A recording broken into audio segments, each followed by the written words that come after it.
I hear this song right now, and just instant flashbacks were sent to me from Phoenix Wright, Ace Attorney 3, because this was Godot's theme song. Whenever we was in like court up against him, and something happened, and it switched over to him, and the song started playing. The way we all swooned for Godot and his little cup of coffee. Anyway. Hello. Happy Sunday. Time for some more Phoenix Wright Ace Attorney Dual Destinies.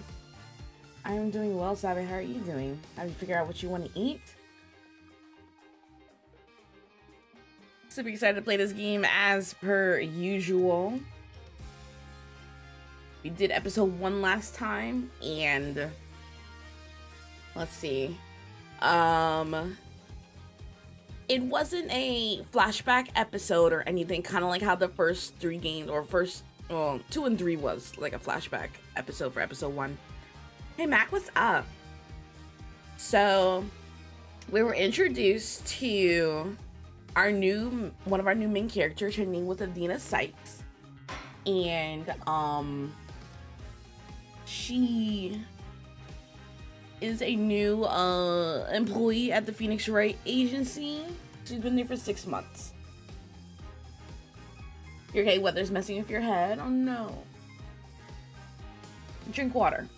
I don't think that'll fix anything, but drink water. Our case was about Adina's like childhood friend getting into like being, accused of blowing up the previous courtroom, which was a wild case. Of course she was innocent, but our baby boy Apollo Justice got hurt protecting her in that courtroom, so he was injured, like his eye's missing. I don't know if his eye's missing, but his eye's bandaged. He got bandages around his arm and his neck and everything. But he acted a little sus because he's wearing a new coat on top of his lawyer outfit.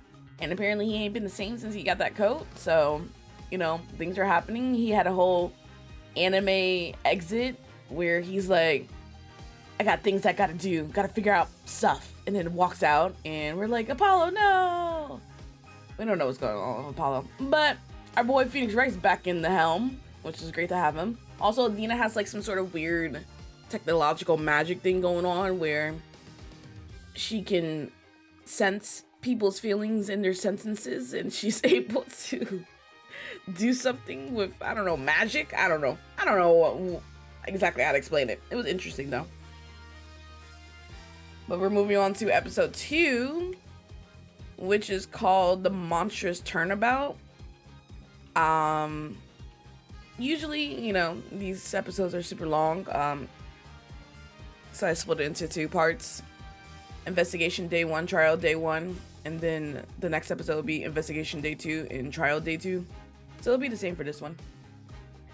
That robot takes you out, it tells all her tea. Yeah, she gotta learn how to either keep her mind disconnected from this robot or say what she means.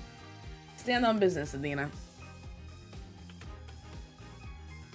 Well, as usual, I am streaming on both Twitch and YouTube, my friends. So if you aren't already, please. That's all I gotta say. Please.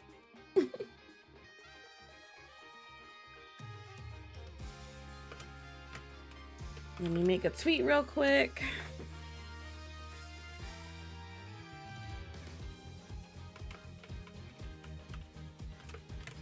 Oh, thank you to Capcom. Mac, I'm screaming. Thank you to Capcom, because being part of the Capcom Creator Program, I was gifted the Hi Lily. Yes. Do you need to say something before I say something? No? Okay. Anyway, Lily, I was gifted the Ace Attorney Investigation Collection that just came out. So once we finish this, I'll be able to go straight into those two games, which I'm super excited about. So thank you again, Capcom, for gifting me that. Turkson and a Hanson on the couch? No. Please, I just got this couch from IKEA. We get Miles? Yes, I'm super excited about that. Super duper excited. Get to go straight into it. Alright, let's finish this tweet. Hey, back with some more Phoenix Wright Ace Attorney Dual Destiny Episode 2.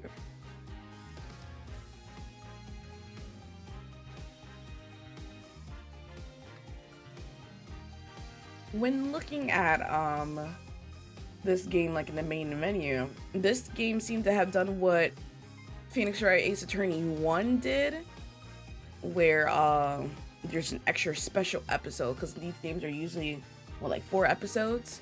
This one has 5.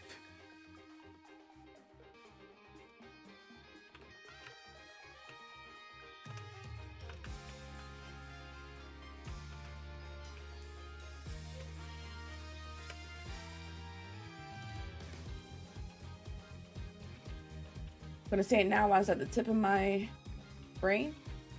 Since I remember, I will not be able to stream tomorrow. I was really looking forward to playing some Genshin to actually catch up because, like I have mentioned, I'm still in the very, very beginning of Fontaine. Like, I just went to jail and then I did not proceed at all. So I'm still early on, but I have a meeting tomorrow. So that's the only change. I'm trying to think up the top of my head. The only change for this week. But no Monday stream tomorrow. Sunday, I'll get back to Genshin on the stream. I'm sorry, I was going to, but then there's like a Scream Reapers meeting at 7. I was like, nah.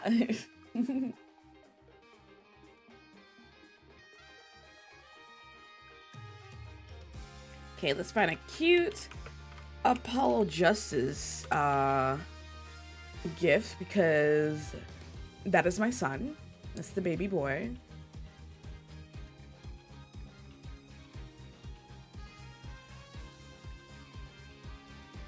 I still cannot wait till the reveal, I guess, of him and Chusi being related. Like, I need to see the reactions to that.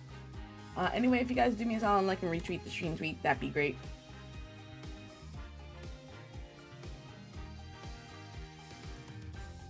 Okay, let me move this over here. X out of Twitter. Let me switch monitors. Lily, go take a nap. You have food and water. I just literally fed you. Let's turn off Namu, turn off captions, and turn off Ko-Fi.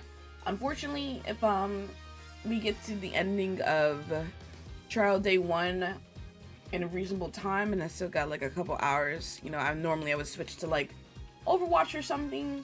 I have work.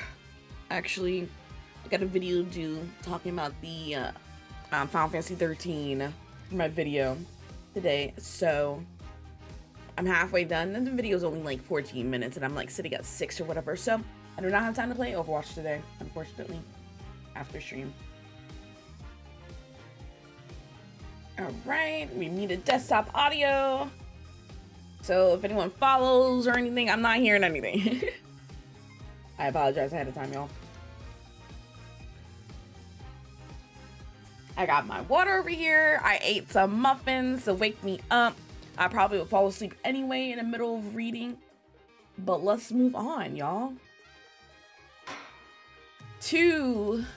Episode 2, the Monstrous Turnabout, Investigation D1. Investigation D1.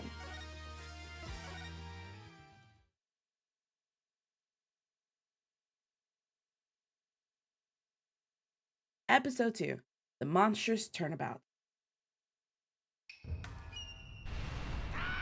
Oh yeah, I was getting some Steel Samurai vibes from this anime intro.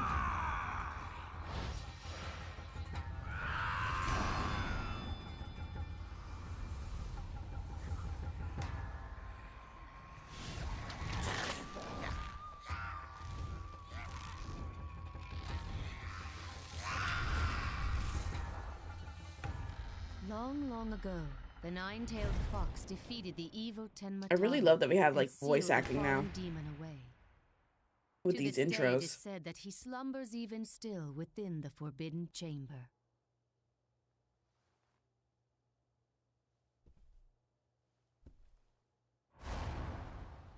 Night, night, Alderman.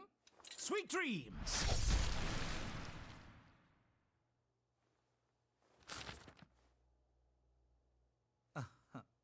At long last, the revival of Tenma Taro is at hand.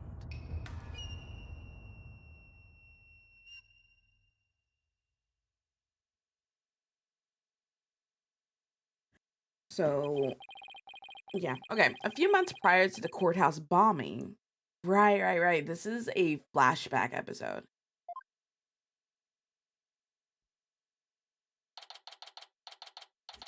Office looks the same from the last game, except that looks like that might be, I don't know, Apollo's jacket on account? Anyway, April 17th, 12:13 p.m., Wright Anything Agency. Guess I'm a little early. Oh, look at our Chusi baby. It's been a year since the last game, so let's see. It's not what I meant to do. Okay. She's 16 now. Chusi Wright, an aspiring magician who Mr. Wright adopted when duty called. Oh, Chusi baby. Oh, she's so adorable.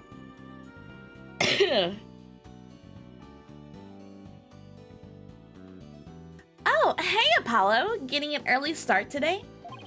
Yeah. This is the first job I've had in a while after all. Well, aren't we all fired up? Well, it's not every day I get a call from Mr. Wright. What kind of work is it anyway? Mr. Wright didn't mention any details. Work? Is that how you put it? Don't tell me he just wants me to clean the toilet again. You really become a fixture around here, Apollo. Come to think of it, it's been almost a year since I was hired. A lot's happened since then. But I've settled in nicely despite a few bumps in the road. My name is Apollo Justice. I've been practicing law for about a year, but I still have a lot to learn. This is the Wright Anything Agency, and it's where I work.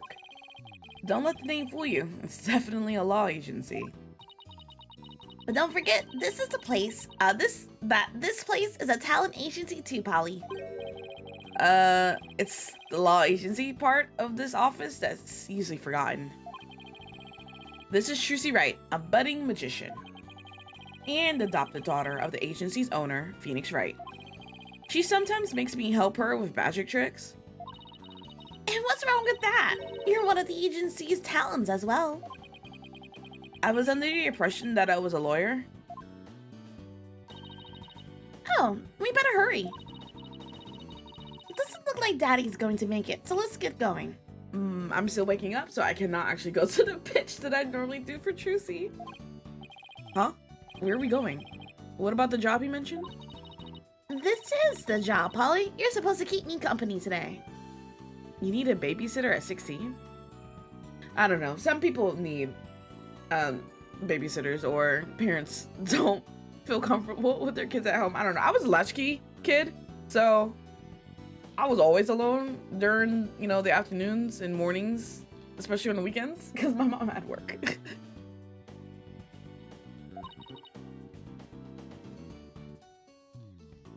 Your birthday's in a few months, and you still need an adult?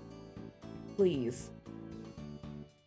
Everyone, Savvy's birthday is in 2 months. Keep that in mind. Go to their page. Go to their streams. Listen in closely. Figure out what they want. Talk to MB Prince Salem. If you need help getting them a gift. Latchkey kids rise up because of you too. My mom worked from 7 to 3 when I was a kid, and my school didn't start until 9. So I usually didn't leave the house until 2 hours after my mom had already left to go to work. And I would get home after her. So as like a 4 and 5-year-old, it was an adjustment. My mom said she was nervous every day because sometimes she'd come home and the lights were still on. Sometimes she'd come home and the door was not locked, or the door was still slightly open because my little 4-year-old or 5-year-old brain couldn't remember to lock the door or close the door all the way or turn off the lights. She said she was a nervous wreck for like the first like 3 or so years before we had moved. And then even after we moved, I was still a latchkey kid because I would actually, my school was from 7 to 2 when I moved to elementary school and then like middle school. And so I would, now she get to drop me off at the bus stop and wait for the bus to get pick me up, but I would get home before her. And sometimes I would leave my keys at school, so I would either have to wait for my mom to get home or go all the way to the front office, ask for a key, a spare key, unlock the door, and then walk all the way back to the front office. And that was like a 10-minute walk. That wasn't fun. Not the plug. You have your birthday this month, first man? I don't know what you're talking about. There's no birthday this month. Anyway, Tracy. Now, come on. Another day of not being a lawyer. Should have seen this coming. Well, this is the Wright anything agency, you know. And there's no law-related work at the moment, so... Tell me again why I choose to work here? Where is Mr. Wright anyway? Daddy said something about going to meet an acquaintance. But don't worry, just focus on your job and I'll tell you exactly what you need to know. He's going to meet Edgeworth. Edgeworth's back in the country. Well, let's go. We don't have all day. Wait a second. And another day of anything goes begins at the Wright anything agency. Ninetales Bell. Oh, I don't like this. This makes me uncomfortable. The souvenir shop. Okay. April 17th, 1:30 p.m. Ninetales Bell, Yokai Lane. Ah, this is cursed. It's one thing to have a spider, and then it's one thing to have a spider with a demon yokai face. That's just overkill. Phew. So what are we doing way up here in the mountains? And it's wiggling? Yeah. This is Ninetales Val. Everyone's been talking about the yokai craze here. Yokai? Oh, you mean Japanese monsters. Guess that explains all these weird things. Right, we're not exactly in Japan. We're like...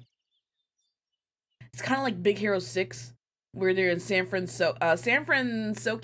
This is like San Francisco. A combination of like California and Japan. Speaking of which, wasn't Ninetales Bell founded by Japanese immigrants? Yeah, they're holding a festival to boost tourism over at the Alderman's Manor. My friend who works there invited us. That's why we're here. You have a friend? In other words, I'm your chaperone because your dad was too busy.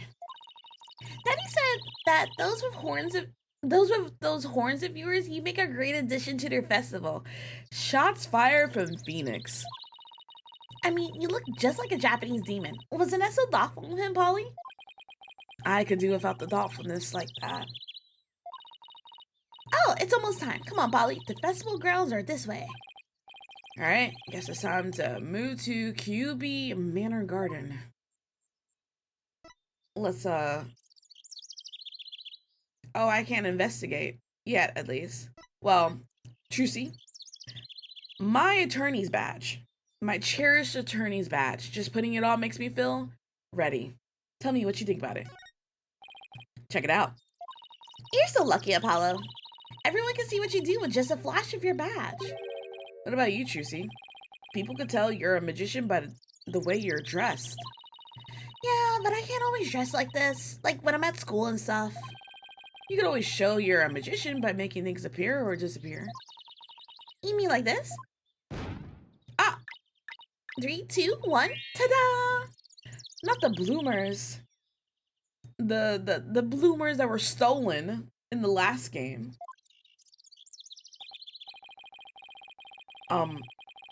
Magic or no? Aren't you a little old to be showing those things in public?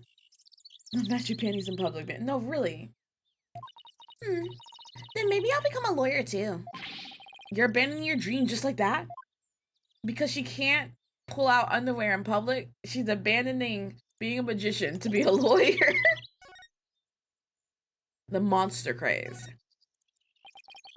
This monster craze, come to think of it, I think I heard about it on TV. It's supposedly how Ninetales Vel made a comeback from the brink of fiscal disaster.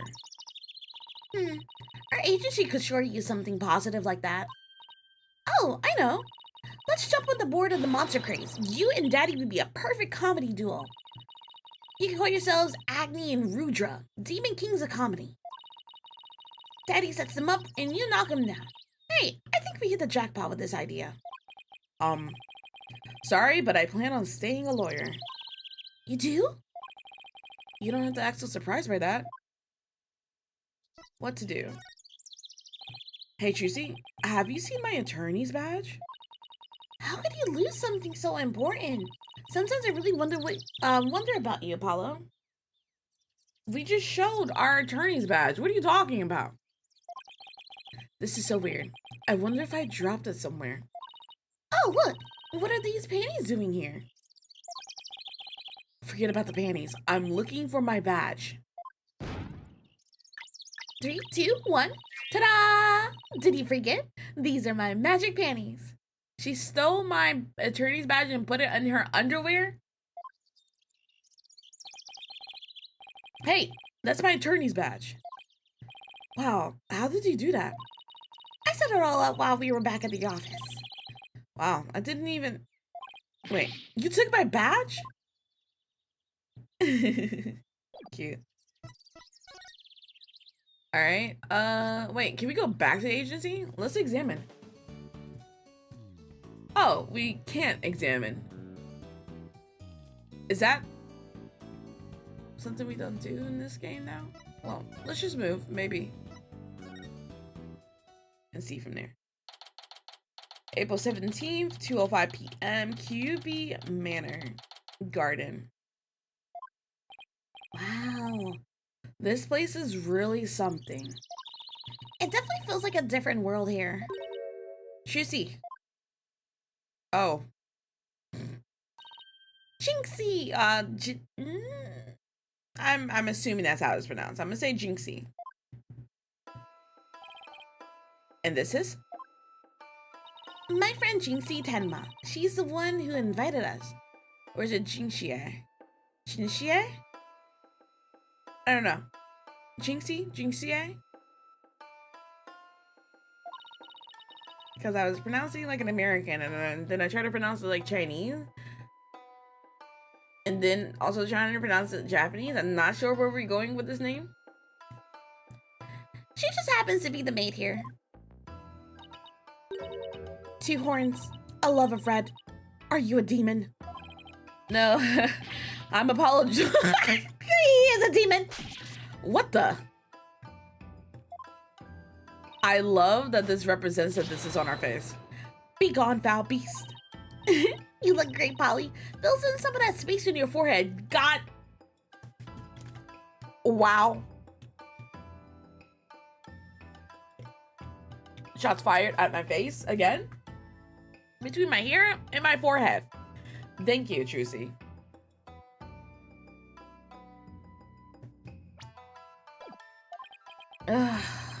What is this thing? It's a warding charm.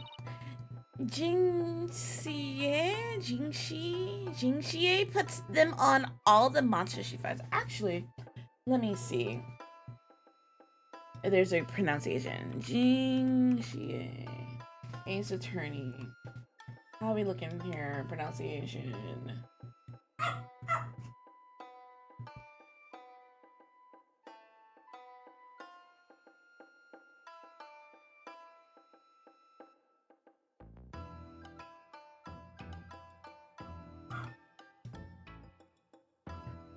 Yeah.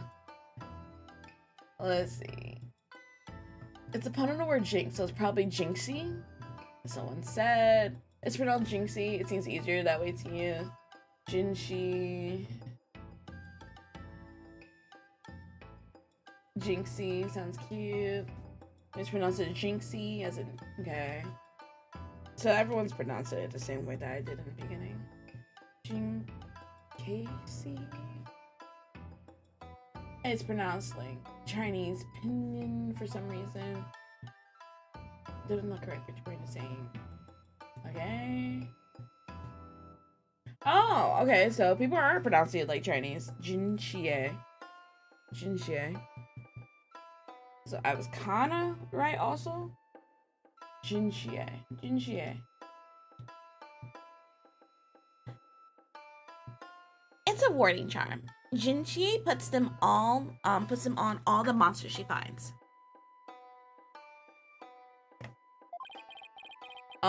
But I'm not a monster? Maybe I should have told her you're a good demon.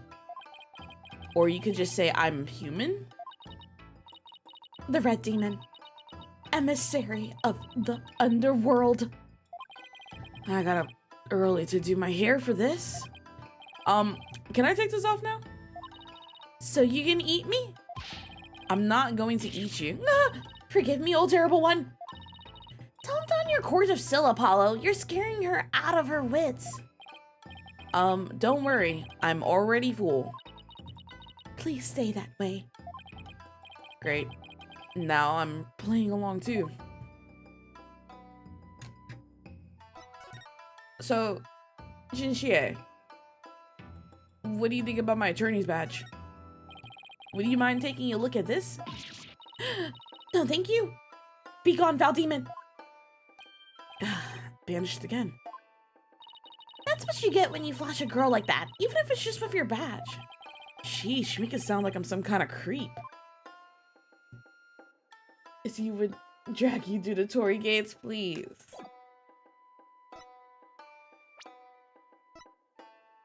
So she's 15, the maid of QB Manor, and a friend of Chusi. She thinks I'm a demon. Ninetales Val. So I wanted to ask you about Ninetales Val. Be gone, foul demon. Looks like you've been demonized, Polly. Literally. I'm starting to wonder if I really am a demon myself. Please don't eat me. I have food if you're hungry. This isn't working. We won't get anything out of her until we set the record straight. If only we had some way to prove you're not as scary as you look. Ouch. Unnecessary roughness. Looks like I have to present some proof. Proof that I'm 100% human. I mean... present my badge again? I wanted to show you this. Ah, what is this? It's my attorney's badge, you see? I'm not a demon. I'm a lawyer. Really? You're a lawyer. Whew. Maybe now she'll stop calling me a demon. Does it protect you from Enmadaio's judgment? Who's Enmadaio? I read somewhere that he's a demon lord who judges the dead for their sins. Uh-oh, I think she thinks you're a demon lawyer from hell, Polly. Can I go back to the beginning? Can I go back to just being a normal demon? Please, please don't boil me in a scalding cauldron. I'd prefer a Turkish bath if possible. A Turkish bath? Isn't that more sauna than bath? Don't worry, Jinxie. She's a good demon. Or he's a good demon. He'll save you if you ever go astray. Please, Mr. Demon, lawyer, sir, have mercy on my soul. I told you I'm not a demon. And Chusi, you're just kind of making things worse. You just leave that Enmadaio to me. Isn't that great, Jinxie? Uh-huh. I'm no longer scared to cross into the afterlife. Will someone tell these two humans I'm human already? Oh, so now we have an advanced dialogue with her. So, Jinxie, this village is the epicenter of the monster craze. Uh-huh. Barely anyone had ever heard of it before, but now it's packed with tourists. Really? So the monster craze is the reason behind today's festival? It was the alderman's idea, but I'd be careful if I were you. There are lots and lots of yokai prowling about Ninetales Val. Prowling about? You mean like wild animals or something? Uh-huh. And they're hungry too. Man-eating monsters. And they're all over the place? Uh-huh. In fact, there was one at the manor yesterday. I heard the doorbell ring, but when I opened the door, nobody was there. It was the ding-dong demon. How else could you explain it? Well, when I was a kid, my friends used to play this prank called Ding Dong Ditch. Well, that doesn't prove yokai aren't real. There's even one here at the manor. The demon Tenma Taro. He is imprisoned in the Forbidden Chamber. Tenma? Taro? The Forbidden Chamber? About that yokai you said was imprisoned here at the manor. Is it true? Uh-huh. He's a super evil demon named Tenma Taro. Here, take a look at the scroll.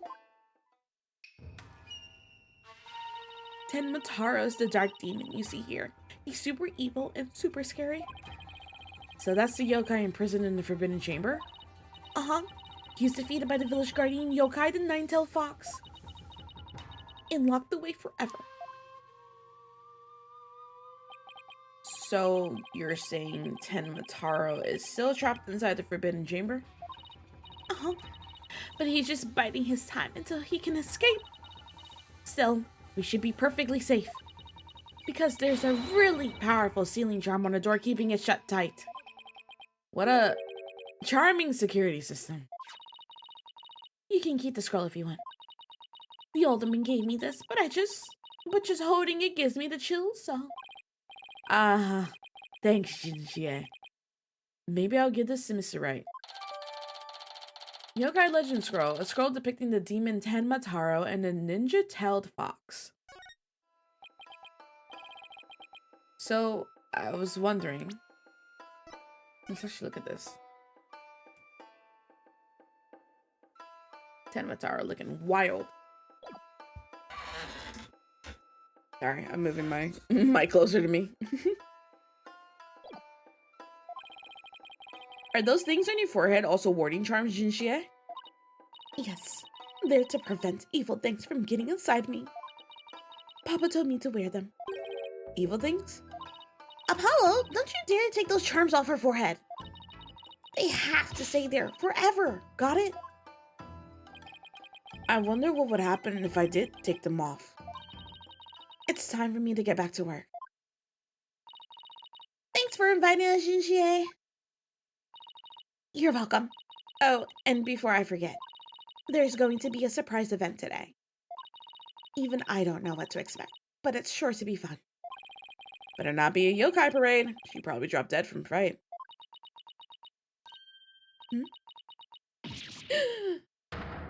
Oh. Demon? Oh, wait. It's just someone in a suit, right? Tenma Taro. Tenma Taro? The demon from the Forbidden Chamber? Please don't hurt me. Be gone, be gone, be gone. Better watch out, little girl, or I'll snatch you away. Charm, charm, charm. Where's that die and go to heaven charm? Oh, she put it on her forehead this time. She sure gives up quick. Huh? Why is everyone hiding their faces? Hey, you there! You mustn't stare at Tenma Taro like that. Lower your eyes. He'll steal your soul if you're not careful. Huh? Steal my soul? Seriously? You devilry stops here and now, Tenma Taro. Now what? Look, Apollo. There's somebody up on the roof. Oh. Literally. That booming laugh, could it be? My 9 golden tails are proof of my unassailable righteousness. With my band on 100 minions, I'd vanquish evil from the land. I am the wrestler of righteousness. I missed the last part. Oh. Oh my.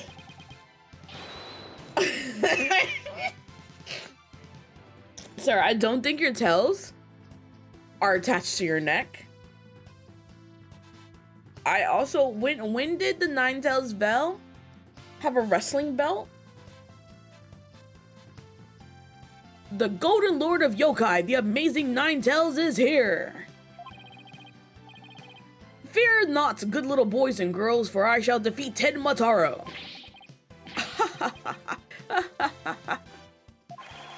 Hooray, hooray! It's the amazing Ninetales. Up to your no good tricks again, eh, Tenmataro? Well, not on my watch. Ah!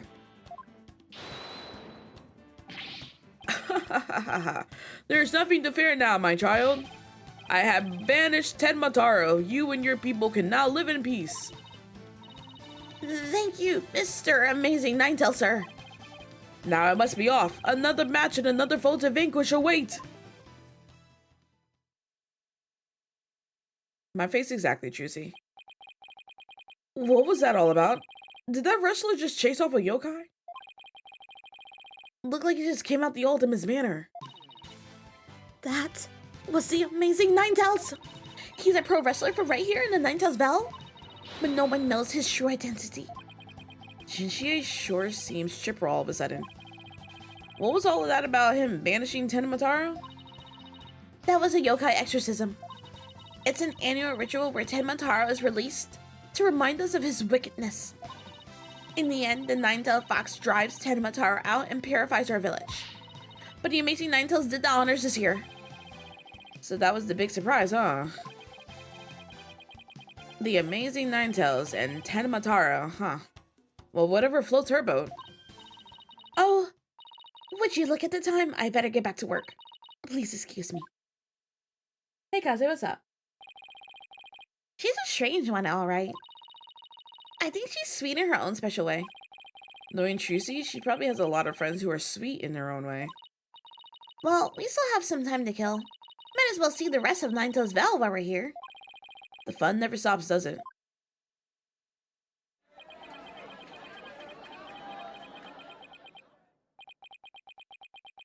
Who's gonna die? The wrestler? Eating chips and dip for breakfast? Sounds good to me. April 17th, 3:40 p.m., QB Manor Garden. I think I bought nearly every yokai souvenir that was for sale. I know, because my wallet's running on empty. What's with all the commotion over there? Huh? Hey, isn't that your friend Jinxie?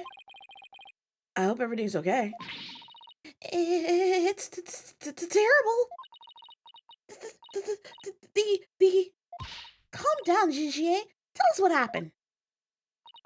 The demon Tenmataro. He killed Alderman Kyubi. What? Wait, killed as in dead? Yes, and Tenmataro did it. Tenmataro? You stay here while I go have a look. Please wait. Huh? It's a Tenmataro warding charm. It should protect you, but please, be careful. The alderman's in the Vox chamber at the top of the main staircase. Okay, got it. Tenmataro ward charm slipped into my pocket. The Tenmataro warding charm that Jinxie gave me when I set out. I had the middle sentence. When I set out for the scene of the crime.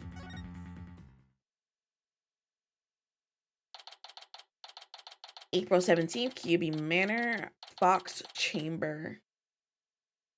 Got a new Fanta flavor last night? What's the flavor? Oh, snap. Oh.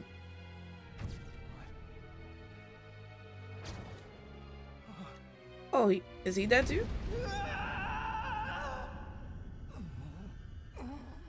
Huh? Are you all right? Who are you?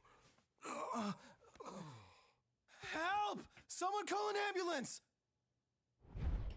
Someone call a ambulance. The police arrived soon after that, at which point I returned to the festival grounds. Fanta haunted apple. It's a Fanta and Beetlejuice collab. Ooh. Fanta apple sounds like a great flavor. Apparently, the man impaled by the spear was already dead. But there was one other person there, and he was immediately rushed to the hospital.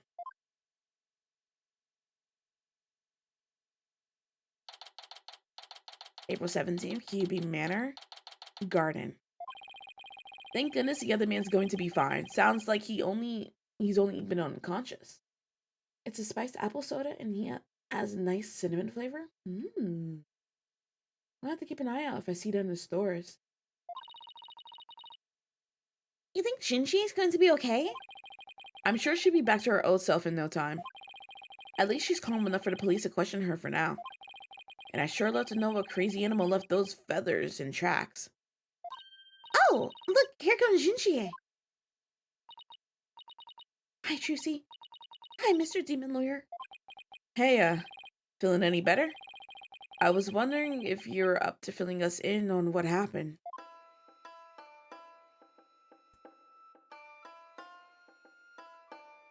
Yeah, I wish y'all could see the way that Lily just bust open my door. As if she ain't got nothing else better to do. Girl, go eat it, drink some water, and sleep. About what happened. So, the man with the spear in his chest was already dead? Uh-huh. It was Alderman Kyubi. When I found him, he was already... So the victim was the village alderman. And the one who was found alive, who was he? Damien Tenma. Oh. Interesting. He's the mayor of the neighboring city, Tenma Town. They arrested him. So, he's the killer? Nuh-uh. Papa didn't kill anyone. Oh. Papa, as in your father? That's right. Shinji's dad is the mayor of Tenma Town. No way. Yes way, but he's innocent. This just got way more complicated. The victim was the alderman of Ninetales Vale. And Jinshi's father, the mayor of Tenma Town, was arrested for the crime. Sounds like we have some investigating to do. I know this is difficult, Jinji, but you need to hang in there. I know. I'll try my best. Would you mind telling me a little bit more about the victim? You put a picture of the can in Discord? Let me see. Oh. Haunted apple. Definitely gonna have to look out for that. The alderman. So the victim was the village alderman? What can you tell me about him? His name was Rex Kyubi. They say his family has ties to the legendary nine-tailed fox. He was really kind and he always looked out for me. He was a former pro wrestler and even I heard he knew the amazing Ninetales. Former pro wrestler? Oh, was he the guy who fought Ted Mataro then? Also, if your daddy is the mayor of the neighboring town over, why are you working in this town? A former pro wrestler, huh? That's something to keep in mind. With your father being mayor and all, I guess you're originally from Tenma Town, huh? You'll definitely be keeping a can. That's what I do. I have a set of collector's cans of all the One Piece collector's cans that they have. They're like flavored soda or whatever, like sparkling water and sparkling soda and everything, but they're all One Piece. And then I have like a Sailor Moon one as well.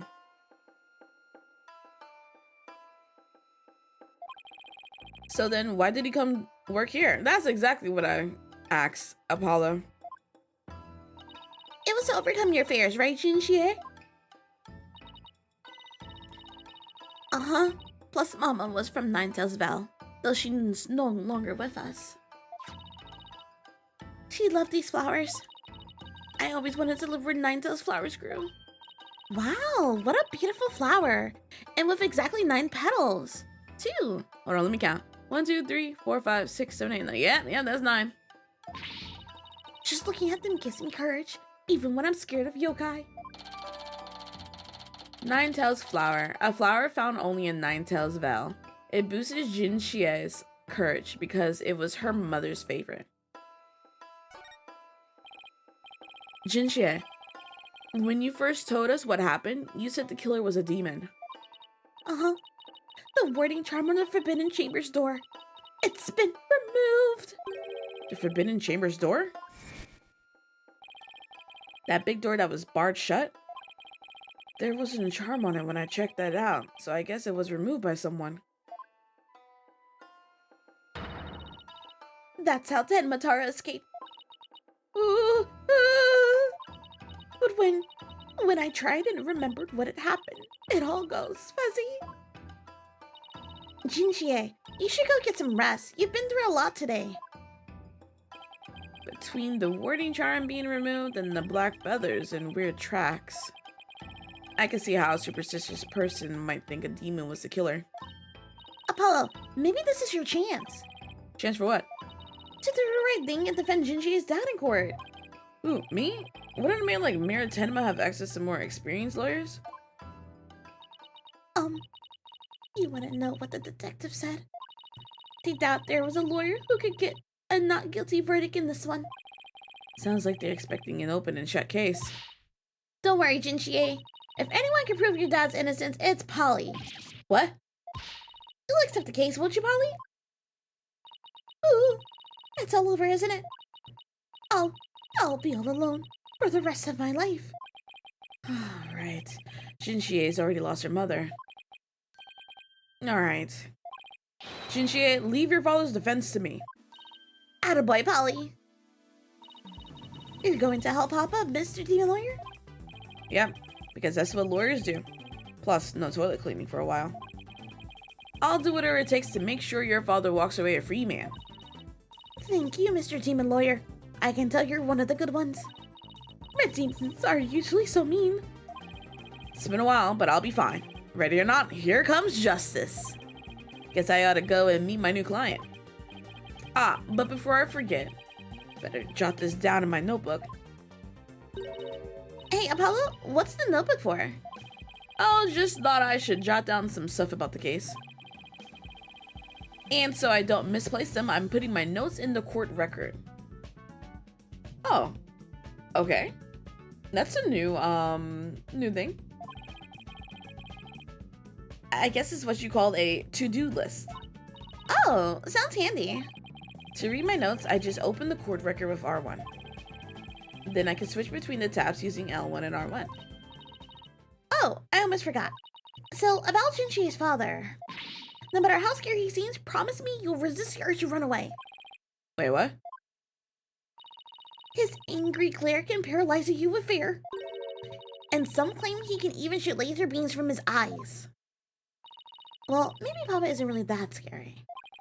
A paralyzing stare, laser beam from his eyes. He sounds like some kind of monster. I think it's about time I see Jinxie off. I'll head back to the office after I'm done. Okay, thanks. Let's look at our court records. So, the Amazing Ninetales, a masked wrestler of unknown identity and origin. The Ninetale cape he sports is the signature piece of his costume. Damien Tenma, not his whole head covered in... Okay. Jinxie's father. In the mirror of Tenma Town. He is found unconscious at the scene of the crime. Rex Kyubi, the deceased alderman of Ninetales Vale. His snow white hair was particularly striking. I feel like Rex Kyubi and the Amazing Ninetales is the same person because apparently he was like a wrestler back in the day. Go meet my client. I like this because sometimes I was a little confused on where to go. Oh, defendant 46, victim 46. The victim suffered a fatal abdominal spear thrust. Black feathers and tracks were found at the scene. Oh, I like that. Alright, let's move to the detention center. April 17th, detention center visitors room. Visiting hours. Perfect timing. Hope he's not as scary as he sounds.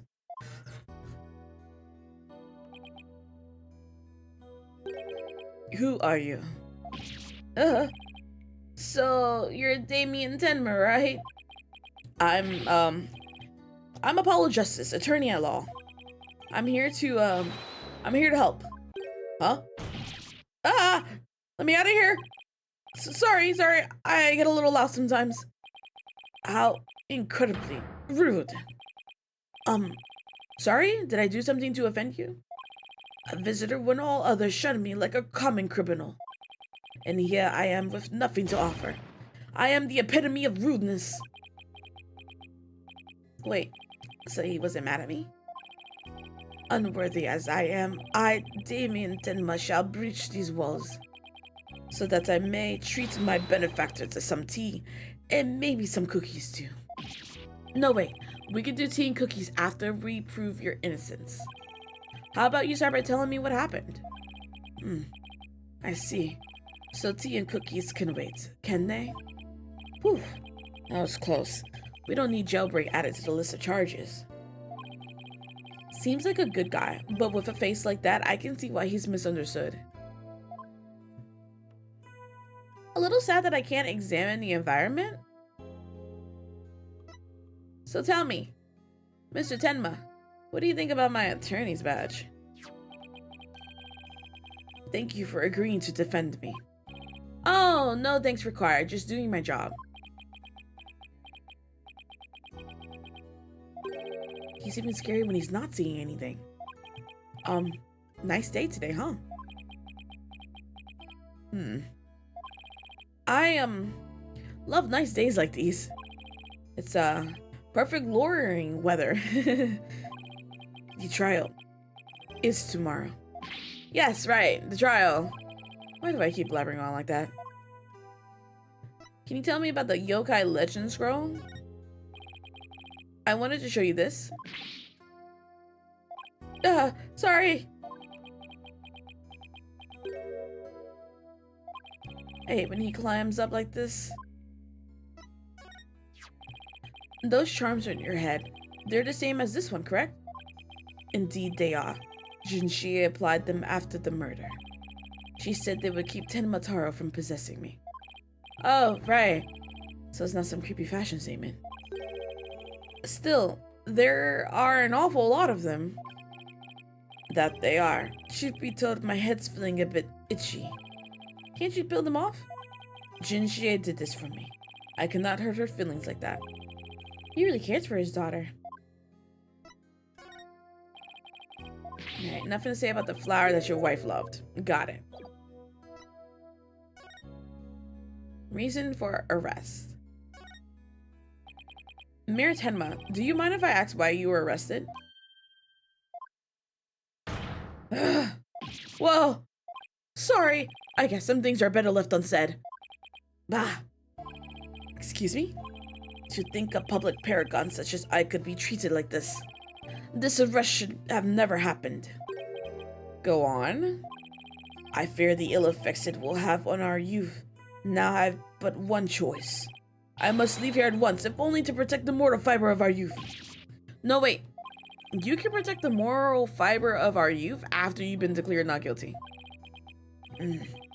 I suppose you're right. Whew. Our youth just came this close to quite a scare. My fingerprints were on the spear that killed Alderman Kyubi. That's why I was arrested. Your prints were on the mortar weapon? That's never good. Any idea how they got there? None, for I hardly remember a thing, you see. I was fast asleep at the time.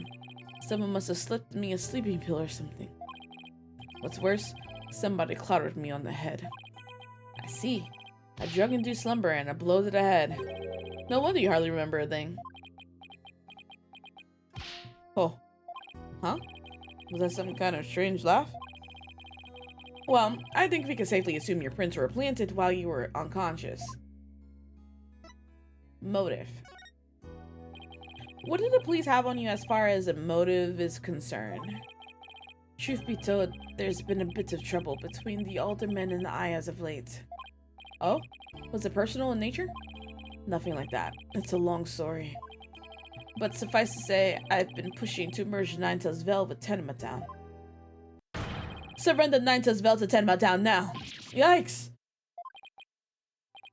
That's what I told him. I'd like to tell you to stop shouting like that, but I'm too scared. So, that's the motive the police have established for the alderman's murder? Indeed it is. After all, Alderman QB was dead set against a municipal merger. And that's why they think you killed him. He was in your way. Ugh! Curses! Mayor Tenma, are you okay? Shinjie, forgive me. I never meant to worry you like this. It'll work out fine, just leave it to me. If only really were that easy, I don't even know where to start. Thank you for meeting with me, Mayor Tenma. Please, wait. My daughter, Jinxie. Yes? She already lost her mother. And now with me being held in here, I fear she'll be terribly lonely. I hesitate to ask, but I beg you, be a friend to her in her time of need. Leave it to me. Juicy and I will look out for your daughter. I shall rest a little easier then. You know, you remind me of some of the new friends Jinxie has been talking about. New friends? Yes, it seems she's made some new friends since she started working in Ninetales Vel. They're quite the unusual bunch too. There's a lady with an exceptionally long neck. Huh. And the young lad with incredibly long tongue and many other interesting characters. Friends? Sounds more like a bunch of monsters to me. Now, if you would excuse me, it appears my time is up. Whew. Why am I so tired? I must have been more tense than I thought. Still, I'm glad he didn't turn out to be as scary as he looks. A call? Oh, it's Mr. Wright. Justice here. Apollo, is that you? Hi, Mr. Wright. What can I do for you? Chushi told me you'd taken on a new case. Oh, that. It was kind of spur of the moment. It's actually calling me about a case? That's fine, but I have a favor to ask. Sure, what is it? I'm at the airport right now. There was someone I had to meet. A new addition to the agency, actually. Her name is Adina Sykes, and she just passed the bar. That's right. I remember hearing about her coming to join us. Guess that was today. She took off as soon as I told her you needed help with a case. It was like there was no stopping her. Wait, what? Where is she now? Probably somewhere in Ninetales Vel by now. That's where that favor I mentioned comes in. I needed to go find her. But I never even met her before. What does she look like? She'd be the girl in yellow suit sporting an attorney's badge. Okay, I'll find her. A new addition to the agency. Well, I better get back to Ninetales Vel quick. So, Yokai Lane, right? April 17th, Ninetales Vel, Yokai Lane. I already told you I'm a lawyer assigned to the case. I need to study the crime scene, so if you would please tell me where QB Manor is. You can't fool me, you're just some delinquent high school student playing hooky. You stupid pig-headed! This attorney's badge isn't just for show, you know. Looks like I just found Miss Adina Sykes. Why won't you believe me? Don't expect me to defend you in court if you ever get arrested. Well, I'm the one who usually does the arresting, so... Say, shouldn't you be getting back to school? I already told you I'm a lawyer, not a student. That's it. Enough of your lies. You're coming with me. Get your hands off of me! Oh, my gosh. What the? Oh no, Apollo! Think you can watch out for the bystanders next time? Whoops! Are you okay? I think so. But that police officer's out cold. I am so sorry. I do that when people suddenly grab me. It's like a reflex or something. I bet you that's gonna be something important in a case later on. Reflex? Sounds more like a felony. You're Adina Sykes, I take it? That would be me. And you are? I'm Apollo Justice. I work at the Wright Anything Agency. The Wright Anything Agency? What a fishy sounding name. It's a long story, but it is a law office, among other things. Did Mr. Wright explain it to you? Oh, right. That right. So then you must be... Where have you been? I've been looking all over for you. I could say the same thing to you. Well, here I am. Now, how about telling me a little bit about yourself? Mr. Wright didn't really tell me much, as always. Ah, of course. Feel free to ask away. But first and foremost, what do you think about my attorney's badge? Yep, that's your attorney's badge, alright. Its dull, grimy look makes me think of all the courtroom battles you faced so far. Oh, mine will look like that someday. Look out, legal world, and Athena Sykes is psyched and ready to go. Actually, I just haven't polished it lately. Maybe I should keep that to myself. No need to deflate her dreams about work just yet. What an interesting picture. It looks like a one-on-one Monstrous smackdown. It must have been quite a battle. Which yokai do you think is stronger? Seems to me Tenmataru's ability to fly would give him an edge over the nine-tailed fox. But the fox has powerful legs. He pounced before Tenmataru knew what hit him. He won't be pouncing on anyone after he's dropped from way up in the sky. But the nine-tailed fox is gold-colored. Gold is way better than black, so I'm sure he'd win. What do colors have to do with anything? Besides, everyone knows red is the best. Sorry, Apollo. Nothing's coming to mind. But give me an hour and I'll have it analyzed, sex style. I will get started on it right away. No need for that. I was just wondering. Alright, nothing about that either. Okay. Athena Sykes. So, Athena, I hear you just passed the bar. That's right! And here's my shiny new badge to prove it. Isn't it beautiful? Oh, so you must be a bit younger than me. A bit more than you might think, in fact. I'm only 18. 18? How in the world did you become a lawyer at that age? I skipped a few grades while I was an exchange student in Europe. And I got my license to practice law while I was over there. Huh, I wonder, did he work with, like, Edgeworth? Because I know he's, like, overseas. At the moment, I think. At least he was at the ending of the third game. All I can say is, wow. She must be a genius or something.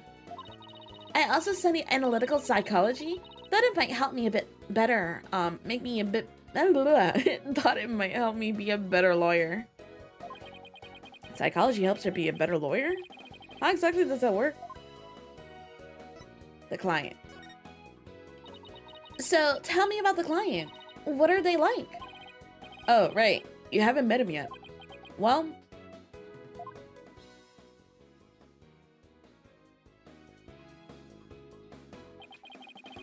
and that about sums it up.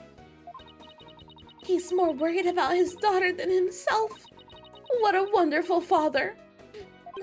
Wait, are you crying? I'm not crying. There was something in my eye.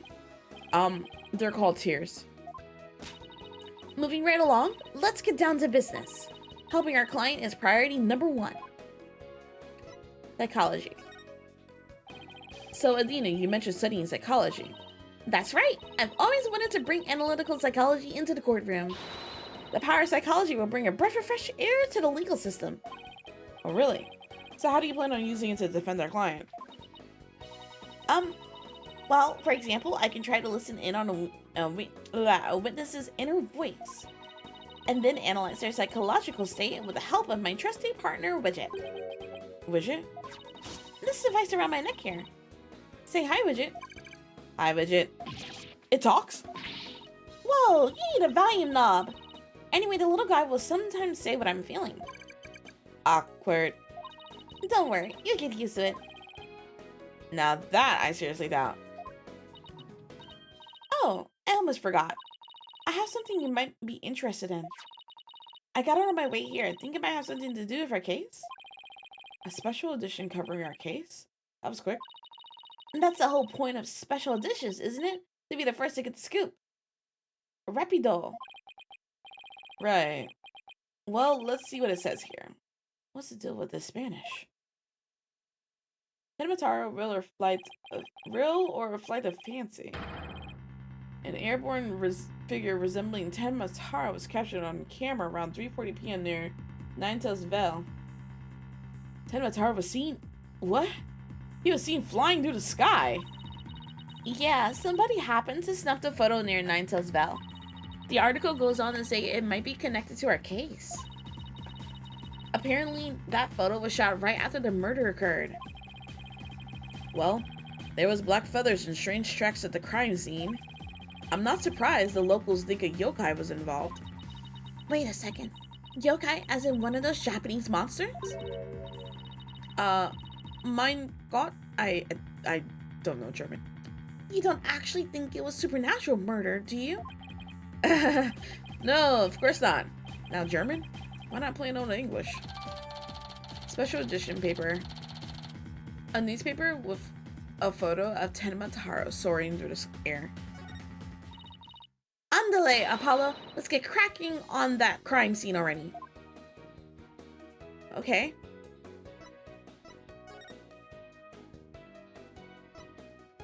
Anyone at the garden we need to talk to?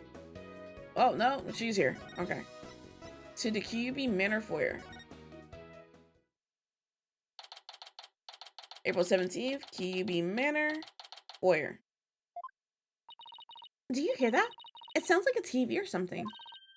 Oh, look! There's a TV in that little room in the corner. The sunroom on the right? Another news. The mysterious masked wrestler, the Amazing Ninetales, has been confirmed missing according to the sources close to the wrestler. It appears he disappeared sometime after the event held in the Ninetales Vale today. He also failed to appear at a match today where he was scheduled to defend his title. Local villagers say his disappearance may be connected with Tenmataro's recent escape. Oh, there's a camera in the corner, you know? I wonder if the camera caught anything. So that wrestler's gone missing. Hey, you two! You don't belong in here! Don't worry, there's nothing suspicious. What about them there horns of yours? They look mighty suspicious if you ask me. Horns? That's my hair. Anyway, we're lawyers and we're here to... Ah! You're them lawyers come to defend Mir Tenma, ain't ya? Should reckon with what that expensive looking bracelet you got there. The name's Phineas Filch. I'm the caretaker here. Pleased to meet ya. Same here. Wow, talk about a change of heart. So tell me, demon lawyer, bet you use them demonic horns of yours to scare the bejeebers out of witnesses, huh? I am screaming. Come here, you little horn demon, you. Ouch. He stole my bracelet. Them horns, I mean, my hair isn't meant to threaten anyone. They ain't. Seems a mighty big waste of perfectly good horns if you ask me. Then again, ain't none of my business, so.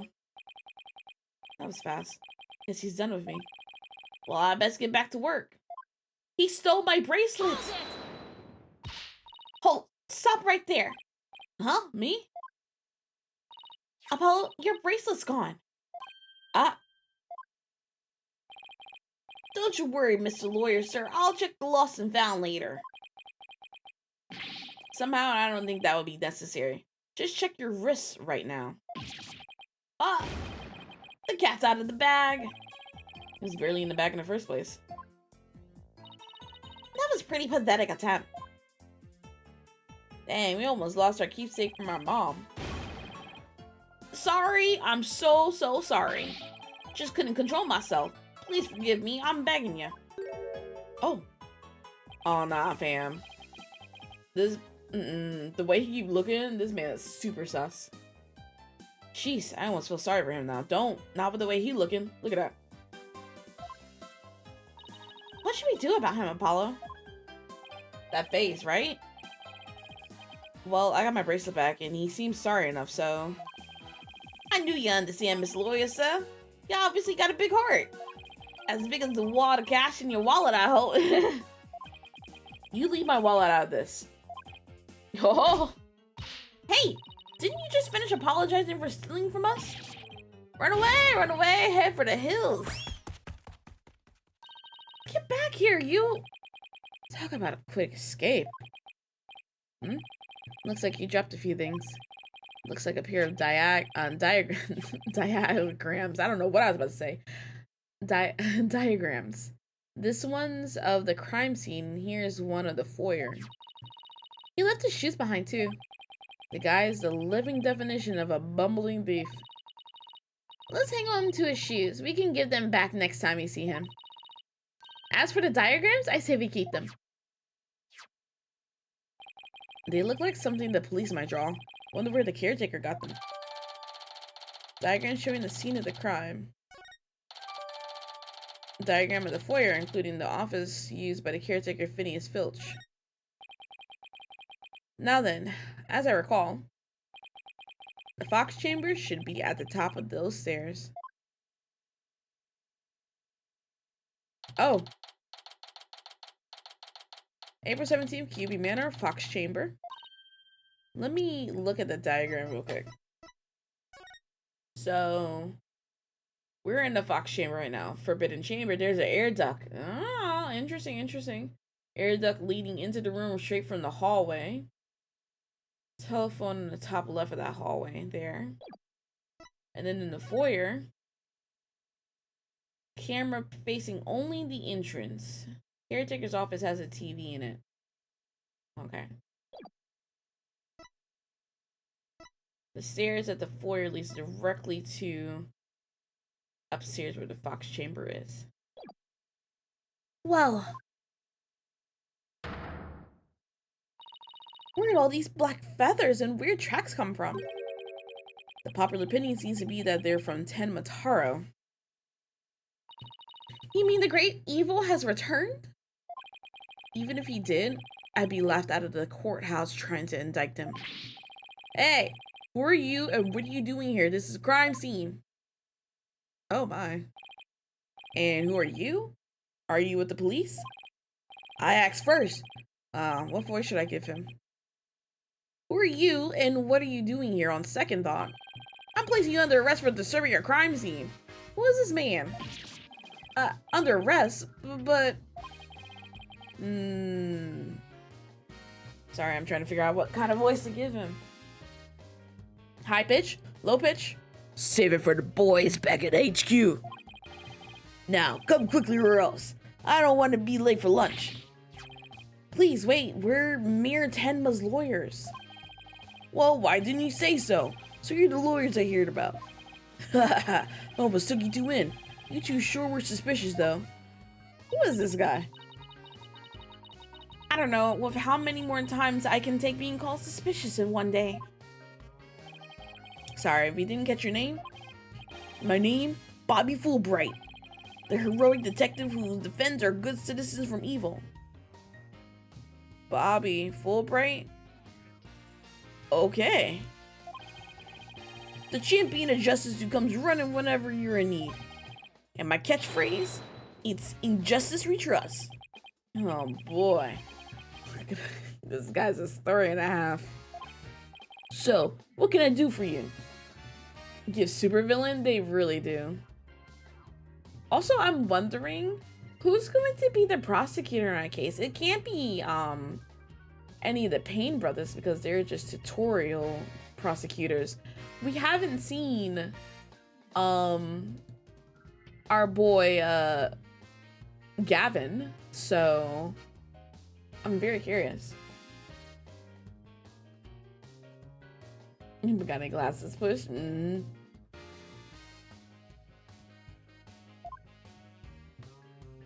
Well, tell me about this attorney's badge. Justice needs backup sometimes too. So I don't mind you asking for help, but you should start by thinking things over yourself. Supposed to be on tour or on vacation, so I don't think you'll be that hottie. It'll be a hottie rock star. Who's gonna be our prosecutor? I'm very curious. After all, the road to justice starts with your own first step. If you don't have any information to offer, you could just say so.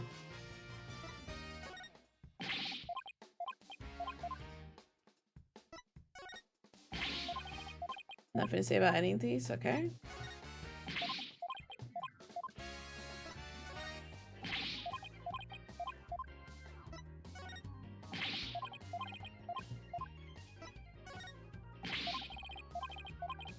Alright, he has nothing to say about our stuff.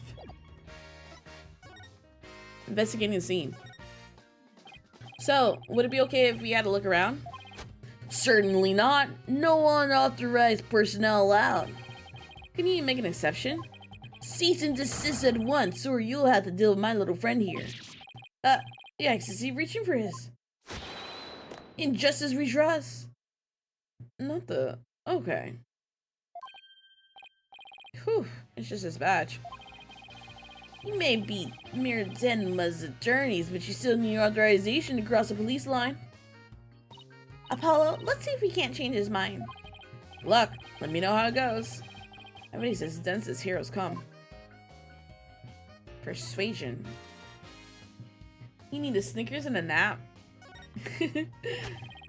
You're wasting your time and mine. Nobody's crossing the line without authorization. I'm a wall of justice keeping injustice. That would be you at bay. I knew it. Look, there's just you and just us and you here, right? Justice and me, you say? That's right. Are you trying to say that justice and I aren't enough to keep you out? What?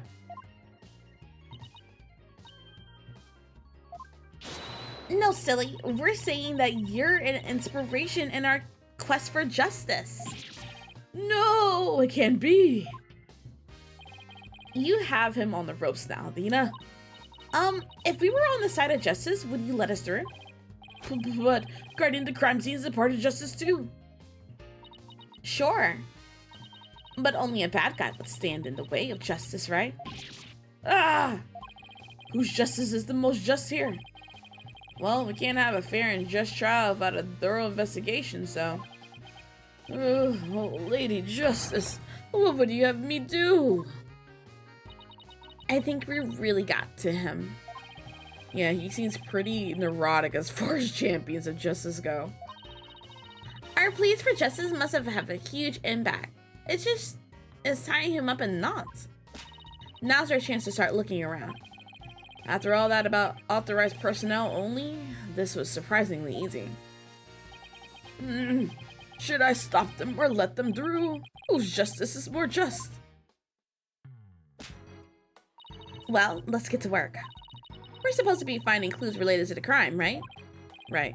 A search of the crime scene should turn up evidence we can use at the trial. Let's try viewing the crime scene from different angles. You never know what's hiding just around the corner, right?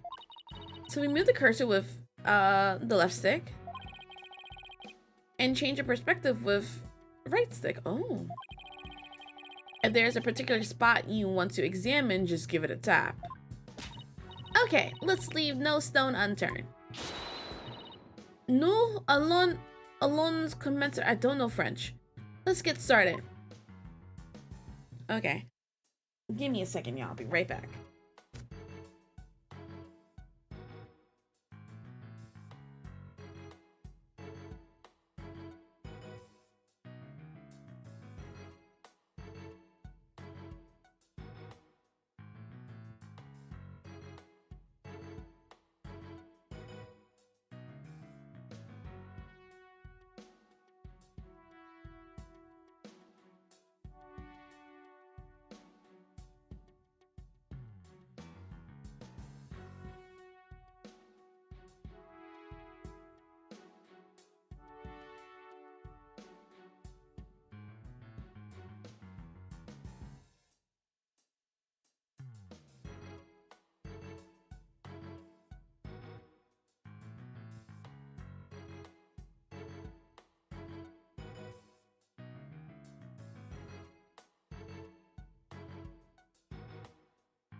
Okay, I'm back. I need to get a little snack to keep my energy up.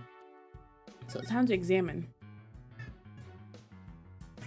So we can look around. Oh, thank you.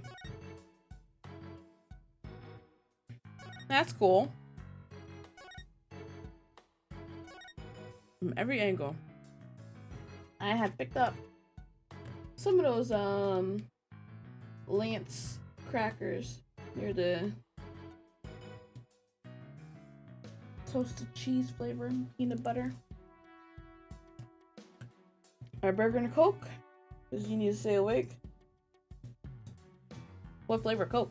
Wait, never mind. You said Coke. I mean, there's different flavor Cokes. Is it base Coke? Alright, let's examine. Starting over here.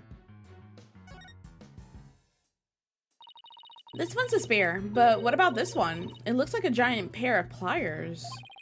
Looks like something a demon might use. Say something like that in a manga. I saw something like that in a manga once. Just regular? You wanted vanilla, but the store didn't have it? Boo. Really? What did they use for? Oh, things like pinching through cheeks. Pulling out tongues. Stop. Stop. Oh, and you should see what they can do to a person's eyes. Okay, I get the idea. But I'm sure this thing is just a simple can opener or something like that. Demons eat canned food? I always wondered what they ate besides people. Screaming.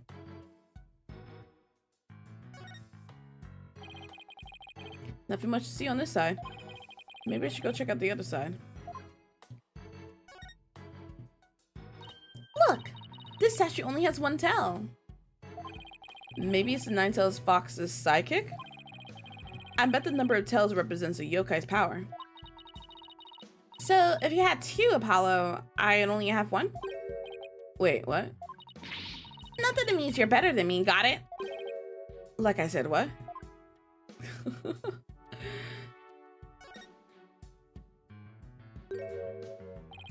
There's something wedged under this chair. Let's see if we can't lift it up and... Freeze! Yeah. No disturbing crime scene evidence, even if you are the mayor's lawyers. He does have a point there. Hey, Detective Fulbright. Did you hear about that attack over on Yokai Lane? I heard an elderly woman was assaulted by a strange yokai shaped like a roll of cloth. And you waited till now to tell me? I better get over there at once. Injustice we trust. That was surprisingly easy. Okay, Apollo, now's our chance to look around some more. The more I get to know her, the scarier she gets.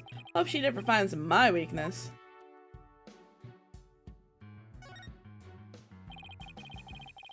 Whatever this is, it's stuck on tight. Looks like a large blood-stained cloth. The blood's probably the alderman's, but it's pretty far from his body. Wonder how it got here. And why does it seem important? Wait, we're not keeping it?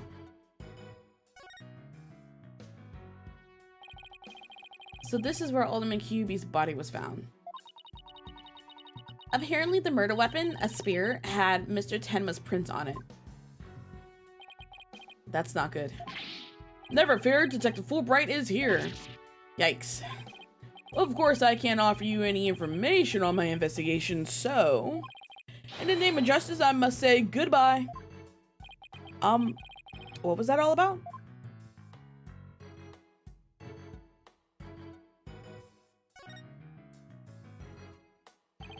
These weird tracks must have been made when someone stepped into the alderman's blood. Maybe the killer inadvertently made them when they were fleeing? They're pretty big tracks, almost bird-like. The feathers also point to a bird. That it must be one big bird and not of the friendly yellow type either. Is that a reference to, like, Big Bird from Sesame Street? Maybe it's some mutant bird creature. So your theory is a giant mutant bird murdered Alderman Kyuubi with a spear? It's more plausible than saying a monster or yokai did it. Sorry to burst your bubble, but a giant spear-wielding bird is by definition a monster.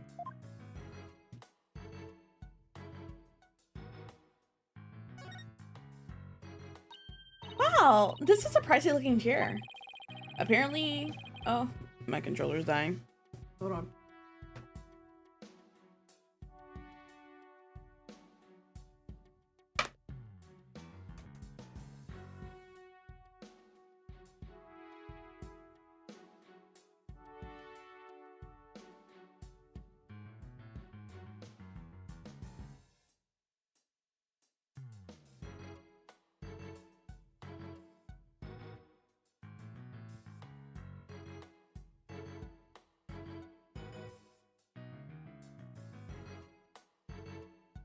Okay. Let's see. Charging? It is. Apparently, the mirror was found drugged and unconscious in it. Really? Yeah, when he came to, he was arrested for murder. Talk about your rude awakenings. So he's the prime suspect in a crime he knows nothing about? That sinks. Oh, poor Mr. Tenma. He must be feeling so scared and confused. Apollo, it's up to us to save him. It's like she's on her own emotional roller coaster.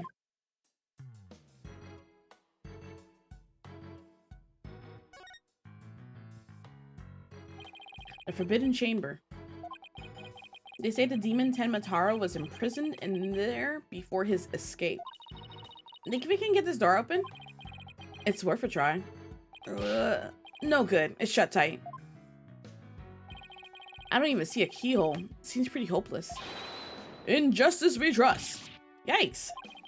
Did I just hear the voice of someone in need? Allow me to fill you in. This door simply will not open. We've tried and tried, but it won't budge. It's an essential part of the culture found in this manner, so we can't blow it up either.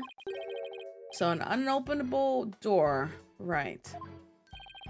According to Miss Jinjie Tenma, it was a shut tight when she came across the crime scene. Thanks for the tip, Detective Fulbright. We didn't expect you to be so helpful. Ah, forget I just said that. So the Forbidden Chamber is shut tight at the time of the murder. Sounds like something I better keep in mind. Alright, I think that's everything for this angle. So now. It's a voting screen. I wonder what they were using it for. I read that the Japanese used to use these in drafty rooms, but now they're just for show. You mean like my attorney's badge? Poor Adina. That cop treating her like a child must have really bothered her.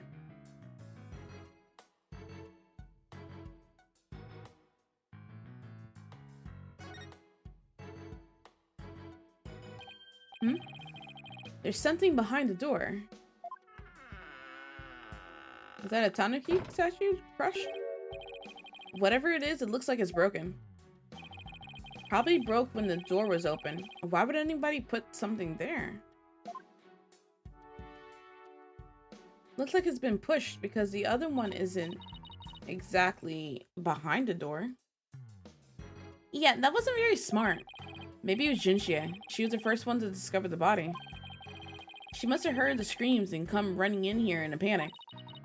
Well, look at you, Apollo. Now you're using analytical psychology too. I am? Wow, you really learn quick. But I guess I shouldn't be surprised. You're the ace attorney of Wright Anything Agency. I can't tell whether she's serious or not. Now, if Trucy says something like that, I immediately know she was messing with me. The footprints go out here, but there's no footprints in the hallway at all. Apollo, what words come to mind when you watch the pendulum in there? Unsteady and restless? That's a direct representation of your current state of mind. Wait, that was some kind of psychological test? My diagnosis? This strange case has made you anxious, causing you to lose your cool. You're actually not that far off the mark. It's interesting how we don't see an vent, but according to our notes here, our map, there is an air duct. Oh, the air duct's supposed to be over here, actually, so maybe not. Oh, there it is. Okay, never mind.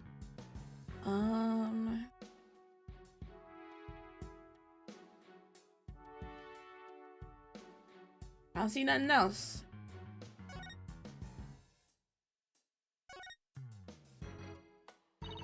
Doesn't this Tanuki statue remind you of the manor's caretaker, Phineas Filch? This raccoon-looking thing? Oh, it does. He has the eye bags and everything. Yeah, it does look like him. Ooh, I just got the best idea. We should knock it over. It might transform back into Mr. Filch. Mr. Filch is mischievous, but he's not magical, you know? Way to waste a brilliant idea, Apollo. Nothing of particular interest here. Look, trophies. Ooh, this one was awarded to Alderman Kyubi, the amazing Ninetales Yokai Division winner, Tenma Town Pro Wrestling Tournament. Yokai Division? I didn't know you could have a division of one. Apollo, you should enter the tournament next time. And I have the perfect name for you. The Mysterious Firebrand. A mild-mannered masked lawyer by day, demonic masked wrestler by night. No one's gonna hire a masked lawyer, Athena.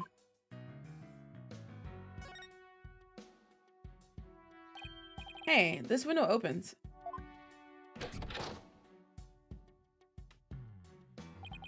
And outside, we have ourselves a steep cliff. The window only opens about 6 inches, but not wide enough for anyone to get in or out. Look, Apollo, there's something caught in the window frame. It looks like goat fur. What a pretty color. It must be from some kind of animal. Wonder what it's doing here. Did Alderman Kyubi have a pet fox? Or it could be from his fox mask. Golden fur. Some fur that was found at the scene of the crime. Is long and soft and appears to be from some sort of animal.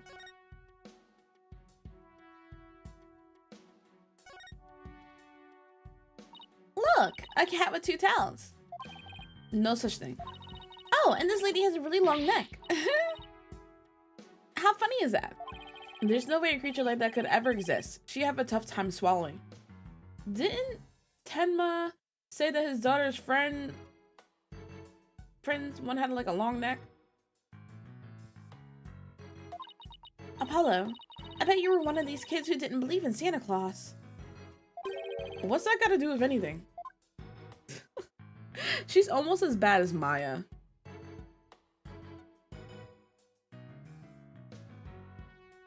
Just making sure before I click the obvious.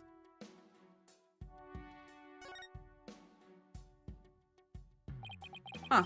That looks like an air vent. It's pretty high up there. What if you got a running start and jump? I doubt even a high jumper could make it. Don't be rude. Don't rule it out before you try it. Besides, I'm an excellent jumper. Even so, that must be about 9 feet high. Like I said, you don't know until you try. Monsieur Justice. So she doesn't know when to give up and when to stop using foreign words. I'm thinking whoever murdered jumped in from here, murdered, and walked out. Huh? What do we have here? Looks like a statue of the Nine-Tailed Fox and Tenma Taro battling out. Careful, Paula, it's got blood on it. Really? Hey, you're right. I wonder if it's the Alderman's blood. How can he remain so calm after seeing all this blood? Well, this isn't the first I've seen something like this, so... You're no fun at all. At least act surprised or grossed out or something for my first case. I'm already a lawyer. You want me to be an actor too? A statue that was at the crime scene. It depicts Tenma Taro and the Nine-Tailed Fox locked in battle. Guess this about wraps it up. Now, if we could get that detective to tell us what he knows. Hey, Apollo, do you hear something? Hmm? I don't hear anything. Oh, right. Your hearing must not be as sensitive as mine. What are you talking about? A whooshing sound, like wind rushing through a narrow strait. And the echo of someone's voice. In justice we trust! Ah! Someone's got a sharp set of ears. That was the sound of my righteous voice reverberating through the air duct. I heard it through the air ducts? Yeah, check it out. But why would she hear you through there? Why don't we go to the diagram? As you can see, that vent is connected to an air duct that leads out to the hallway. He jump scared you? The wind must have rushed through there and carried my monologue with it straight to your ears. And what a unique monologue it was. I was just thinking, maybe the killer made their escape through the air duct or something? Oh, cute theory, but I don't think so. The air duct in the hallway is low enough to climb into, that much is true. But as you can see, the vent in the ceiling is very high. 9 feet high, in fact. I highly doubt that there's anyone to get up, and there's any way to get up there without a ladder or something. And I don't see anything of the sorts in this room, do you? I guess you're right. Speaking of things in this room. What is it, Lily? Oh my gosh. This cat, I don't know if y'all can hear her. She going crazy. Yeah? Can you tell us about what you guys turned... Can you tell us what you guys turned up, Detective Fulbright? Not on my watch, buddy. In the name of justice, I cannot reveal facts pertaining to the prosecutor's case. Oh, come on. Throw us a bone here. Excuse me, Detective Fulbright? But I recall you saying earlier that you would come running whenever we were in need. I suppose I did say that. Helping those in need is what justice is all about. But keeping information out of enemy hands is also a form of justice. You know, I just realized, I wonder what happened to, Emma. Wasn't that her name? Emma Skye? From the last game? She was the main detective, so I wonder, like, what happened. Did she quit? Did she get a promotion? Will we see her? And we still don't know whatever happened to Detective Gumshoe. Which justice is the most just? Why is this always so hard? Well, how about this? Let's do a little give and take. I mean, serving the public is part of justice too, right? You know, like the police motto. To serve and protect. I doubt leaking information to the defense team falls under that motto. Or falls under that motto. Yes, of course. I must serve as well as protect. Okay, I will share some information. In the name of justice. We did it, Apollo. Yeah, we did it alright. But I'm not sure that was entirely ethical. Before that, you got anything to say about this? No. What about this? No? Okay. Details of the case. Was it Miss Jinshie Tenma who discovered the crime scene? That's right, and this photo shows what she saw when she opened the door. Okay. Looks about the same way that this crime scene is in front of us. Miss Tenma had a key allowing her immediate access. A key? So then the Fox chamber was locked? Yes, and Miss Tenma had the only key to its door. Really? So Alderman QB didn't have a key to the Fox chamber? Actually, he had a master key for most of the doors in the manor, but it disappeared after his murder. How about the same keys that are around Mr. Filch's neck? You know. This Filch, the caretaker to QB Manor, he had keys around his neck. Man is 50, and the is 18. Bobby Fulbright, the detective investigating the murder in Ninetales Val. He's a self-styled champion of justice and keeper of the peace. He's 33. He's a detective, but he real sus in that face. He might just be an idiot like Gumshoe was, though. Disappeared. You think the killer took it? It could very well be connected to the murder. We're looking into the possibility now. But it's the timing of Miss Tenma's discovery that I think is most important. Of course, I'm not going to share that information with you. Ha ha ha. You think you're some kind of champion of justice, but you're just plain old mean. I won't fall for that, you shameless rascal. I only help good little boys and girls. Shameless rascal? Who even says that? Well, I wouldn't exactly call you a good little girl either. A photo of the fox chamber. There are bloody footprints and black feathers scattered on top of the blood. Feathers and tracks. Those feathers and tracks look like something a yokai might leave behind. You don't actually think the murderer was some sort of monster, do you? What's the name of the creature in the forbidden chamber? Tenma something? Because for the black feathers and big tracks, it looks like that creature did it.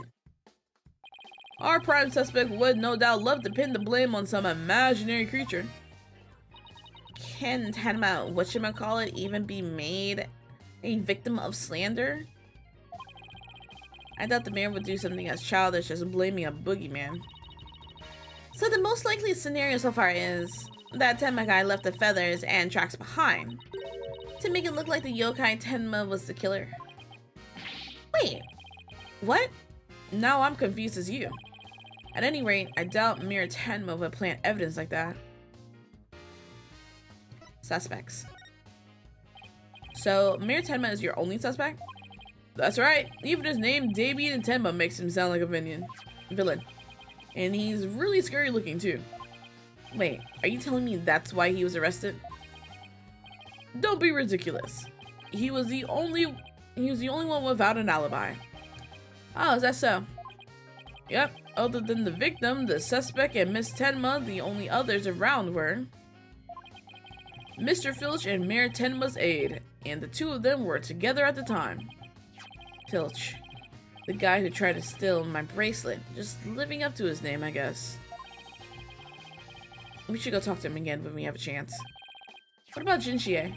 She's not being suspected at all. She may have no alibi whatsoever, but she also has no motive.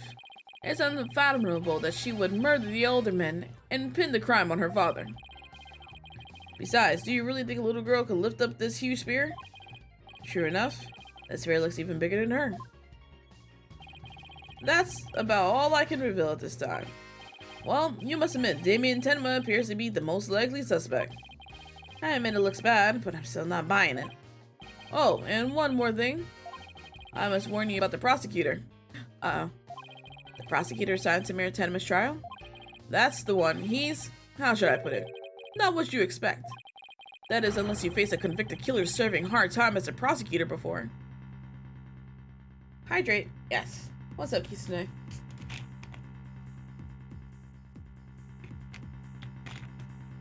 Everyone make sure to drink. I have water by my side.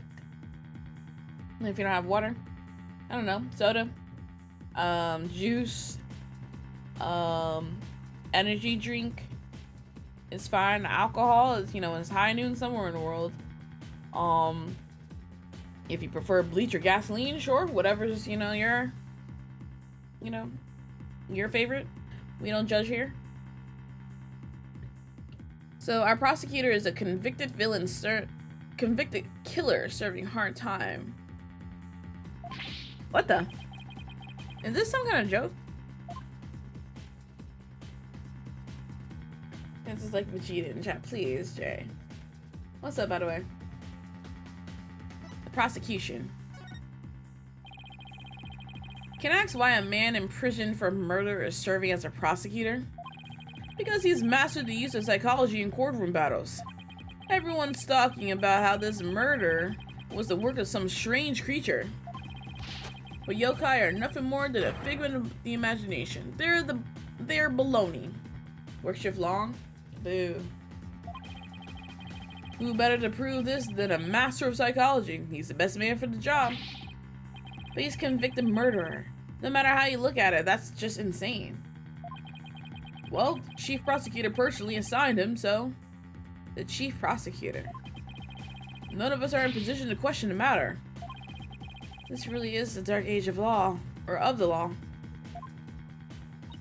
This prosecutor, he wouldn't happen to go by the name Blackquill, would he? Bingo, Simon Blackquill. So you have heard of him. Alright, the way that she's looking real stressed about who the prosecutor is means that there's some sort of connection to Athena and this prosecutor. You can say that. What's that supposed to mean? Well, I bet you don't know his unofficial title. Ever heard of the Twisted Samurai? That's Prosecutor Blackwell. The Twisted Samurai? Is that because he's a criminal? Well, yes and no. You can say it also has to do with the effect his crime had on things. How so? His conviction is what twisted and warped the legal world into this dark age of the law. What? And he, of all people, is going to stand in court tomorrow? Never fear. I myself will be there to protect you. That's reassuring, I guess. Well, you kids knock yourselves out. Can't wait to see how you do tomorrow. Wait, Detective Fulbright. I've been meaning to ask you something. Why are you barefoot? This doesn't look like the sort of place where you need to take your shoes off. Ah! I haven't even noticed. Why am I barefoot? You honestly hadn't noticed until just now? Sir, are you stepping in all this blood with no shoes on? Wait a second. Those shoes we found earlier? Excuse me, Detective Fulbright. These wouldn't happen to be your shoes, would they? Yes, they are. My favorite pair, in fact. Thank you for bringing them to me. You must truly be on the side of justice. Don't tell me Mr. Filch actually stole from a detective. Stealing shoes right off of someone's feet. That's pretty amazing. I find it more amazing that Detective Fulbright didn't notice. Well, it looks like we gotten all we can out of the detective, so let's see. Maybe we should go have a word with Mr. Filch. I want to hear what his alibi is. April 17th, Kyubi Manor. Where? This is just awful. Terrible, I say. Somebody help! Oh, look. It's Mr. What was it again? Finch? No. The name's Filch. Phineas Filch.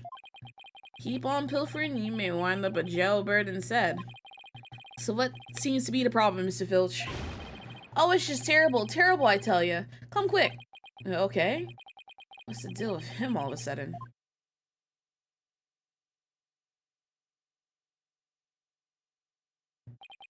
Looks like some kind of mask. It's the Amazing Ninetales mask. The Amazing Ninetales. Oh, right. The wrestler who appeared during the festival's special event. What's this mask doing here? He'd never take off his mask like this. Somebody must have killed him. What? Who would do such a thing?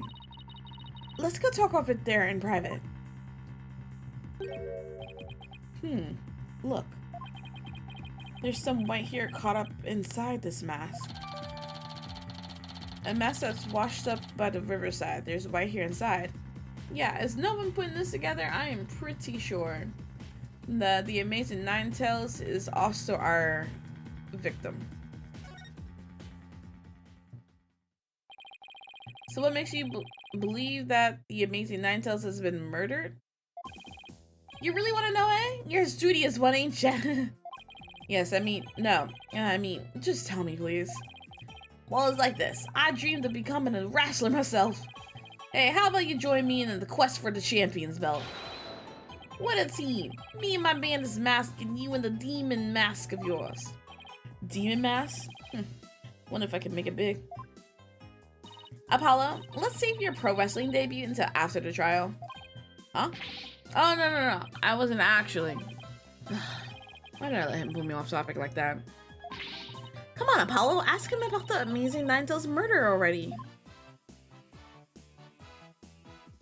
Let's present first. Tell me about this. You mind if I ask you about this? All that. Right.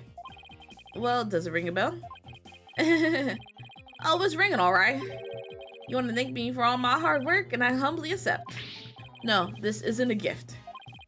Should have known this was a dead end. Okay, just gonna go through all this. Those keys that are around him, I think he stole that off the body. Off the QB's body, because they said that QB had master keys, And those look like master keys to me. Since the only other keys that existed was on Jinxie's.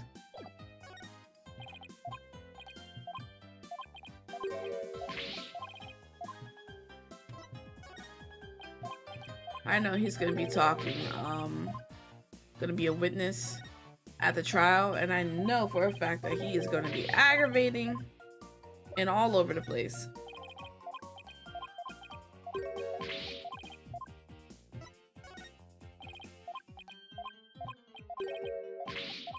For those that's new, I like to present everything I can just in case I'm missing out on some information.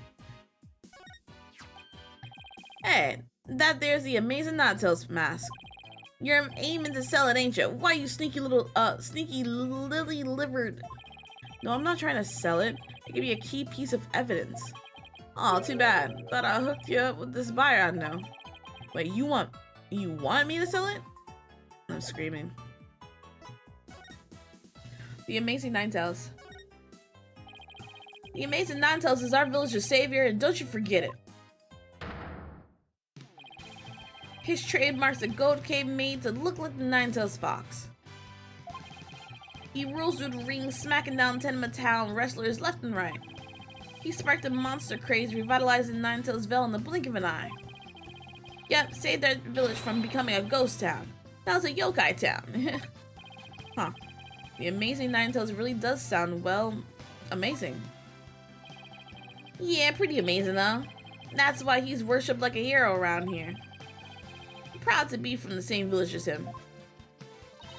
Come to think of it, you look kind of monster like yourself, Mr. Filch. Guess it makes sense since you're from the same village as the amazing Ninetales. I know, a lot of people have told me I look like a yokai. Since when was that a compliment? Ouch, what's the big idea? Check your pocket. Hey, how'd you do that? Keep it, I got lots more. A photo of the hero who sparked the monster craze and saved Ninetales Vale from becoming a ghost town. So you keep saying that the amazing Ninetales was killed. What's the story behind that?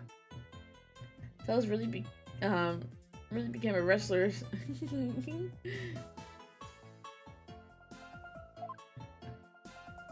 Amazing Ninetales' death. Are you saying he was murdered because his mask washed up alongside the river outside? That's only part of it. The main reason is no one's seen him since the special event. The word around Ninetales Vale is he was killed by Tenement. You villagers are really superstitious, aren't you? That we are. We love conspiracy theories too, like the mayor's diabolical plot. The mayor? Of Tenement Town? What is he plotting? Rumor has he's planning on releasing Tenement.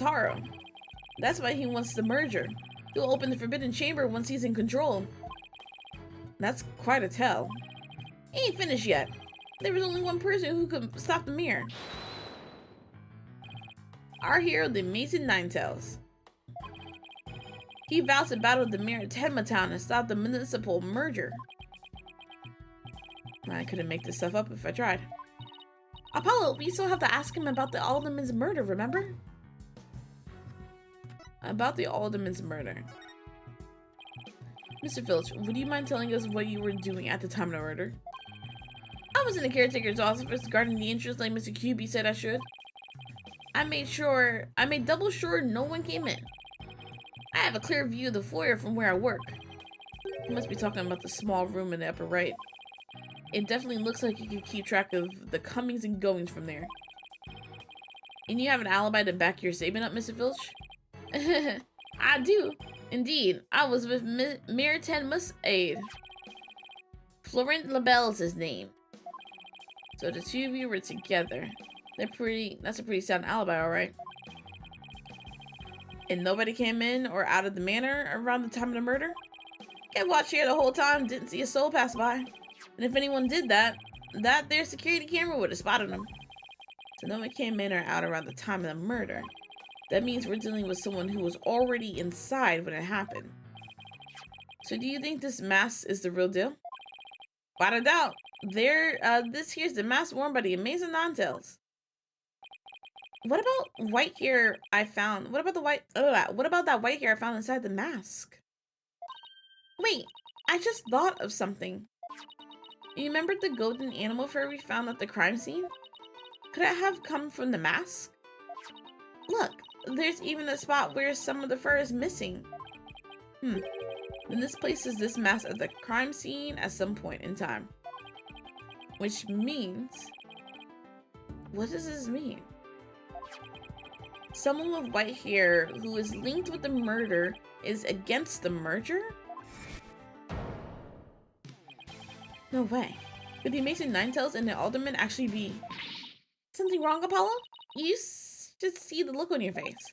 Oh no, it's nothing. Maybe Jinxie could tell us something, since she works here. Golden fur reattached to the amazing Ninetales.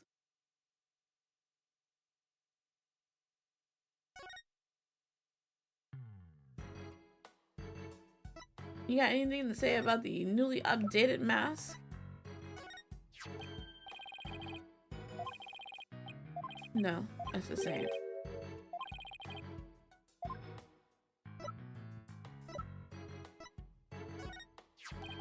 Hey, I know that picture. That's my amazing Ninetales glossy. How dare you steal it from me? No, this is the one you gave me. Remember? You said you had lots more? I did? Well, it was never really mine in the first place, so you can go ahead and keep it. Don't tell me I'm now guilty of receiving stolen goods. Okay. Let's go to the garden. No, she's not there. So let's go to the lane. April 17th, Ninetales Vel, Yokai Lane.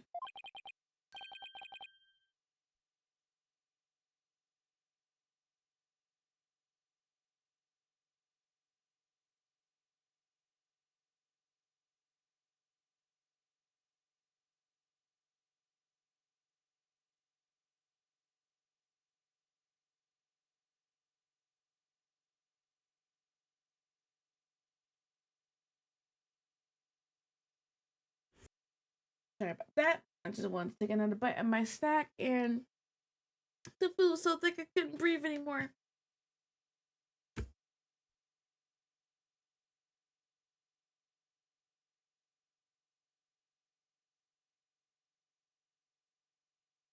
I had to wash it down with some water. Oh my gosh.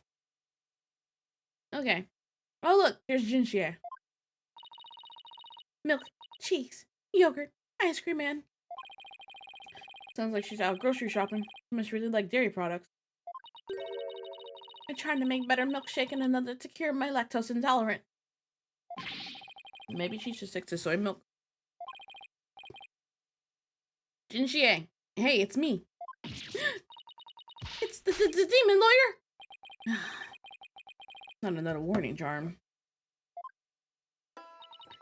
Apollo, who is she? Alright, this is your first time meeting each other. This is Jinxie, Mir Tenma's daughter. She's the first to discover the crime scene. Oh, she's the one who... hello, my name is Adina Sykes. I'll be helping Apollo defend your father at his trial. Pleased to meet you. Pleased to meet you too. Where's Juicy? She went back to the office ahead of us. But don't worry, Adina and I are on the case. Wait, how do I know you didn't? That you didn't gobble her up alive? Relax, I didn't eat her up. And I wouldn't do such a thing in the first place. Oh, poor little Juicy. I'm about ready for some tears of frustration myself. She's quite, interesting character, huh, Apollo? Let's see. I don't think I've received these all from her and never presented it to him, so let's see what you say. They sell those at the village souvenir shop. They really went all out, making it look like a real scroll and all. By rolling it up like that, you can't see Tanmataro's picture. It's so you don't lose your soul if you accidentally gaze upon him. Even if it's a souvenir, no one in this village wants to accidentally see what's inside. I've heard of losing or selling your soul for many things, but the price of a souvenir? I wonder how many innocent shop girls have fallen victim. Wouldn't it be better not to sell them at all?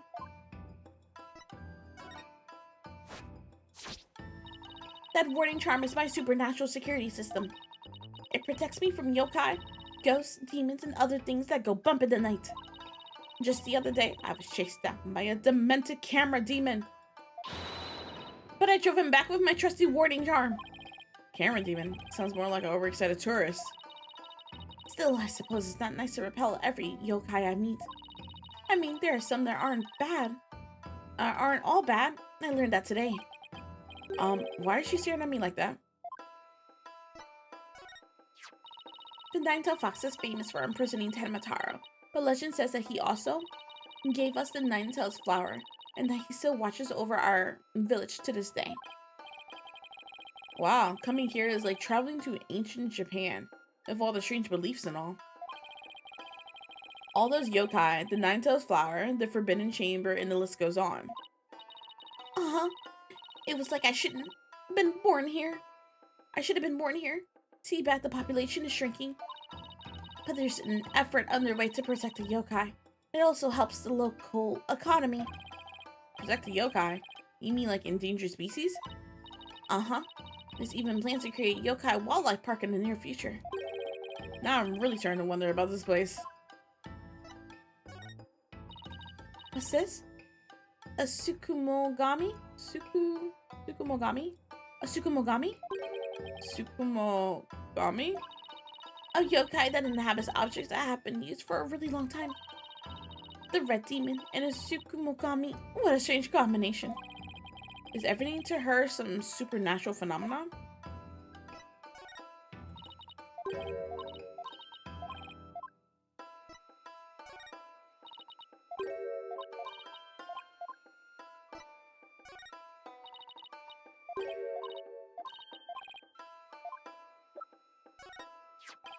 Jinxie, I wanted to show you this. Wait, Apollo, you can't show that to her? Having her father arrested was bad enough? Huh? Did he say something? Maybe this wasn't such a good idea. Oh, never mind. Wait, Jinxie is a huge fan of the Amazing Ninetales. She'd probably freak out if I showed her this massive about the guy in it. What are you thinking? It would crush her if she figured out her favorite wrestler is dead. Guess I'll spare her the grief, although she really could use a reality check.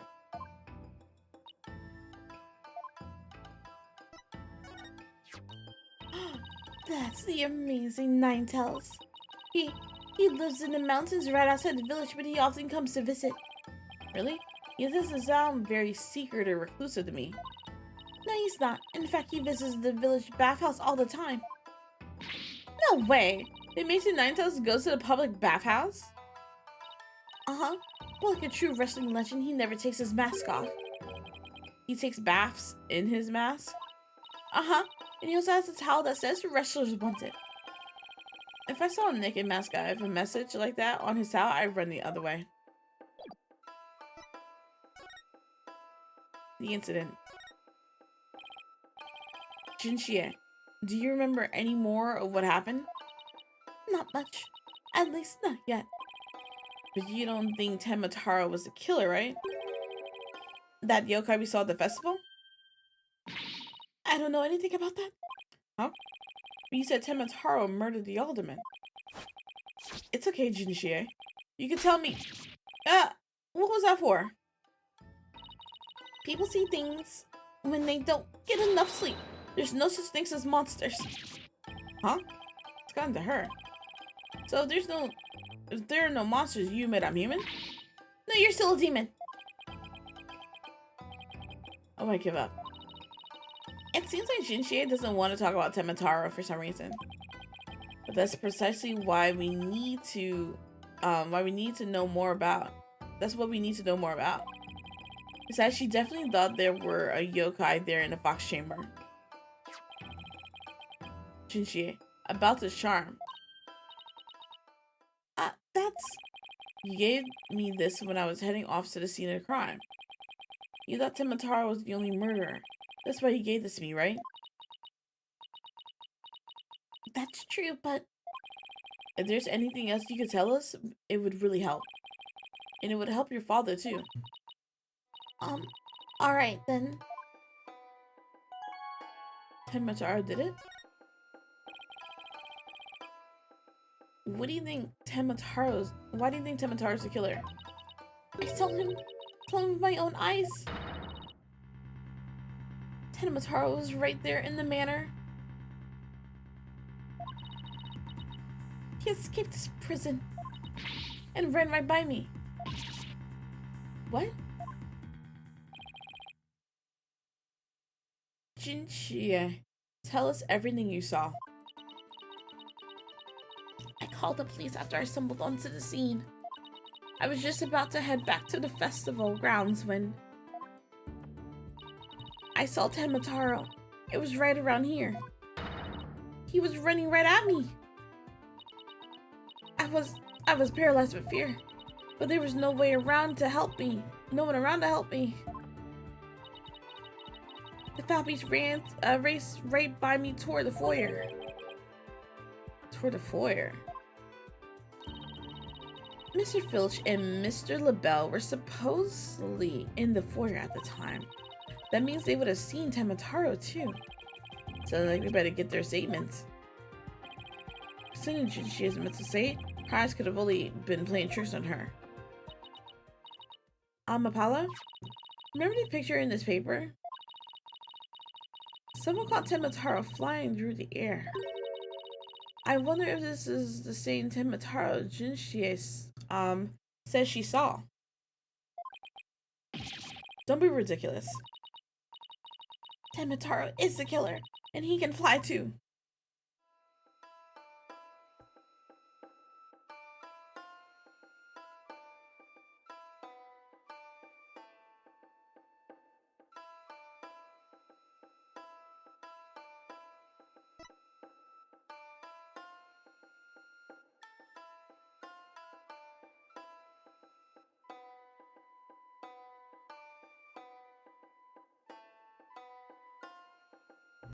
I'm starting to get sleepy again, so I'm trying to eat to keep me awake. Okay. The Amazing Ninetales. Jinchie works at the Alderman's Manor, so maybe she can...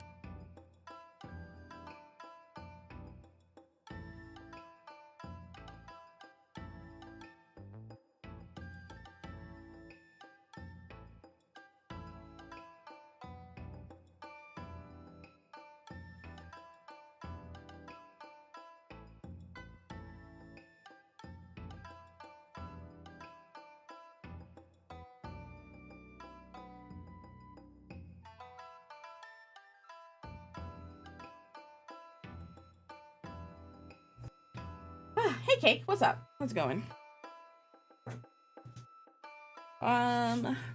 Jinchie works at the Alderman's Manor, so maybe she could shed some light on this.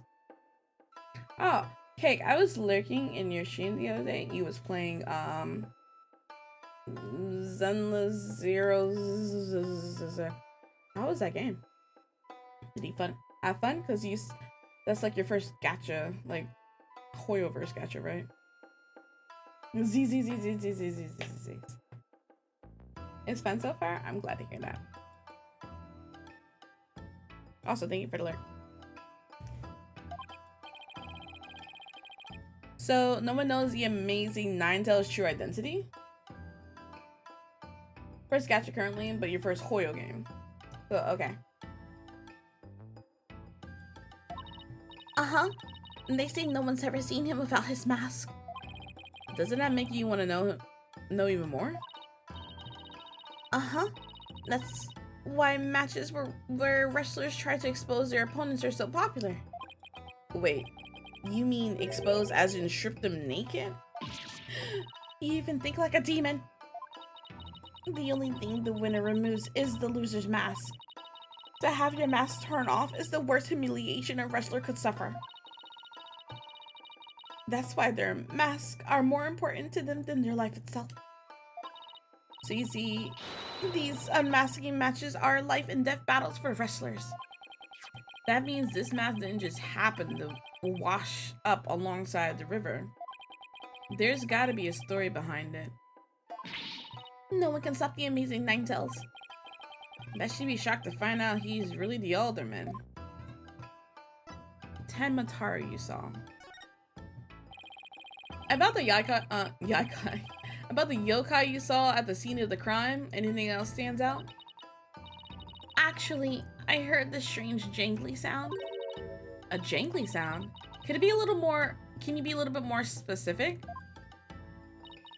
My memory is kind of fuzzy, but I vaguely recall seeing Tenma Taro holding a staff or something like that. Maybe that's what was making the strange sound. Does Tenma Taro usually carry a staff? Good question. Never heard anything like that, and it's not shown on the scroll.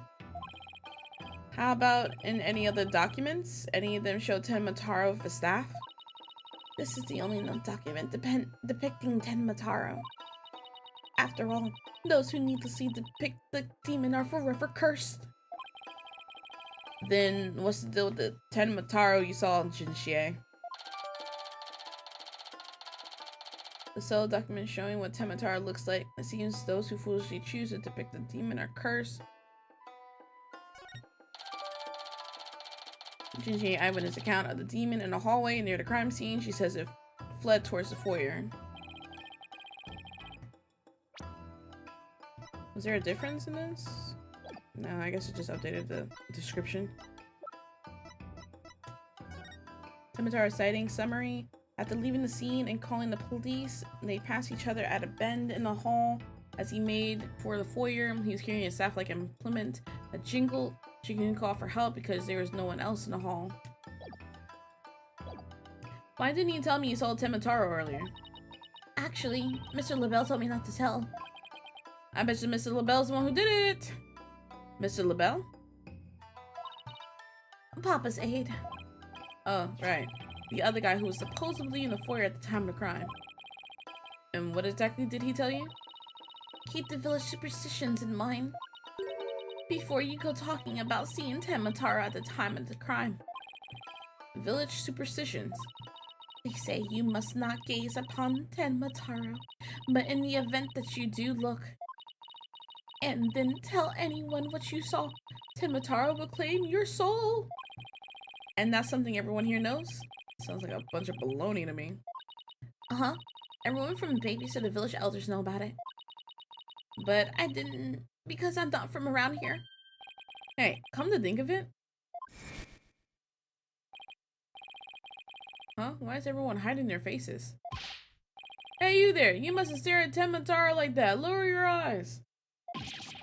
He'll steal your soul if you're not careful. Huh? Steal my soul? Seriously? The guy at the special event said almost the exact same thing. Apollo, do you think LaBelle guy actually believes in Tenma Taro? Seriously doubt it. He's not even from Ninetales Belle. Then why would he try to keep Jinxie from talking? Good question. I think we better go have a word with him. Time to unmask this monster of a mystery. The last time I saw Mr. LaBelle, he was relaxing in the foyer. Bueno. Next stop, the Manor foyer. With any luck, he'll be there waiting for us.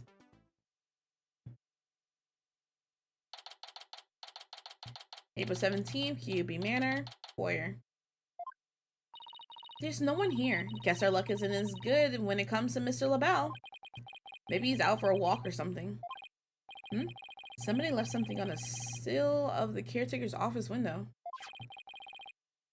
Oh, it's a TV program, the guide. Tenma Town Pro Wrestler, Howling Wolf vs. Pretty Boy Vampire. Blow by blow, commentary by Timothy Twilight. That whole sentence is wild. Looks like someone circled a pro wrestling match. Hey, what do you think you're doing? It's Mr. Village. What can we do for you? I bet she was gonna scream monster, which really isn't much of a stretch. Ain't nothing I need you to do for me, but what business do you got with my TV listings? Oh no, it just caught my eye. Can I ask if you watched this pro wrestling program today? Yep, this was a match between a couple of ranked amateurs, though. It was a complete disaster. I reckon even I could have done better than that. I seriously doubt that. This match was at 3 o'clock, and... what time was the murder? Does it say? Near 10 minutes 8, he was supposedly in the foyer on the day of the crime.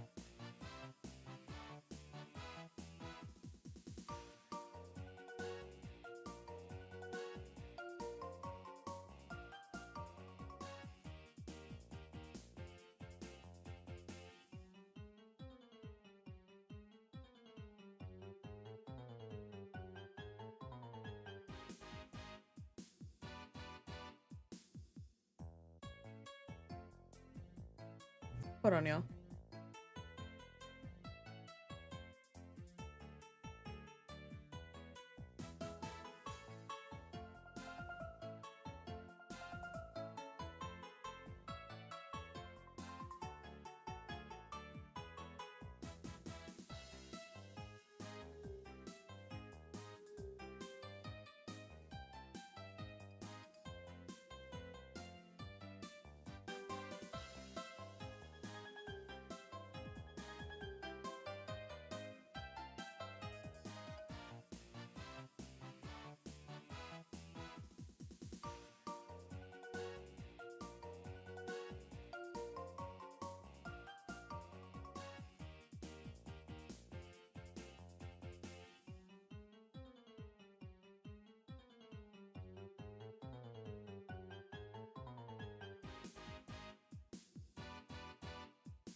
Okay.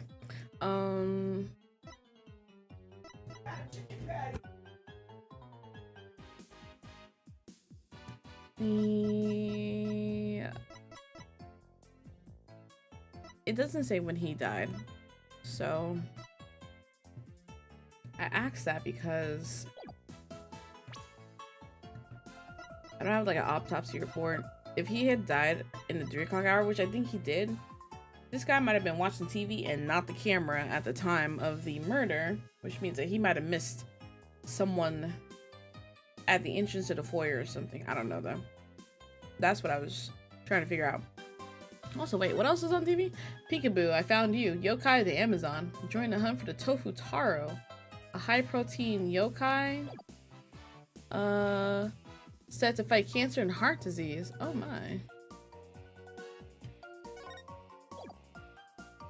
Huh. Is it nothing but like yokai TV shows on this TV listing? Anyway. Almost forgot, there's something I wanted to ask him. Mr. Vilch, did you see anything unusual around the time of the murder? For example, Tenma Taro or something like that? Huh? Tenma Taro? So you did see him. My, how clean and shiny your forehead is again today, Mr. Lawyer, sir. Bet you shine it up every day, real pretty like. The ladies must love it. Don't change the subject, and for your information, that was a seriously bad attempt at flattery. Shinchie says she saw Temataro flee towards the foyer. So you must have seen him too if you were here. Yipes. Wow, I really pushed a button there. Well, did he see anything or not? Hold it. Oh. Yeah, this is the murderer. That is quite enough. I must ask that you not pester my friend anymore. Yes, forgive me for being pester, sir. And you are? I am Florence Labelle. Bold, divine, and personal aid to Mayor Damien Tenma. Bow divine? More like yokai grotesque. This place is crawling with monsters. Ah! What the? What did it say? Oh. Excuse you. Not his, like, flower bean perfume? What the heck was that for? It was just a little cologne. You had a look of stinky sweat about you. It's from my own original brand of cosmetics called Je suis le belle. Reminds me of the 70s Joker. Oh, what's a heavenly scent? I think you just paralyzed my olfactory receptors. I suppose such a scent would be difficult for a peasant to appreciate. I'll have you know, that is brand number 5. Bonjour. It's my, oh, so we French, okay? It's my way of introducing myself. Enjoy. His name means beautiful flower? Ah. Where's my bottle of adieu so I can return the flavor? Enough about the clone. Please tell us what you saw around the time of the murder. Let me present things to you first. Yes. Do you always go around sticking your hand in other people's faces? Oh no, I just wanted to show you this. Yes, you do have something in that grimy paw of yours. But I only have eyes for things of beauty. Now, if you would excuse me. I guess he only look at stuff that interests him. Alright. Then we're gonna go this real quick. Yes, that's a warding charm, but why are you showing it to me? Guess it doesn't work on all monsters. Shame on you, thinking that would work on me. You should be honored to be bathed in my beautiful scent peasant. I really wish it would work.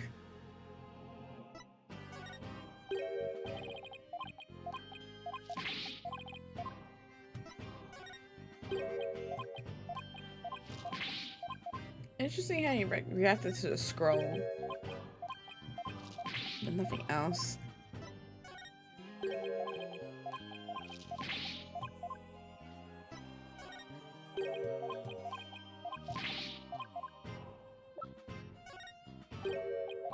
Nothing about the crime scene photo?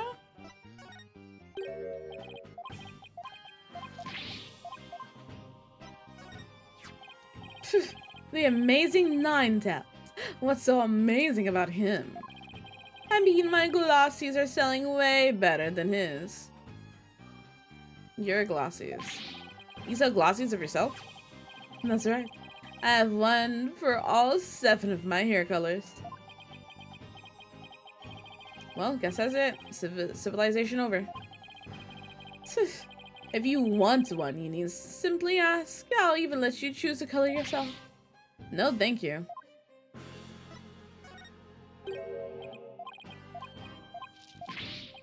I want to know, what's the motive? Why did you kill this guy? And why are you framing your boss? Alright, keeping Jinxie quiet. I heard you're the one who told Jinxie not to mention that she saw Tenma. Why that little... So she told you she saw the demon, did she? Mr. LaBelle, do you mind if I ask whether you believe in the village superstitions? Oh, please. I was merely trying to keep with tradition. Nevertheless, I will say this. I wouldn't stick my nose into this whole Tenma business if I were you.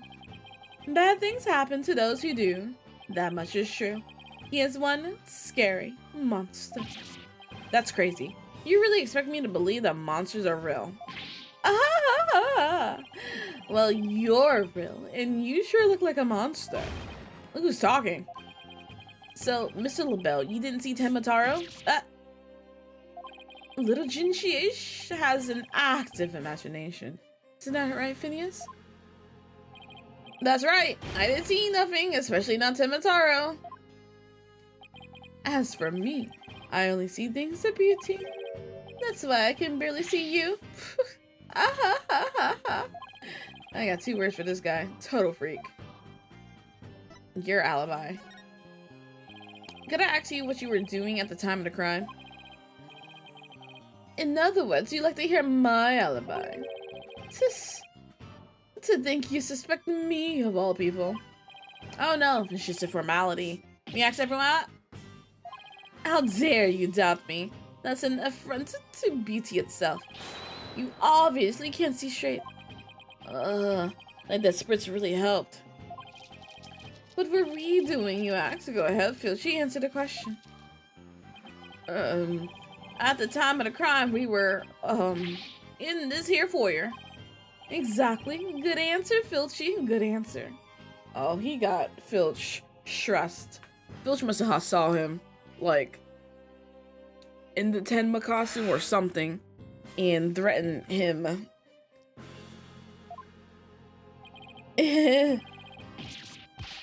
You quite said enough. What is with these two? Great, now he's got me talking like that. I'll be quite through here. I'm a very busy man, you know. Right. Well, thanks for your help. So these two were in the foyer but didn't see Tenmataro. Come along, Filchy. Where are we going? Alright, gotta practice them statements for tomorrow. Yikes! My eyes! You're going to dig your own grave with that big mouth of yours someday. What does he mean, practice statements? Now, if you would excuse me, it's time to touch up my makeup. Apollo, I know this sounds strange, but Mr. LaBelle seems unusually preoccupied with Tenmataro. Really? How can you tell? Well, it's kind of hard to explain. You see, I can read people's emotions from the tone of their voice. You mean you have good ears? Something like that. People's emotions are expressed in the tone of their voice. And my ears can pick up on on even the subtlest of tones for some reason.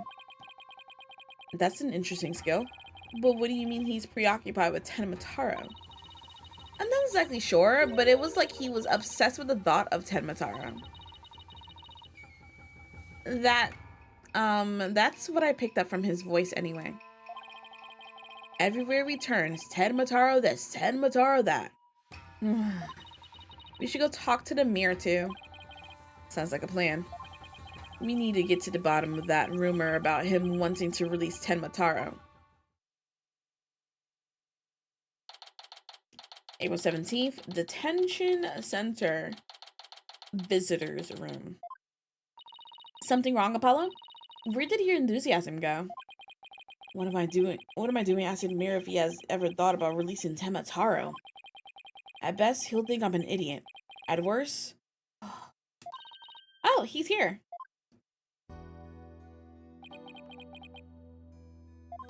It's so nice to finally meet you. I'm Mr. Justice's partner, Adina Sykes. I'm looking forward to working with you, Mr. Tenma. Taro.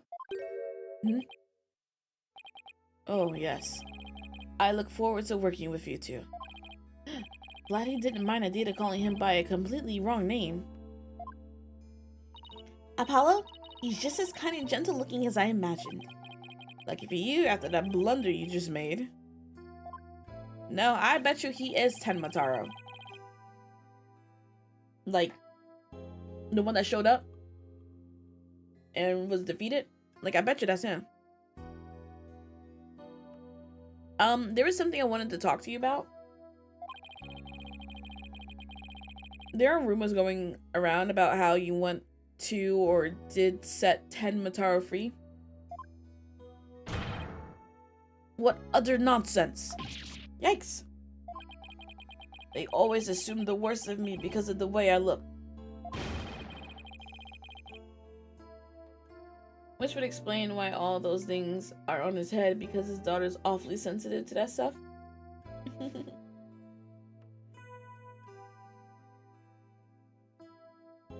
But, those rumors don't have a shred of truth, I tell you. A little touchy about his appearance, isn't he?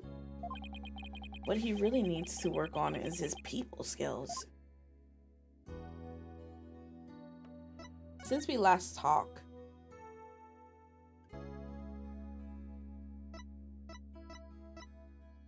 I think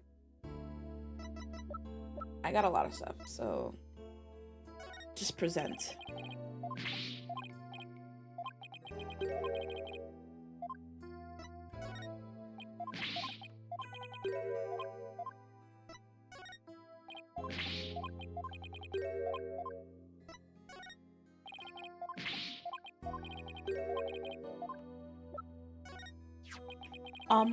This is a photo of the crime scene. You didn't happen to see a yokai there, did you?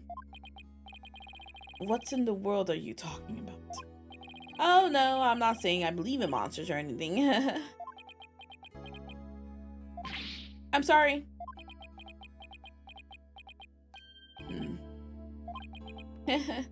Please somebody let me out of here. So did you see one? You know, like, I don't know, Tenmataro or... Never mind, just forget it. Huh. Huh. Is he laughing at me? With me? Or even laughing at all? It's kind of hard to tell.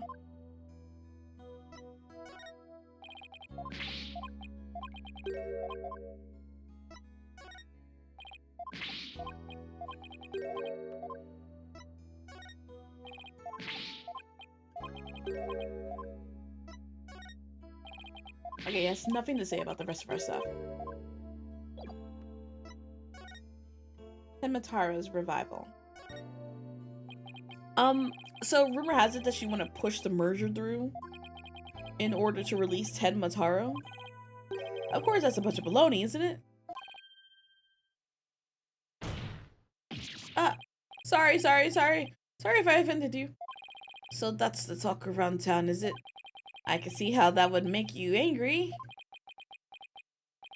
What's if Shinshie's schoolmates start teasing her about this? Huh? I must break out of here at once. Her tormentors must be taught a lesson. No, wait. First we have to get you a not guilty verdict. Don't try to stop me. This is about a father's duty to his darling daughter. Hold tight, sweet Jinshie. Daddy's coming to save you. Relax. We'll look out for your daughter until we get you free. So, you don't need me to go straighten things out myself. Oh boy, they probably call in the SWAT team if we showed up at her school. Alright, I ought to ask about the reason behind the merger. Why the merger? It seems like you're rather forceful in pushing for the municipal merger. Did he really want Ninetales Vel that badly?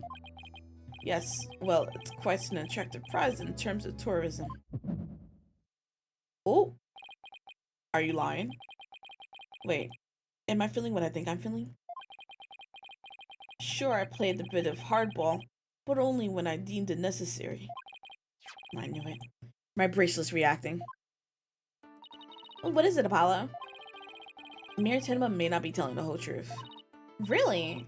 How can you tell? People invariably tense up when they lie. That's where my bracelet here comes in. I get sense when the person I'm talking to is feeling tense, because it begins to feel tight on my arm. No way! You could do that? Wait, so you believe me? Just like that?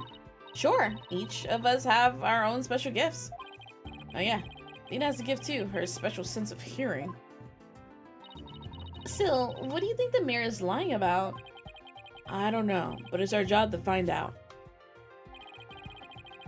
It's been a while since my bracelet last reacted like this. Let me see if I still remember how to do this. First, I touch my bracelet. Triangle. Right. Now let's give it a whirl.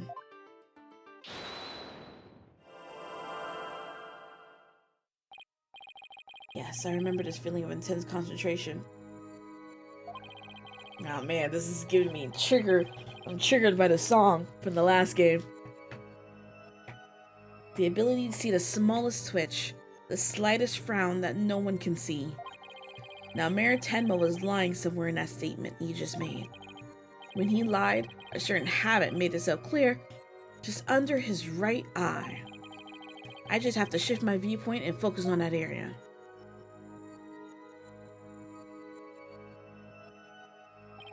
Alright, I got him now. His nervous tell should appear when he's trying to pull the wool over my eyes. I gotta pour over every word he says and wait for it to appear.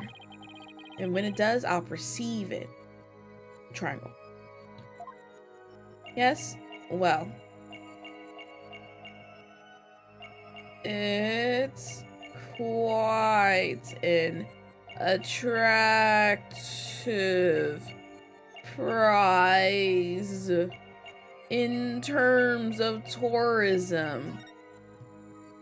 Sure, sir. Gotcha! Mr. Mayor, please, you can trust us with the truth. The truth? I don't understand. When you mentioned tourism, the bottom of your right eye started twitching. What nonsense is this? What if it did? Please tell us more about your merger bid. What more is there to tell?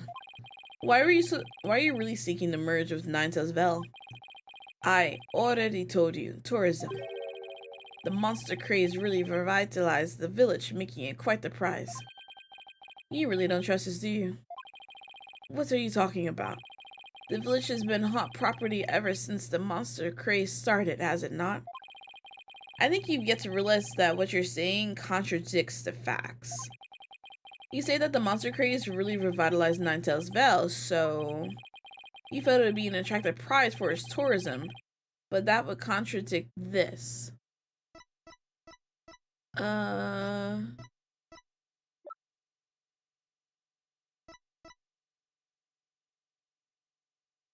This one.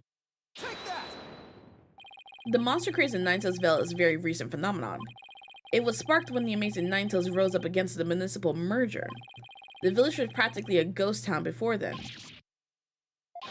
So you see, you couldn't have possibly seen it as an attractive prize for its tourism. What's the real reason behind your push to merge Tenma Town with Ninetales Vel, huh? Well,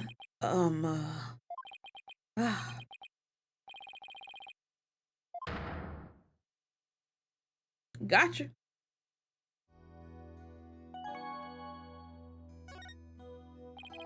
Are you ready to tell me the truth now? Honestly, I never wanted to pursue the merger in the first place. But I had no choice if I wanted to protect my darling little Jinxie. Protect her from what? I received a threat. It said either I go through with the merger or my Jinxie dies. What? How awful! Who would do such a thing? I don't know. But whoever blackmailed me must be connected to the murder. Wait, so you think the blackmailer and the killer could be one and the same? Alderman QB was immensely popular, so you have to ask, who would want him dead? The blackmailer who wanted the merger at all costs had all the motive in the world. But why go from blackmail to murder? The merger protest won't disappear just because the alderman was killed.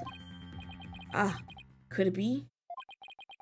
What if there's another reason for the murder? Like what? Maybe the blackmailer discovered Alderman QB's secret identity? And his secret identity was a threat to the blackmailer's merger scheme. What do you think identities have to do with anything, Apollo? I have evidence revealing the alderman's secret identity. Maybe it's time to use it.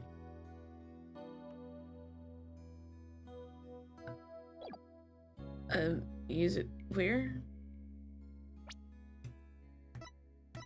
Show mirror proof of Alderman's secret identity. Oh, okay. Mayor Tenma, please take a look at this if you would. That's the amazing Ninetales mask. What is the meaning of this? This mask was almost definitely at the crime scene. And there was some white here inside. white hair. You say? There was but one person with white hair in the manor that day? What? What do you say? You know which man I'm talking about, right? I'm talking about Rex QB, the amazing Ninetales himself. No way! The alderman was impossible. Wait, come to think of it, Alderman Kyubi was a former pro wrestler. So the Black Metal turned killer when he discovered the alderman's secret identity. Didn't I just say that? But yeah, the amazing Ninetales was a threat to the Black Metal scheme. He opposed the merger and as a result single-handedly sparked the monster craze. Even so, what was the mask doing at the crime scene? There had been an event at the manor, and maybe Alderman QB had taken part in it, if you get my drift. This is absurd. Mr. Mayor, do you have proof of the threat that was made against you? Yes, a blackmail letter. Unfortunately, it disappeared after the murder. I've been carrying it around in my briefcase, but now it's suddenly vanished. The blackmailer must have taken it with them after they killed the alderman.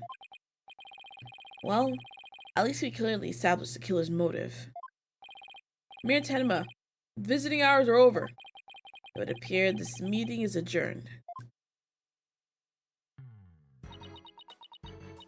Apollo, do you really think the Tenmataro that Jinshie saw is the killer? Interesting that in this vision, he's not carrying the staff. I don't know. All I know is that there's no such thing as monsters. What about that newspaper article? Could the killer have purposely freed Tenmataro to do their dirty work? Oh, come on. There wasn't any Tenmataro to release in the first place. Yes, but the only suspect the police have right now are the mirror and a yokai. We'll probably be arguing whether there was a yokai involved in court tomorrow. I can already see that look of disbelief on the judge's face. Apollo, are you alright? I'm fine, I'm fine. I'll think of something. I better, because I can't very well say a flying demon was the killer. I mean, in the third game, we were all believed that there was, what's-her-face was flying in the air during that murder scene. Something about, the suspect was flying across the bridge in the air. I can't remember the full details of that one, but we were made to believe that one. So why can't we believe that there's a yokai walking around killing in this one? At this point, the only thing I know for sure is tomorrow's going to be one doozy of a trial.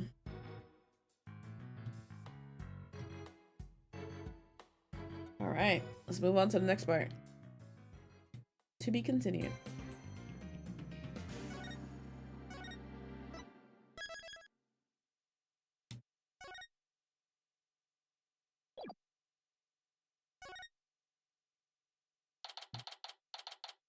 April 18th, 9:15 a.m. District Court. Defendant Lobby number 3. This takes place... Oh, okay. So I'm just thinking... This takes place before the first episode. So the bombing hasn't happened and the courtroom's still normal.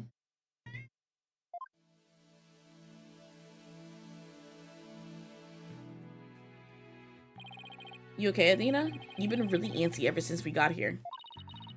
I'm just excited. This is my first real court case after all. Yeah, a real ball of excitement she is.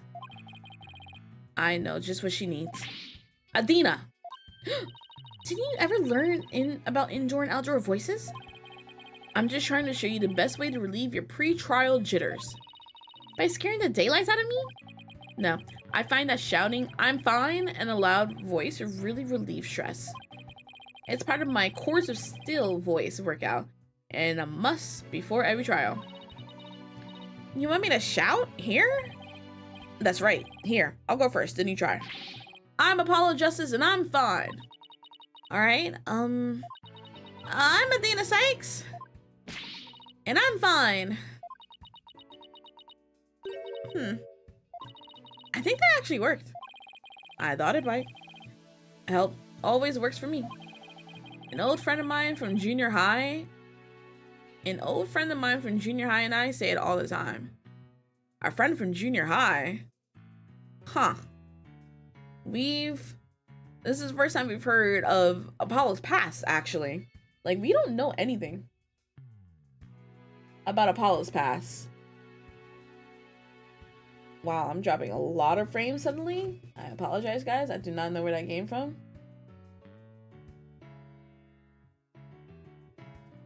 Like, we know that Apollo and Trucy are half siblings.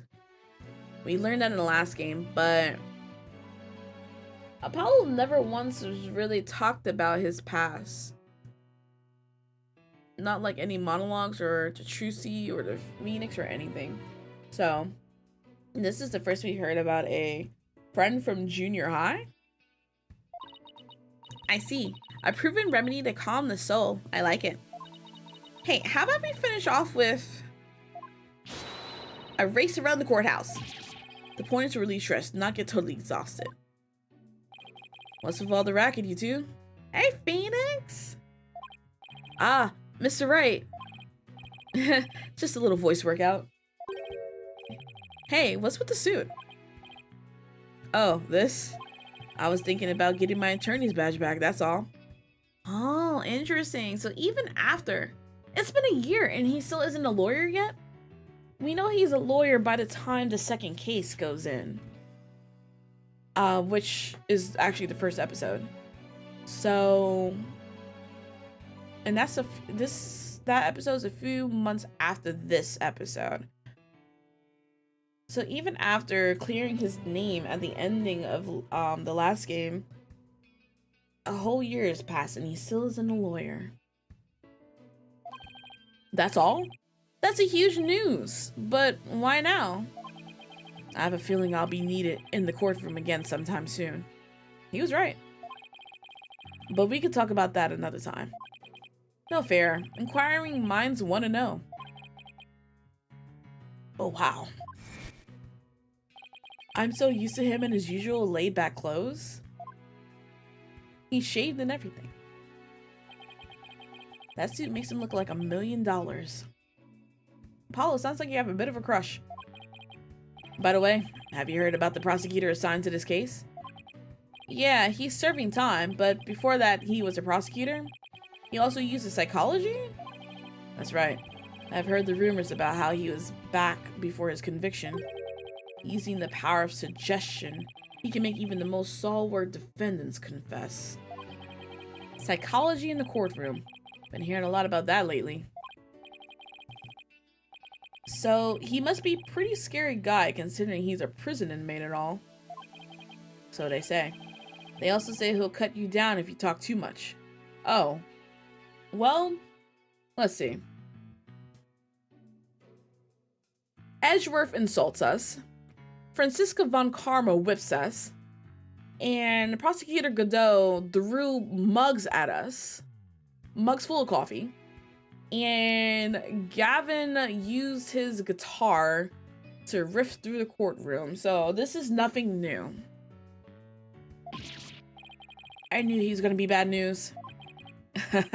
It's probably just hyperbole. Hyperbole, but you know that word. At least, I hope for your sake. Wait, so is it true or not? Phoenix, let's just say you should be concise and choose your words carefully.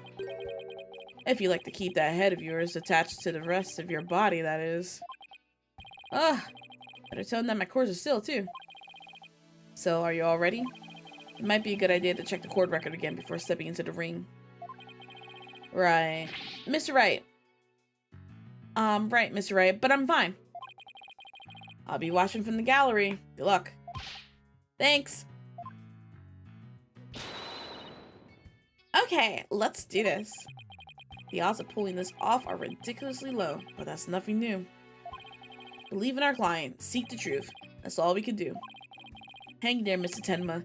Here comes justice. I'm a little nervous to see what the prosecutor looks like. We've fallen in love with every prosecutor we've had so far, except for Payne. Of course, nothing beats, or no one beats Edgeworth. April 18th, 9:30 a.m. District Court, courtroom number 4. Court is now in session. All rise. Court is now in session for the trial of Damien Tenma. Apollo Justice Defense Team Leader is ready, Your Honor. I know that big booming voice anywhere. As chipper as ever, eh, Mr. Justice? But who is the young lady next to you? I'm Athena Sykes, Mr. Justice's junior partner and fresh out of law school. Well now, full of beans too, eh? Excellent. Makes an old man feel young again. Now for the prosecution. It appears the prosecution is not ready yet. Never fear, for I shall explain. It's just a minor procedural complication, Your Honor. The prosecutor for this case is being escorted from prison as we speak. Prison? Ah, yes, of course. I almost forgot that he is currently serving time. Oh no, he has long hair. Yup, Prosecutor Blackwell's an inmate.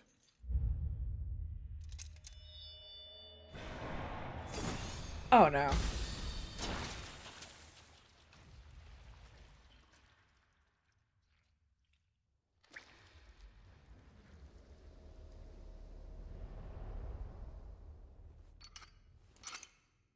But even a convicted murderer still got a job to do and duties to perform. Okay, he's got white hair as well.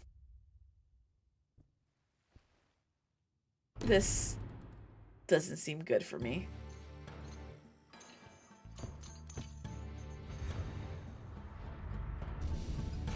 Oh God. It's time to tuck the hair behind the ear. Oh no. Who's that with his back to us over there? That's him. I'm sure of it. Prosecutor Blackwell. Is the prosecution ready? Here's Searle. Don't really. Who is this exactly? That is exactly how I feel right now.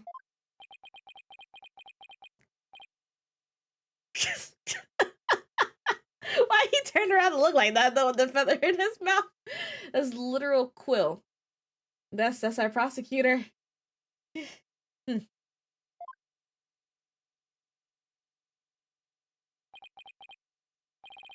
Enough jabbering.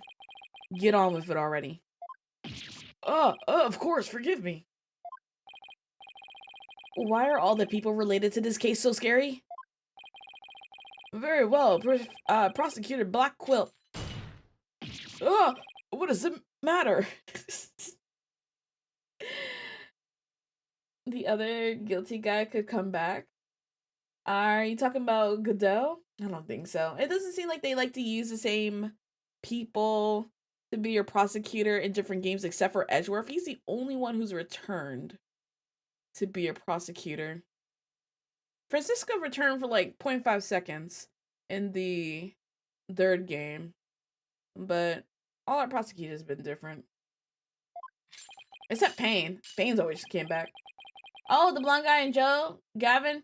I don't think he'll turn back. I don't think he'll come back, but he might, like, he might be referenced or anything, but I don't think he'll come back. Must we continue to fritter away time like this? It is all right there in the indictment. An opening statement would be pointless. Pointless? Oh, well. Looks like the cat, or in this case, the prosecutor, has a judge's tongue. But we need an opening statement as an overview of the case at hand. Well, then your baldness. Ooh. If it's so very important, why don't you just do the honors? That Salem coming in. I hear Sammy found a new husband. Oh, yes. We all have. We found a new husband. Because my hair is also twirling.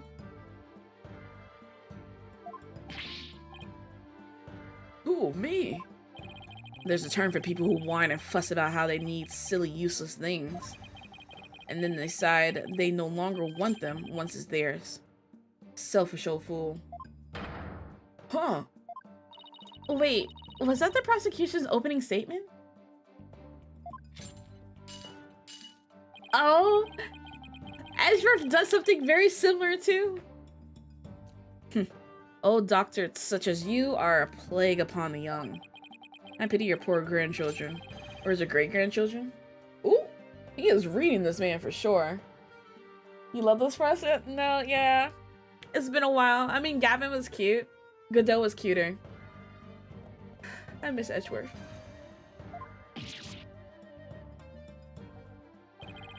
All these years, I thought the opening statements was the prosecutor's job. But I suppose I could give it a try. Might be a nice change of pace. What? He actually fell for that?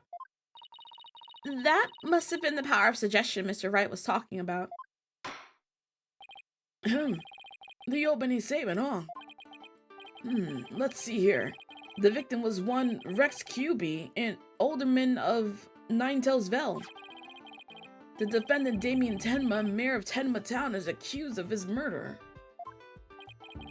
And why, pray tell, was the mayor arrested? His prints were on the murder weapon. Plus, he had a motive, the elimination of the biggest roadblock to the municipal merger. The caretaker and secretary, other potential suspects both have alibis. And his daughter, who was also in the vicinity at the time of the incident, has no motive. So in a nutshell, I'd have to say the charges against the defendant are incontrovertible. Incontrovertible? Okay. Bravo, your baldness. Your years of experience shine bright like your head. Ho, flattery gets you everywhere. He's playing Simon Says with the judge. Moving right along. Now, let's hear from our first witness for today, Detective Fulbright.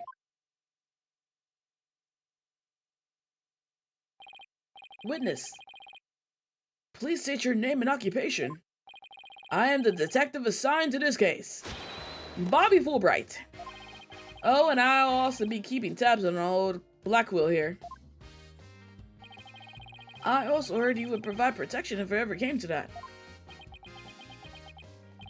It would seem that I had been sorely underestimated. Wait, who's protecting who from what? Still, I truly believe anyone can turn their life around. Fulbright. Save your platitudes for funerals. Get on with your statement. That's the spirit. Justice must be swift and true. I see it in your eyes. There is hope for your rehabilitation and return to society. I will never give up on you. Prosecutor Blackwell doesn't seem to intimidate Detective Fulbright. Well, you know what they say. Ignorance is bliss. Oh, so that's why Detective Fulbright was assigned to Blackwell. He's so oblivious. Now, let's have your first statement, Detective Fulbright. You got it, but first I'd like to say to the defense that justice will ultimately prevail.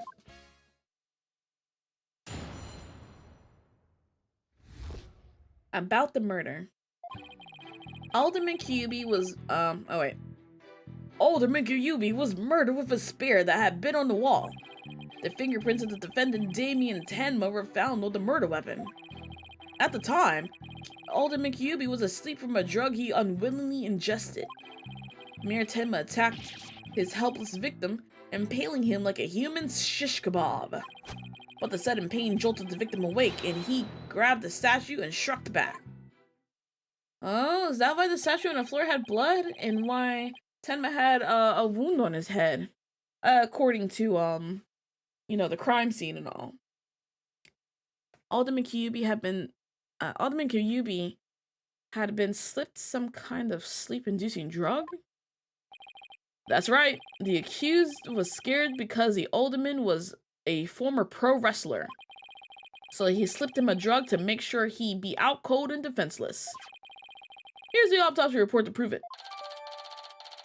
Cause of death, stab with a spear, established time of death around 3:20 p.m. The victim had been in a drug-induced slumber.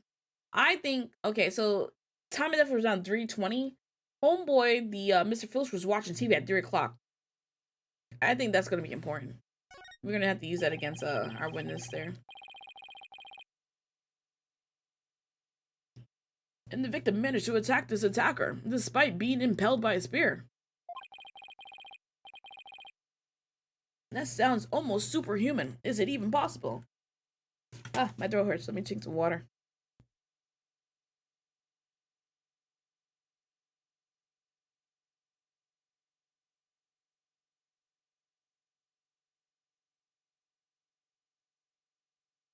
My throat still hurts. Well, he was a former pro wrestler after all. That spear is probably nothing more than a mosquito bite to him. He died from it, sir. Objection! Not so fast. Don't try to brush it all off by saying the alderman had been a pro wrestler. Do you really expect us to believe he could fight back after being skewered by a spear? Never heard of the incredible feats of which man is capable of in a pinch, have you? Like the samurai of yore, wrestlers can battle through intense pain. It sharpens their senses. I used to talk about it with a former wrestler I met in the clink. I don't know.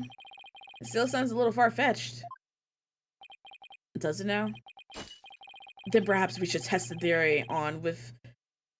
Whoa. Then perhaps we should test the theory on you with the edge of my blade. I didn't sign up for this. Oh.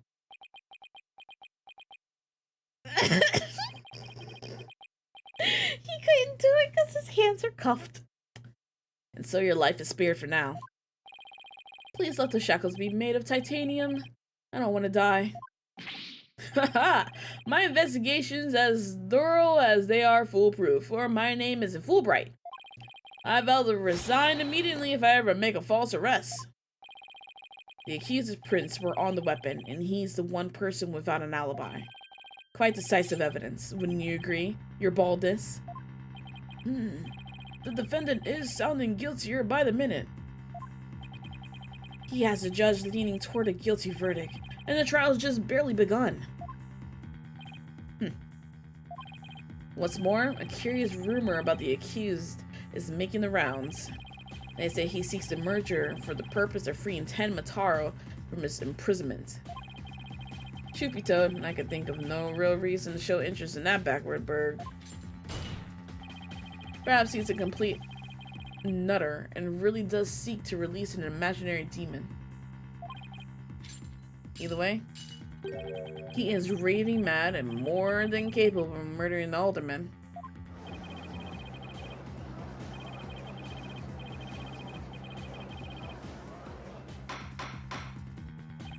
Order! There will be no gossiping in my court. Your baldness? Please take a gander at those charms plastered across his cranium. I hear they're meant to keep him safe from possession by the demon Mataro. Then again, perhaps he's already under the demon's spell. Behold, the lunatic appears poised to lunge at you at any moment. The rumors and quirks of Mayor Tenma have no relevance to this case. Besides, those charms on his head, they're just a fashion statement, I think. Come to think of it, such things don't seem relevant to the case, do they? The prosecution will refrain from dragging our client's reputation through the mud. Oh, what a dreadfully fearsome lass we have here. Ooh, thanks for that lifeline, Athena. Careful, Apollo. He has the judge dancing in the palm of his hand. The power of suggestion is one of the more powerful tools in Simon Blackwell's arsenal. He's trying to manipulate everyone's impressions to suit his objectives. This guy really is bad news. In any case, it seems the victim did manage to defend himself despite being impelled. What sort of weapon did he use against his attacker? None other than this statue right here. It appears to be a statue of two strange creatures locked in battle. Two yokai to be exact. On one side is the nine-tailed fox and the other, Tenmataro. That's so funny that his back is to the case. This man does not care. Quite interesting if you think about it. It's as though this very case were rendered in art. The mare's blood was found on it, but no prints could be lifted. Mr. Justice, you may proceed with your cross-examination.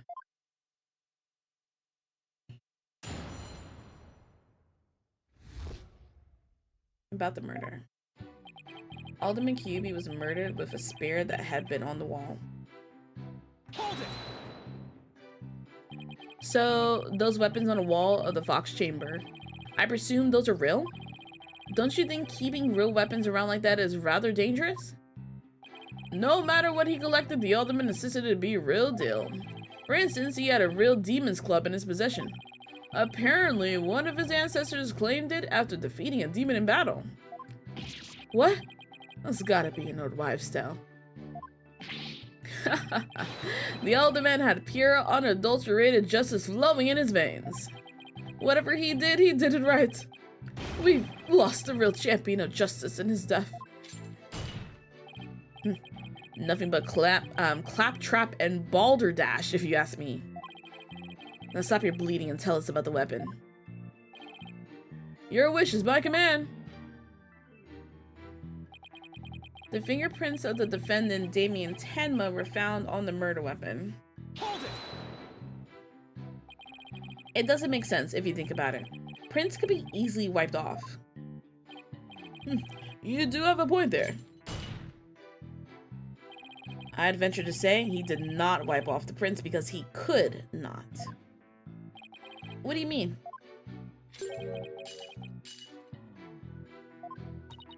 Looks like he wants you to figure it out. Well, don't just stand there, show him who's boss.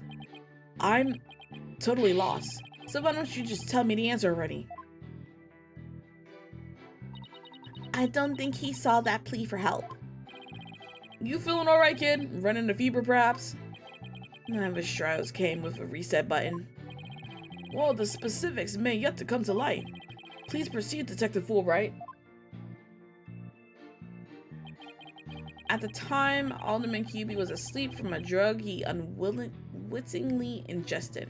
There was coffee cups spilled on the floor. Hold it! Come to think of it, I just said that. A coffee cup was found on the floor. Was it sedative in his coffee? Bingo! We found traces of a sleeping agent all over the inside of the cup. And that is why he is out cold. That is until he leapt to his feet upon being impaled by the mirror.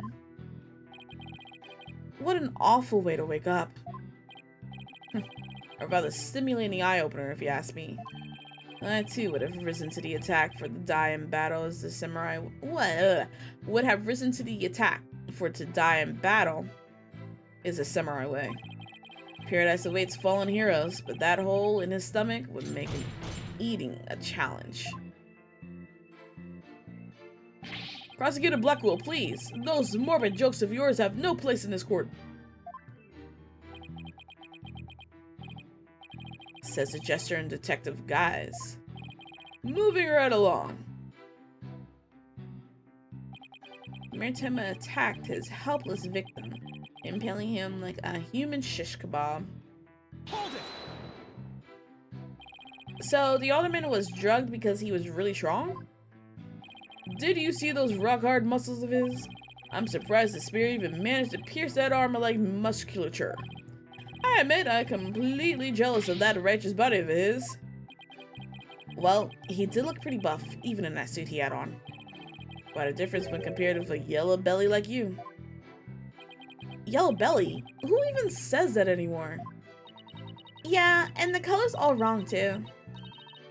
Ooh, I know. How about a squishy red tomato? I move to strike both of your comments from the record. Mr. Justice, his character is not the issue here. Now let's get back to what happened after the far more muscular Alderman was impaled. Yes, well, your average person would likely have died on the spot. But the sudden pain jolted the victim awake and he grabbed the statue and struck back. Hold it! Could he really have attacked his attacker after being impaled with that huge spear? Absolutely. After a while, he was once a pro wrestler. The injustice of being drugged and speared was answered with a righteous counterattack. But does being a former pro wrestler make him superhuman? Absolutely. After all, he was one of the good guys, like a superhero on the side of justice. Even though he was retired, he could still don his superhero guise in times of need. Objection! You need to lay out the comic books, detective. We're talking about real life here. Setting aside a half-wit's flight of fancy, the fact is this. Court order post-mortem concluded the victim moved after his skewering. So he found it strange somehow to attack his attacker, huh? Detective Fulbright's testimony sounds airtight. No wonder he's so confident. No, he only thinks it's airtight. It's up to us to poke some holes in it. That part about the alderman fighting back sounds like a big hole waiting to be poked. Alright. So let's reread everything and think about exactly what he's saying.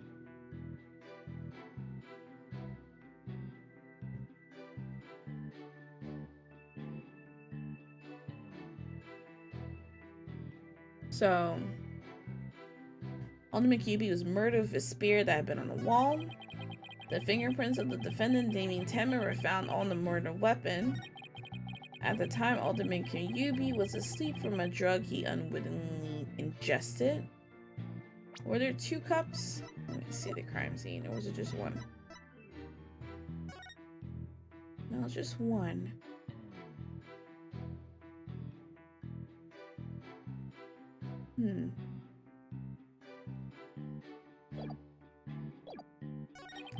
Maritema attacked his helpless victim, impaling him like a human shish kebab. But the sudden pain jolted the victim awake and he grabbed the statue and struck back. If he did, though, then why is he positioned on the table like this? He would be facing the other way. But also, there's no fingerprints on this. I'm gonna present this. Objection! Yep. Did the alderman really strike the mirror? What? Are you questioning my sense of justice? Your so-called justice needs to find itself a pair of legs to stand on. You claim the alderman struck back after the mayor put a spear through him. But the statue he's supposed to use to defend himself creates a major hole in your theory. It would appear that the defense is a counter-argument. Very well. Let's hear what the defense thinks is odd about the detective statue theory. QB fought unarmed. There are no fingerprints. It's not broken.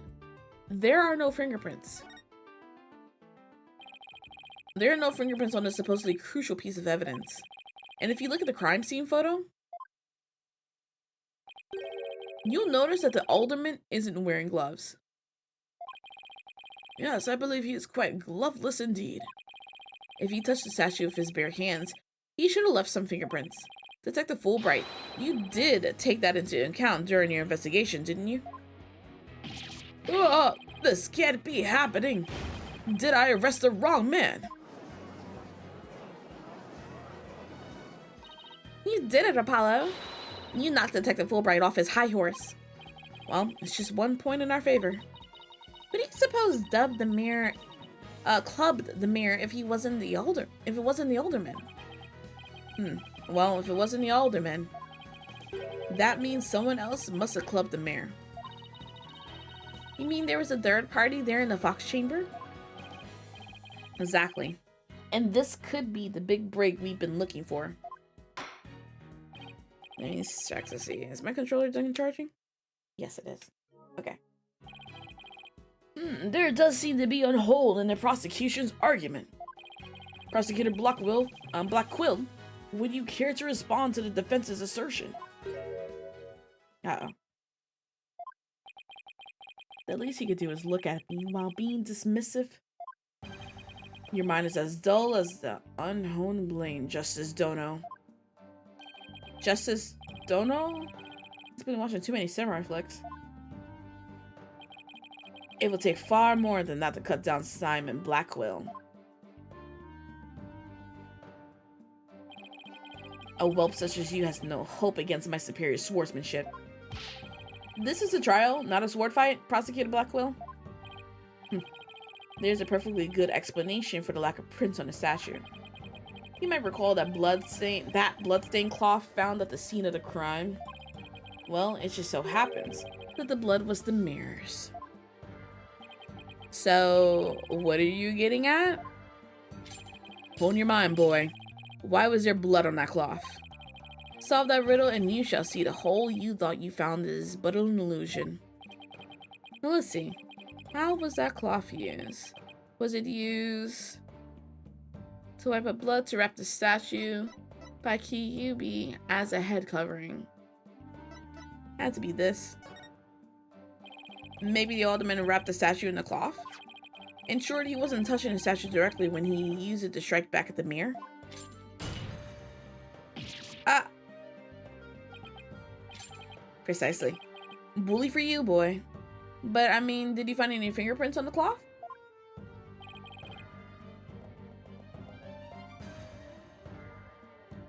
Oh, it was nothing. Apollo, don't let him start manipulating you too. You just closed a hole for the prosecution. I did? I did. Right. That a statue wrapped in cloth would leave no fingerprints is as plain as day. How is that possible? Fingerprints should be on the cloth.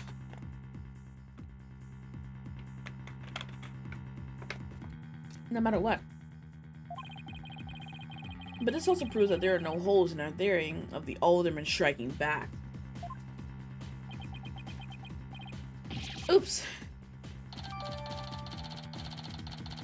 Weapon used to bludgeon the mirror wrapped in a large cloth.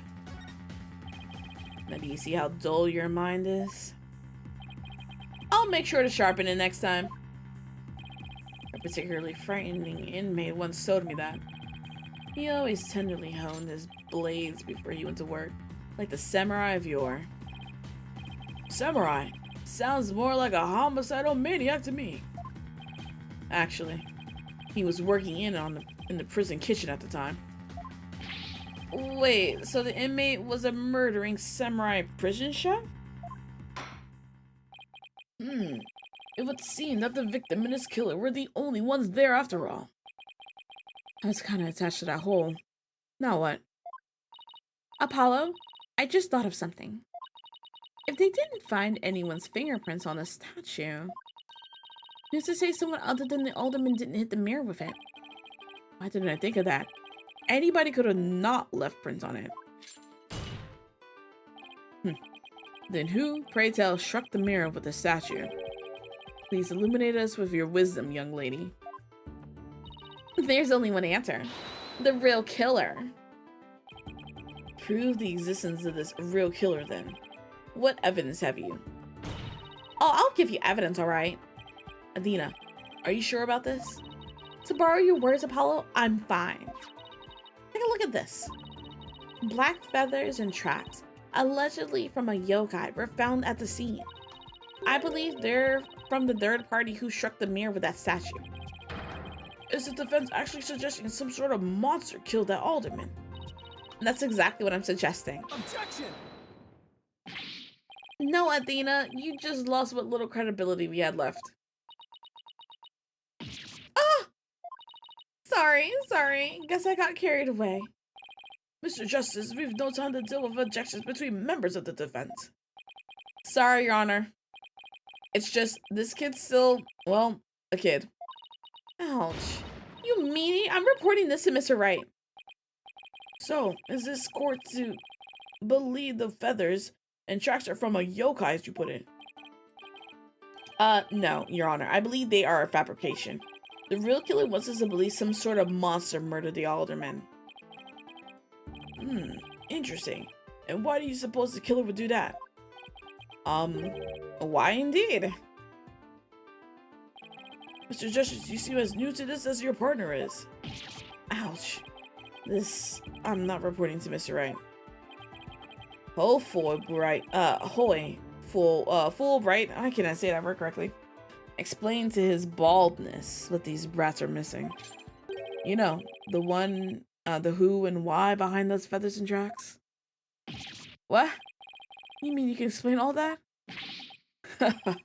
Our investigative prowess is without equal. I'm starting to think I chose the wrong profession.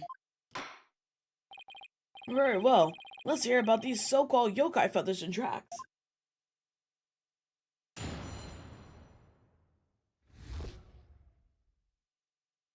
Feathers and tracks. This entire case centers on one man's attempt to crush opposition to the municipal merger. Mayor Tenma panicked when the amazing Ninetales helped embolden the prosecutor. So he soaked the villagers' fear by fabricating a story. The strange feathers and tracks he planted made it look like a yokai was the killer. Those feathers and tracks stoked the villagers' fears. Absolutely, he knew exactly how to prey on their superstitious minds. Those feathers only gave weight to the idea that the older man was slain by a demon. The accursed demon Tenmataro, that is. Tenma who? Tenmataro, the legendary demon locked away in the village's forbidden chamber. From a young age, the villagers are taught to fear the great black feather demon, and thus were they blinded to other more plausible explanations. Hold it! Hold on for a second. Before we start letting our imagination run wild, isn't there someone else that could be considered a suspect? Mr. Justice, please explain yourself. On the day of the incident, there was a special event held at QB Manor. As a part of the event, there was someone dressed in the likeness of Tenvataro. Obviously, this person is much more likely suspect than any legendary demon. Objection! Dullard, you're playing right into the killer's mind games. What? Listen here. The feathers and tracks were merely red herrings. The villagers believed the murder to be the work of the real Tenmataro. However, the police believe that the person in Tenmataro's suit is the killer. The defendant sought to sow this confusion in order to deflect blame away from himself. However, he was knocked unconscious by the alderman, and thus our mentally deficient mayor was caught red-handed at the scene of the crime. Objection! You obviously believe Mayor Tenma would do something so stupid. Objection! The evidence speaks for itself, fool, right? Right, it was the mayor's last-ditch effort to stop the opposition before things got crazy. The amazing Ninetales Fox was fueling both the yokai craze and the ancient merger movement. Plus, he's one of the better-known masked wrestlers, the hometown favorite. That's why the mayor panicked and set out on a path of injustice. But do you people of Ninetales Vale really believe a yokai is behind the crime? Yokai sightings are an an everyday event there, so we'd be surprised if they did. I must say, a crime that preys upon the innocent, impressionable minds. Just so, a particularly silver-tongued inmate once had the following words for me. The innocents at heart are the easiest to prey. You don't say. Was this inmate a con artist? No. He was framed for the murder of his beloved. I actually felt sorry for the poor chap. Wait, so he wasn't the predator? Or rather, the prey?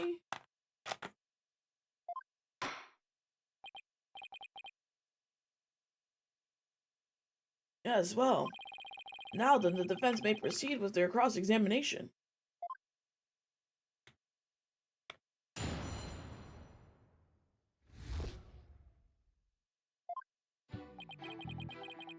This entire case centers on the man's attempt to crush opposition to the municipal merger.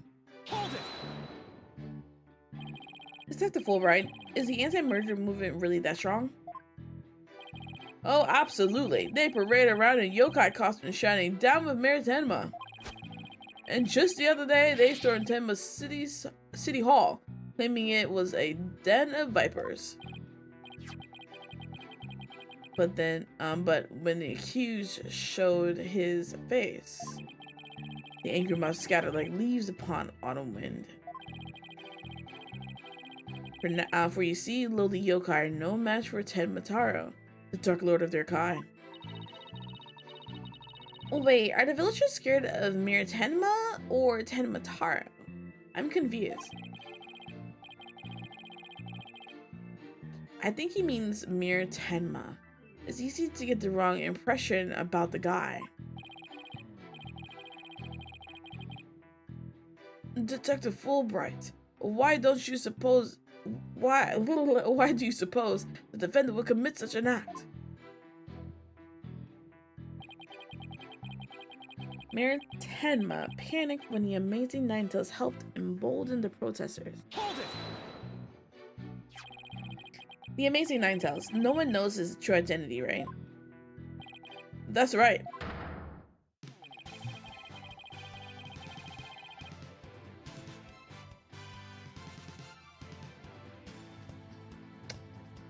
And he was a lone wolf.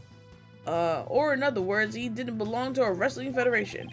He appeared like a shooting star, defeating one Tenma Town wrestler after another. And before anyone knew it, he was a champion.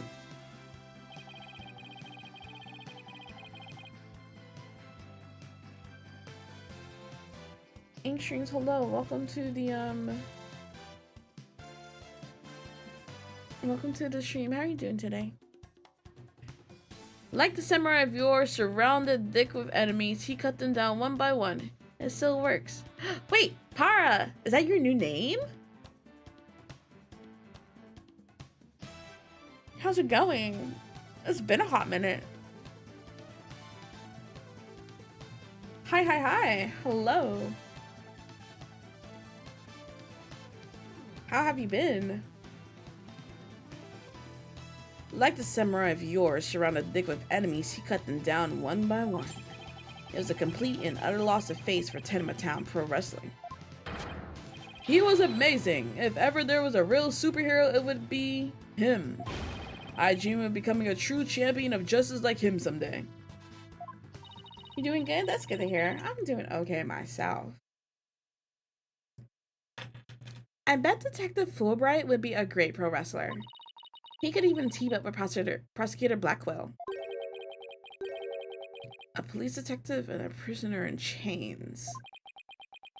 You know, I think people would that actually scared the crap out of me. No. Thank you for the sub. Much appreciated. What do you prefer to go by? Do you still prefer Para, or do you want to be called Ink Strings or Inked or Strings? But thank you so much for that sub. I really appreciate it.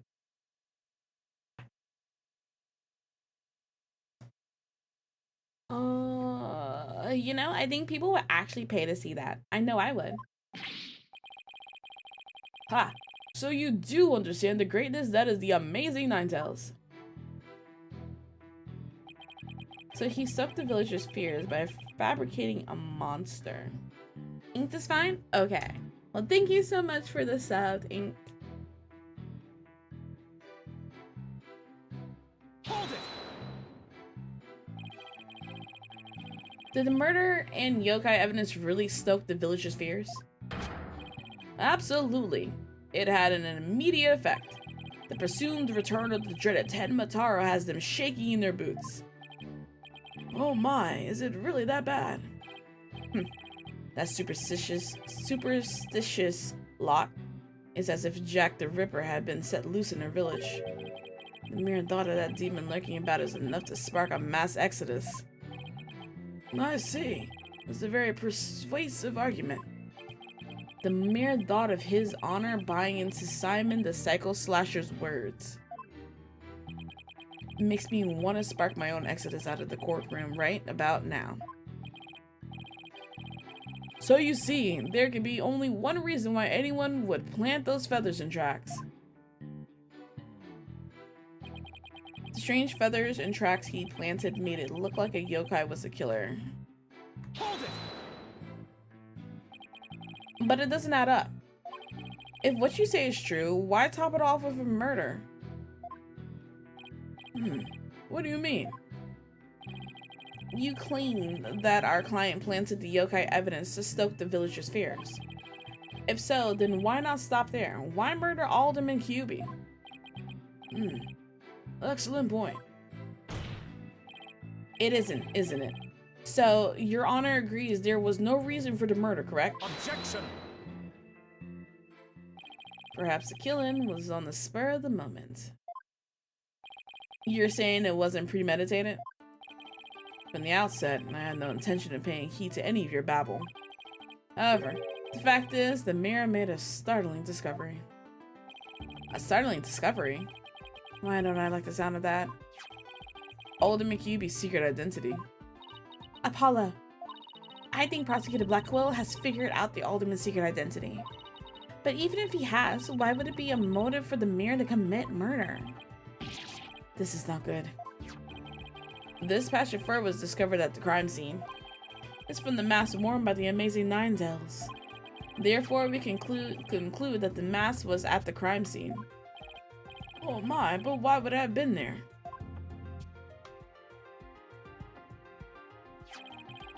The victim was a former pro wrestler and a member of an anti-merger movement. Need I say more? Well,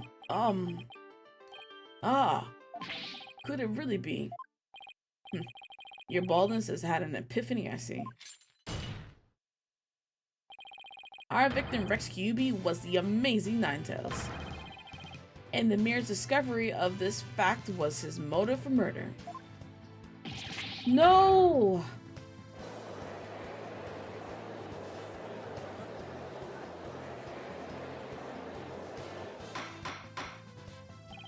Order! Order! What a shocking development. A motive clearer than crystal clear. What do we do now, Apollo? I didn't think they tied the Alderman's secret identity to the mirror's motives for murder. At last we reached my real point. Why did the Alderman have to forge a secret identity?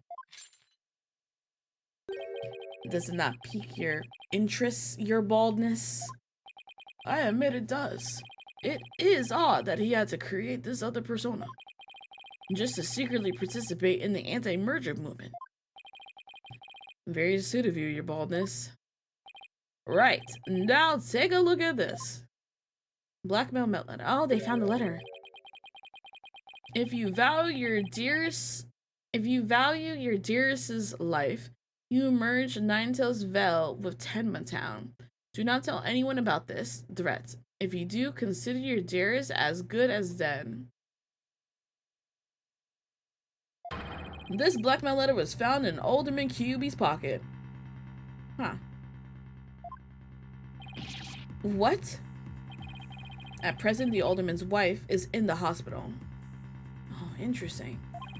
And that letter is clear evidence that the mirror was blackmailing him by threatening her life.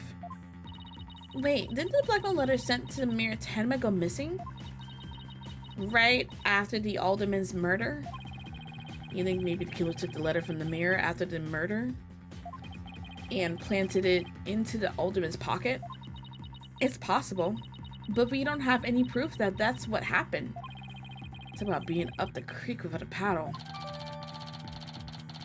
A threatening letter discovered in one of Alderman Kyubi's pockets. Mirror Tenma would have made a clean getaway if he just left after planting the yokai things. But he was knocked out cold by his sudden decision to kill the amazing Ninetales. So, it was the amazing Ninetales counterattack that brought the entire crime to light. Wait a sec. Fulbright's claiming that the mirror killed the Alderman after planting the yokai evidence, and that the mirror was knocked out cold immediately after that? Detective Fulbright, please add your previous statement to your testimony.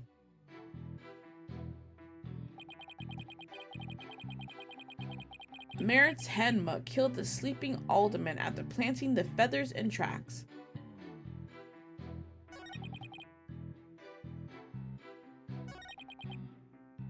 Okay, press that then. So let me get this straight. You believe that the mayor planted the yokai evidence before the murder, not after? Absolutely. And then he was knocked out cold by the alderman's last punch. He wouldn't have had a chance to plant the evidence after that. Something's not right here. Hard to believe that a stiff, humorless man like the mayor could be behind such a stunt. We have to do something, Apollo, before they pin it all on the mayor. Then we're going to need to prove that the mayor Tenma didn't plant that yokai stuff. How are we supposed to do that? Okay. So the entire case centers on one man's attempt to crush opposition to the municipal merger. Mayor Tenma panicked when the amazing Ninetales helped embolden the protesters. So he stoked the villagers' fear by fabricating a monster. The strange feathers and tracks he planted made it look like a yokai was the killer. Mayor Tenma killed the sleeping alderman after planting the feathers and tracks.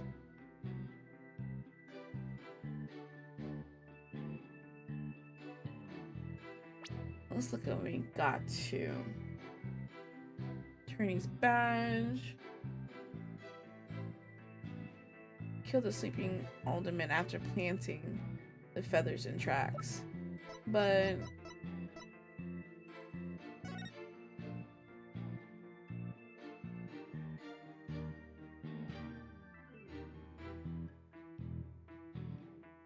there's like footprints there that are, one, not human footprints.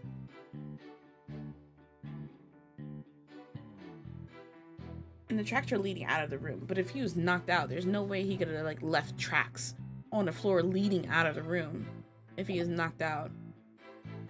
Let me see. Objection! Music stop. Detective Fulbright, your sense of justice is anything but fair. What's this? You dare question my justice again? Yes, and I'm going to prove it to you. Take a look at this photo. This is a crime scene photo. And just what does this prove? It proves when the feathers and tracks were planted.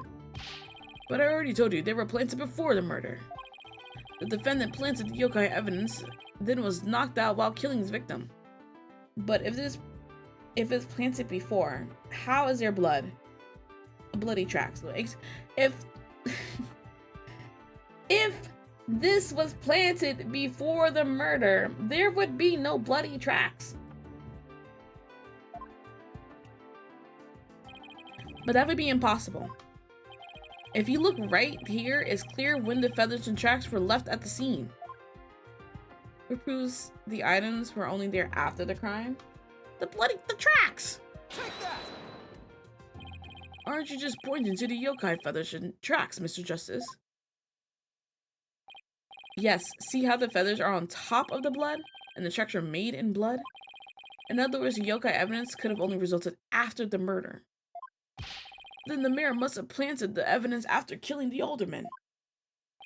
But he said it yourself. The mayor had been knocked unconscious thereafter.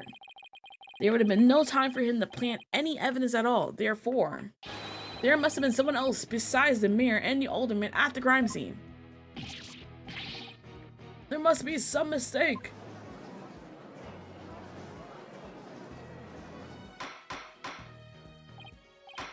Order, order. Where's your evidence? You can't possibly have any, can you? Evidence? Oh, I have evidence. In fact, I have an eyewitness's testimony for you. You do? But how? Was my vaunted sense of justice really just half-baked? I'm screaming, not him doing the ooh-woo and the pouting. He's taking this really hard. Mr. Justice, what is this testimony regarding a third party that you claim to have? I have it right here, Your Honor. It's the sworn testimony of Tenma's daughter. The witness, Jinshie Tenma, saw a yokai in the hallway just after stumbling upon the scene. It was the demon Tenma Taro. He's the source of those feathers and tracks.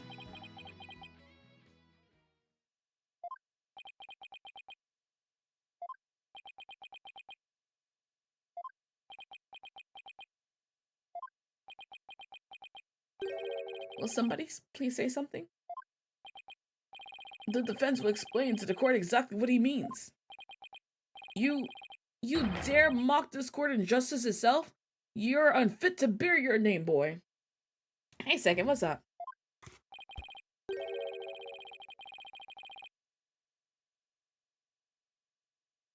My throat is killing me.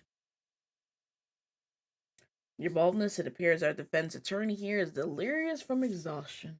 Hold it! Apollo, think of something quick before you're held in contempt of court. What do you think I'm trying to do?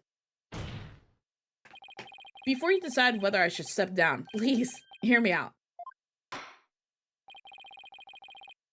Very well, Mr. Justice, I'm all ears, but you had better explain yourself well.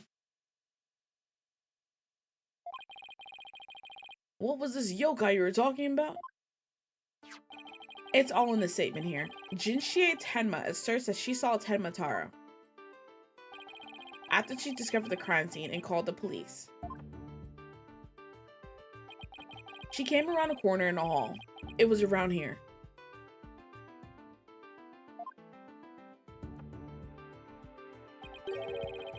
That she saw Tenma Taro fleeing toward the foyer.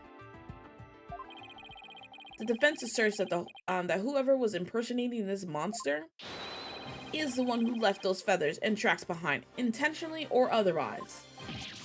What? How incredibly unjust! Why haven't I heard about this before? The defense just proved. So the mirror isn't the killer? Was it all a setup? The prosecutor is a convicted felon after all. Apollo, the momentum has shifted in our favor. Good. Then let's keep it that way. Objection! Uh-oh.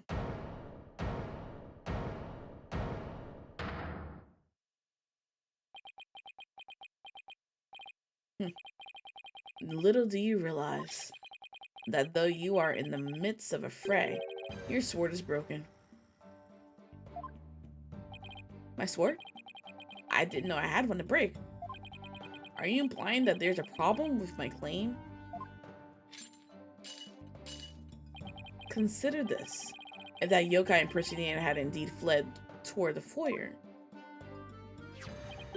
that fool and that fop would have seen him. Fool and fop? Oh, you mean Filch and LaBelle. Now that you mention it. Both Phineas Filch and Florence LaBelle were in the foyer at the time. But they haven't stated that they saw a yokai, have they? Did he ever consider that yokai was but a figment of a scared little girl's imagination? Why didn't those two see the Tenma Taro impersonator pass by? Why don't we ask them ourselves? I was just about to say that, myself. No, really, I was. The defense would like to call Mr. Phineas Filch caretaker QB Manor to the stand. I just know he must have seen something. I suppose we can't ignore the fact that the little girl believes she saw a monster. I trust you have no objections to Mr. Justice's request, Prosecutor Blackquill.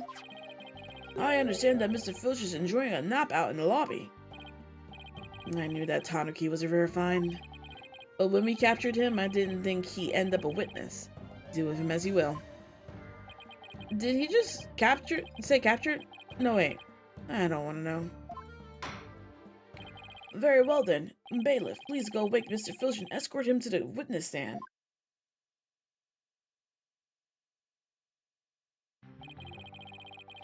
Will the witness state his name and occupation, please?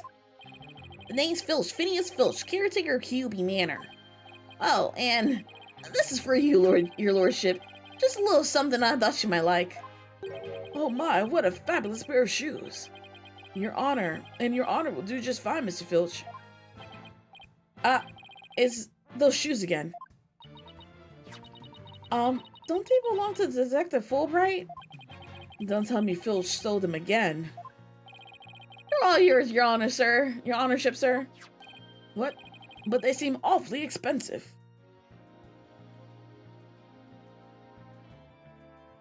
He stole Detective Fulbright's shoes again. Yep, too expensive for me, but I reckon they'd be perfect for someone like you, Your Honorship. It's a kind gesture, but a legal ethics dictate I can't accept such gifts. Oh, ethics schmetics. Just take them if you want them. Polish them up real nice for you, too. I'm sorry about the shoes, Mr. Filch, but I will accept your testimony. The court would like to hear whether you saw Ted Mataro in the foyer after the murder.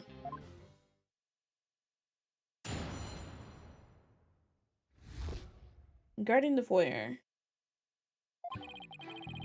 At the time of the crime, I was on guard duty in the foyer, just like Mr. QB asked. I was making sure no one, fair, foul, fishy, or otherwise, could get to our guests. I was still in my office, keeping a good watch when the murder happened after 3 p.m. But I didn't see nothing out of the ordinary, no siree. I'm calling BS right now because at 3 o'clock, you was watching a TV show. That yokai you keep jabbering on about was but a phantom of a little girl's dreams. So, you're telling this court you never saw anyone dressed up like Ted Mataro? Yep, was guarding the whole time. That's the truth, the holy truth, and none but the truth. And Ted Mataro? You don't really believe in all that yokai mumble jumble, do you? I certainly don't. Oh, he lying. My bracelet. It's...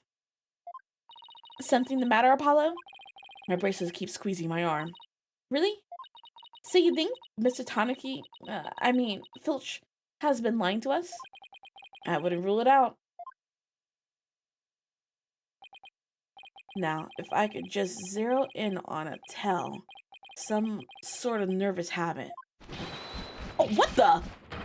What? That's gonna go up to me. What's the Hulk doing in here? Oh my god. Oh my... That was actually legit a jump scare. And not you. Why is there a hawk in the courtroom, Black Quill? Allow me to introduce my trusty cohort, Taka. He seems to have taken quite a liking to the courthouse. Made it his new home, in fact. He doesn't live with you, you know, in jail. Who's ever heard of a courthouse bird? Taka simply loafs trickery and fraud. And that queer power of yours... That queer... He said that gay power of yours... That queer power of yours seems to have offended my dear bosom buzzard. This just in, Black Quill calls Apollo just as gay. This isn't some sort of trick or... Oh my god. I won't be able to spot squat like this. What the heck's going on around here? Run for the hills! No pets or other animals allowed in the courtroom. Somebody help. Oh, he's merely having a bit of a sport. He won't harm you, save when truly famished. In that case, Prosecutor Blackwell, you will ensure your feathered friend is properly fed. Do something for me. Poop on his head, please. Looks like we have to do this the old-fashioned way. We'll be fine. I think. If there was someone dressed as Ted Mataro there, Filch should have seen him. We'll just have to put our faith in Jinshi's statement for now. Oh, so we can't use our gay powers to figure out if, Filch is lying or not. Mr. Justice, please proceed with your cross-examination.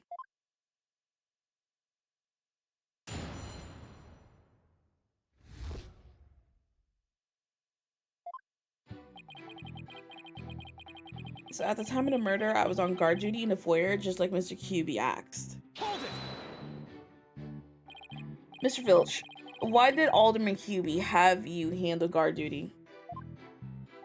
Because he trusts me? I am the manor's caretaker after all.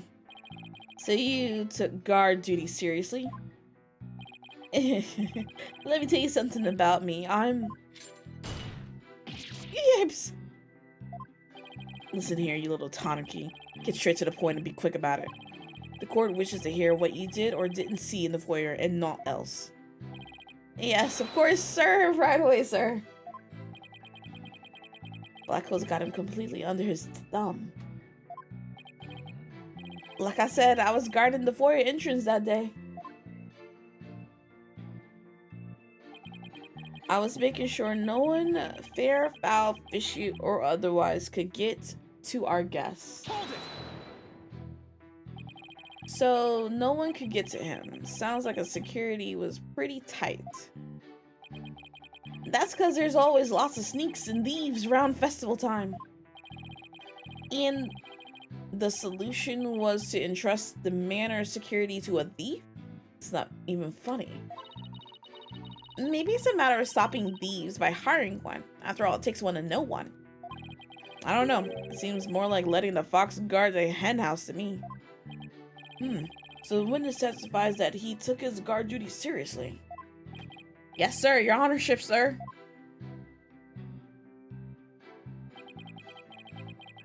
I was still in the office keeping a good watch when the murder happened after 3 p.m. Hold it! Did he really keep an eye on the foyer the entire time?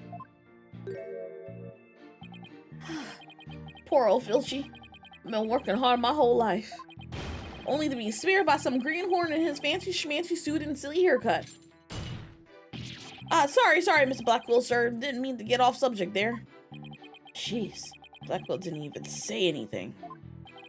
To answer your question, yes, I kept an eye. No, both of them, in fact, on the foyer. That's a lie. But I didn't see nothing out of the ordinary. No siree. Hold it! Could you describe to the court who you would consider fishy looking?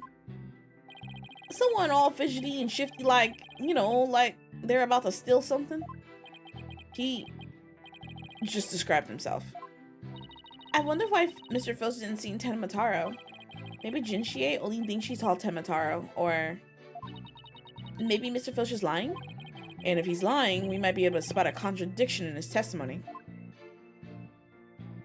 Yeah, let's go to the third sentence. We're gonna present the TV listings. Because he was watching TV.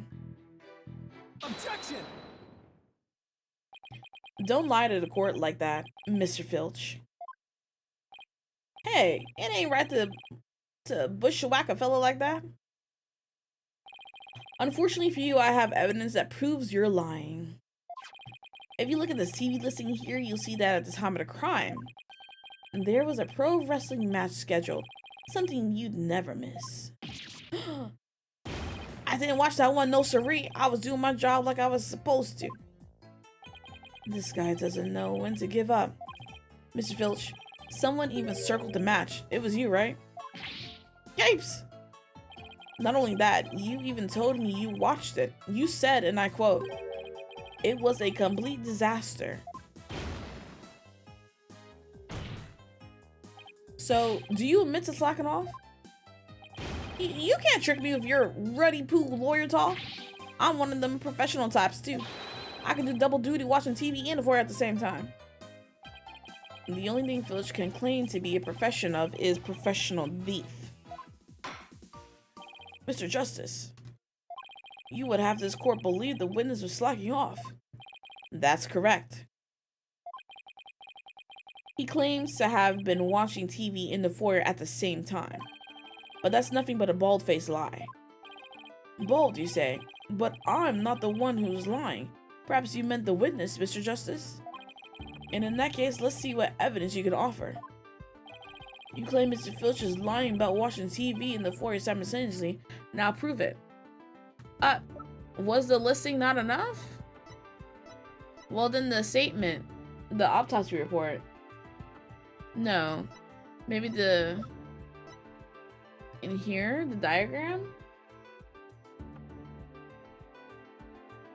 Hold on, let me see. Oh, yeah. See, if he's watching TV, he can't be looking at the foyer if he's watching TV. Take that!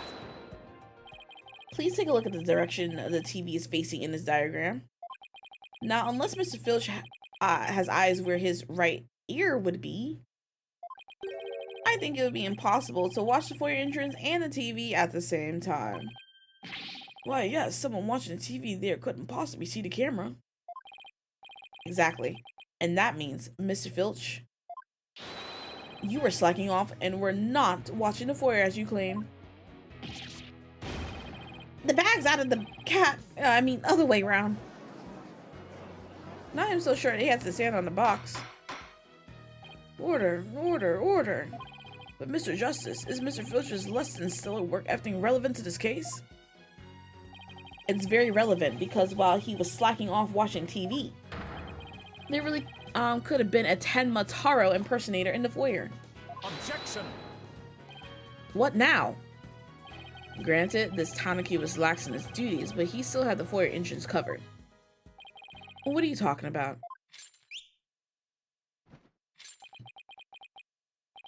This. Not a mind reader? Yeah. Auditory sense. His eyes may have been slacking off, but his ears were still hard at work, right, Tanuki? They were?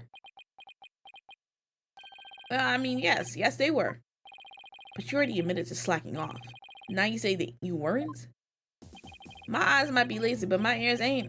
I would have heard anyone in the foyer. You see, the foyer floor and the stairwell get all creaky squeaky when someone walks on them. Creak, creak, creak. Loud enough to wake the dead, I reckon. So, you're saying you didn't hear anybody walk by? Yep, my ears were working full time, so who's a liar now, you no good shyster? A lying thief calling me a shyster. This has to be a low point of my fledgling career. Gotta hand it to you, Mr. Black Quill, sir. You really are something else. You don't miss a thing, and them bags under your eyes, they're darker than mine. Fair warning, Mr. Filch. Taka is particularly fond of Tanuki. Should he lie to this court again, you may suddenly find yourself on the menu. Oh my god. Oh, what? Please don't eat me, Mr. Taka, sir. That hawk was beating the crap out of him. The witness will henceforth testify truthfully under the penalty of painful bird attacks. And with that in mind, the court requests that the witness revive his testimony accordingly.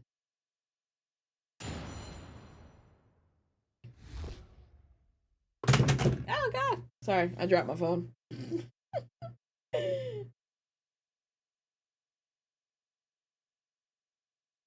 Years of working overtime. It's true I was watching a pro wrestling match on the office TV. My eyes might have been slacking off, but my ears, they were working overtime. The floor there is all creaky and squeaky like no way I would have missed something walking by. So you see, there weren't no Tamataro in the foyer.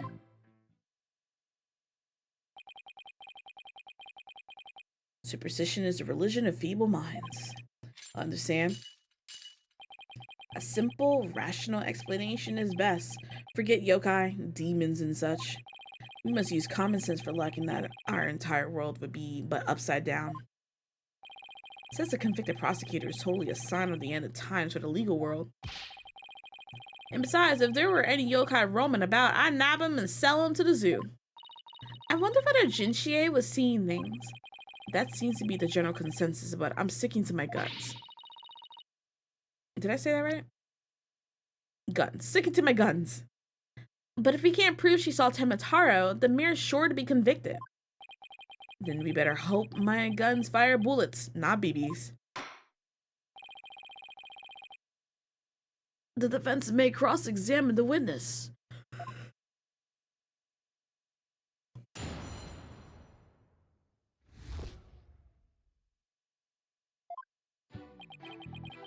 It's true I was watching a pro wrestling match on the office TV. Hold it! You are paid for your work, aren't you? How do you justify watching TV on the job? But it ain't easy being me. I can't watch TV when we have visitors and there's no way to record stuff. Sorry, am I supposed to be consoling you over your first world problems? If those are his only problems, He should consider himself lucky. I guess pro wrestling's serious business to Mr. Filch. My eyes might have been slacking off, but my ears, they were working overtime. Hold it! You lied earlier about taking your guard duty seriously, didn't you? Oh, that ain't no harm in bending the truth a little, right? Listen to me, you little tanuki. Lie again and talkers shall feast upon that forked tongue of yours.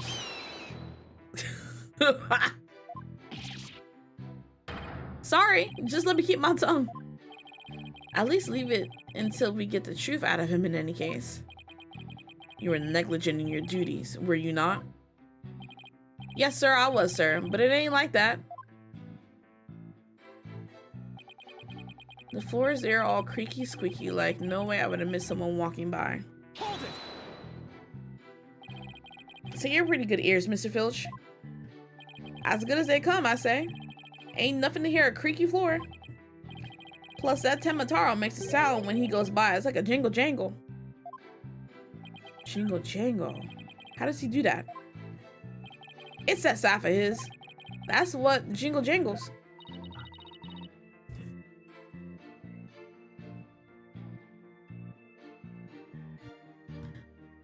What's he talking about, Apollo?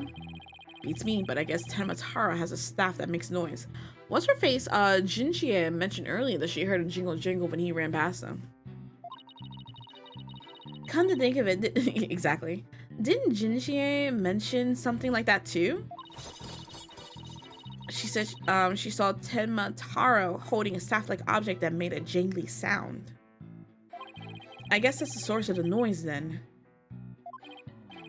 Well, Mr. Justice, Mr. Filch says Temataro jingle jangles. Would you consider that vital information? Yes.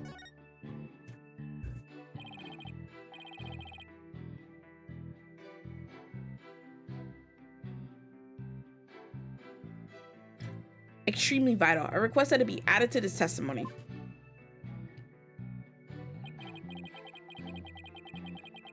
If Temataro was to pass by, his staff would have gone jingle jangle. Hold it! So Temataro's staff makes a distinctive sound? Yep, like a jingle and a jangle. Wait, Jinxie said something like that. Something about Temataro making a jangly sound. I think we're missing something here, but I can't quite put a finger on it. Perhaps I should take a look at the court records? Well, in the newspaper, he ain't got it in his hand. There's no jingly jangly staff in his hand in this picture. And in this picture, he doesn't carry jingly jangly staff. And in this statue, he doesn't have a jingly jangly staff. Was there a jingly jangly staff in this picture?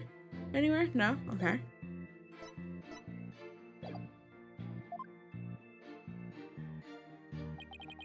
So you see, there were no Temataro in the foyer. Hold it! Please tell the court, what did Jinxie see if it was not Temataro? She's always going around about seeing this yokai or that. Just an active imagination, I reckon. She won't even come near me because she thinks I'm some sort of tanuki monster. Can't say I blame her. So, Mr. Filch, you chalked it up to a child's active imagination? Yep. No Temataro or anyone else got in there. No Temataro or anyone else got in or out of Kyuubi Manor on my watch. Apollo, what could this mean? Do you think Jinxie was just seeing things? Well, if that's the case, the details she provided were pretty impressive. But if we're to continue believing Jinxie's statement, we'll have to uncover Filch's lie. Right. Or find out why he can't tell the truth. Okay. Creaky squeaky. Passed by his staff would have gone jingle jangle. I'm going to present the newspaper article. Objection!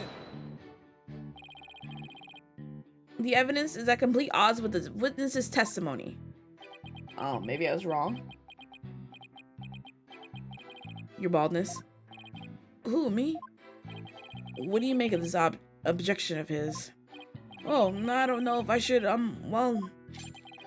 I have no patience for vagaries. Now answer my question. Yes, sir. The defense's objection was clearly misguided. Okay, so the wrong thing, but maybe the scroll, because in the scroll he doesn't have a jingle jangle.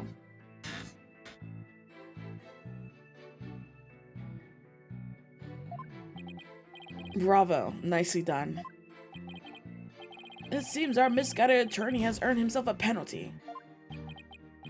I better look before I leap next time.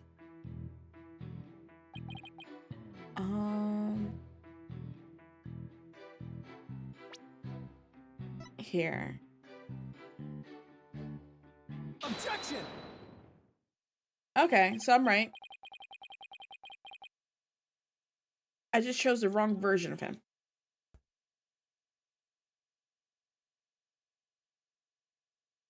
Hold on for a second, y'all.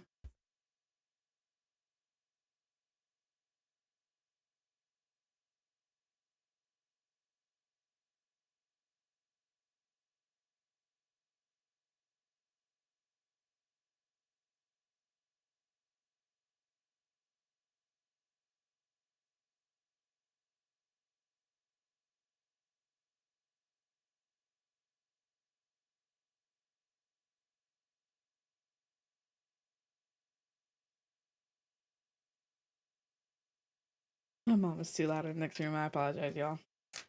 Temataro's staff would make a jangly sound, you say?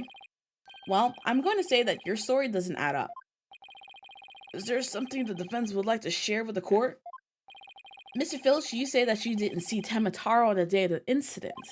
Why then did you assume just now that Temataro would be holding a staff? Huh? You see, the Temataro Jinshie saw held a staff in his hands. And she described it sounded just like you did, as a kind of jangly sound. Yeah, so he was holding a staff. What's your point? Objection! The point is that Temataro doesn't use a staff. Not normally. What are you talking about? You see, this is the only staff, this is the only known document depicting Temataro. Is there a staff in that picture, Mr. Filch? You're right, there's no staff, not even a cane or a walking stick.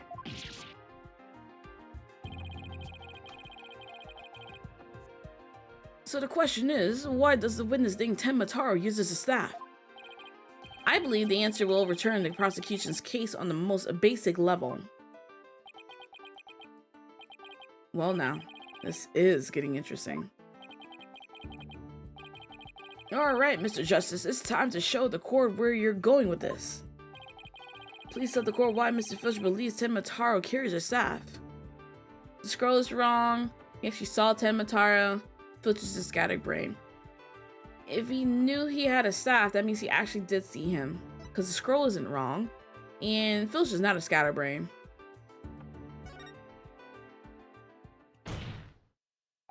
Mr. Filch actually saw Temataro right after the crime occurred. That's the only way he could possibly know about the staff. Busted again! Bloody hell. Well, I missed the rest of the word. Yes, how'd that feel, Black Quill? Not so fun when you're on the receiving end of the blade, is it? Admit it, Mr. Filch. You did see Temataro that day, didn't you? Well, I'm begging you, please don't make me say it. But clearly you did see Temataro. Stop stalling and testify to that fact. No can do, no way, no how. You ain't got no idea how terrifying he could be. He? Mr. Filch still won't admit to seeing Temataro, even though everyone knows he did. The question now is, why? Mr. Filch is scared to death. Is that why he can't admit the truth? Come to think of it, They say you must not gaze upon Temataro, but in the event that you do look, and then tell anyone what you saw, Temataro will claim your soul. Jinchie wouldn't admit to seeing Temataro after hearing about the village's superstition. She said that if she told anyone that she had seen Temataro, he'd claim her soul. Wait, you think Filch believes that too? So Mr. Big Town City Slicker lawyer has heard about him? Them old village superstitions? Will the defense please explain what the witness is talking about? The people in Ninetales Vale believe some pretty strange things. And their superstitions may be the reason our witnesses here can't admit the truth. The truth that he really did see Temataro. Darn straight, that's why. It's all right here. Village superstitions. Do not gaze upon Temataro. Do not tell others if you see him. Ignoring the superstitions will cost you your soul. There is, however, one way to save it. Your immediate departure from the village. Freeing him will bring ruin upon the village. Ignoring the superstitions will cost you your soul. See, that's why us folks in Ninetales Vale can't talk about seeing Temataro. Superstitions that have been handed down generations to generation in Ninetales Vale. That clears up one mystery. The killer took advantage of the superstitions by wearing a Temataro costume. They knew that way no one could talk about him, so it was as if he never existed. The defense holds this. Wow, I can't read anymore. The defense holds that this Temataro impersonator is the true killer. What? Objection! Superstitions, you say? What kind of a fool would actually believe such rubbish? And would that using some silly fairy tale could so easily expose the culprit?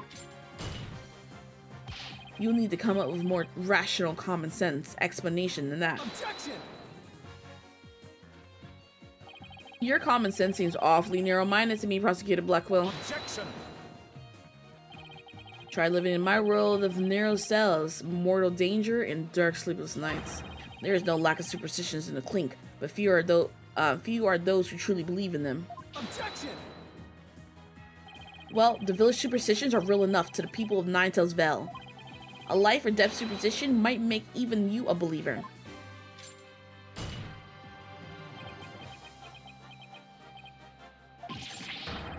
Oh my. You alright? Order, I say.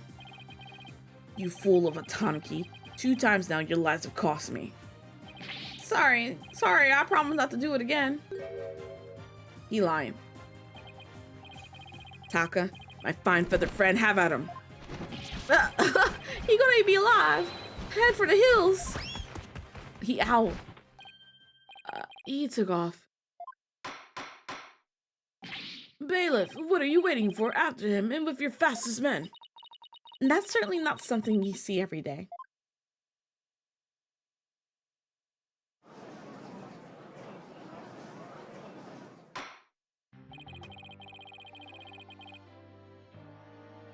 Well, it would seem a new and important fact has come to light. A third party disguised as the yokai Temataro was at the scene. And now we have 2 witnesses who can attest to that fact. Any objections, Prosecutor Blackwell?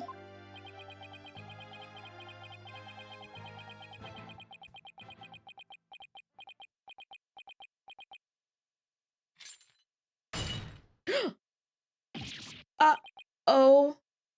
What? Huh? He just broke through his cuffs. His shackles. What the? What? I'm too young to die. Justice, Dono. Long has it been since I've been forced to draw my blade. You had best say your prayers.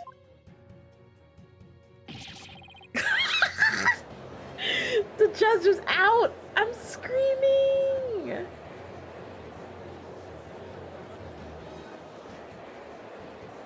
The judge dipped so fast. Detective, do something. I have no fear. Wright is here. When the going gets tough, the champion of justice gets going. Objection! Then get going already before he kills us. Oh, but I stand in awe of Simon Blackwell for his sense of justice that set him free. Objection, objection! I object to Detective Fulbright's definition of justice. Silence! Oh.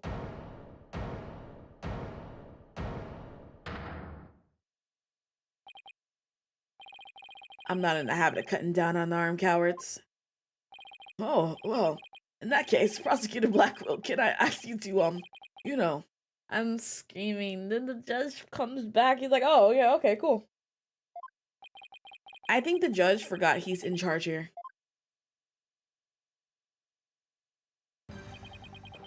So Justice Dono's assertion is this. Tenma Taro is the real killer, not mere Tenma. According to him, there was a yokai at the scene of the crime. Hey, G, what is up? What is even going on? You know, at this point, we just vibing and chilling, going with the flow. Because I don't know what Blackwell's problem is. Right. And that yokai, or rather whoever was impersonating him, killed Alderman Kyubi. Silence! Oh my god, not again. Care to explain why Jinshie, being the first to discover the murder, did not see your alleged killer yokai there in the Fox Chamber? Because there's a vent? What? He's right. She said nothing about Tenma Taro being in the Fox Chamber.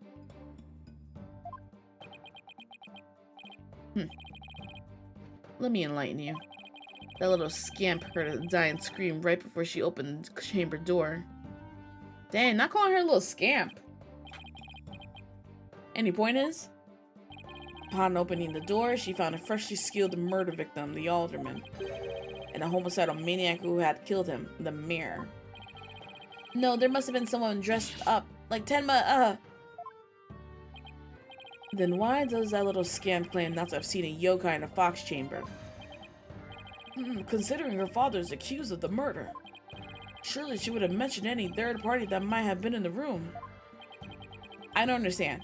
Why didn't she see Tenma Taro inside the Fox Chamber? There is but one way to find out. Ask Jinshie Tenma whether she saw your killer yokai at the scene of the crime. Uh-oh. Final battle draws nigh. Only one of us will leave here alive. Long has my blade thirsted for blood. A long last it shall be sated. Wait, this is still a trial, right?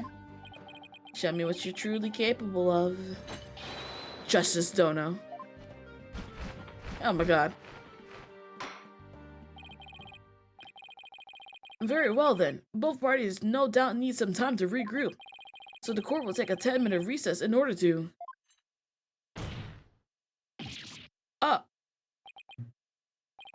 3 minutes. Oh, I'm sorry, but a 3-minute recess? Just so. Plenty of time if your destination of intent is the loo. The loo? You mean, is he British? Have I been giving him a different voice this entire time? That little scamp is a wild statement. No, it really is. I'm not good at British accents. Jeez. At least include enough time to wash our hands. See that you take no more than 3 minutes. All latecomers will be punished. Yes, sir. I hereby declare a 3-minute recess before the battle begins. I declare Prosecutor Blackwell the winner of this round of Simon Says.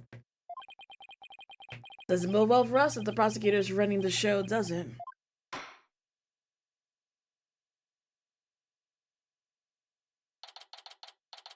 April 18th, 10:40 a.m. District Court.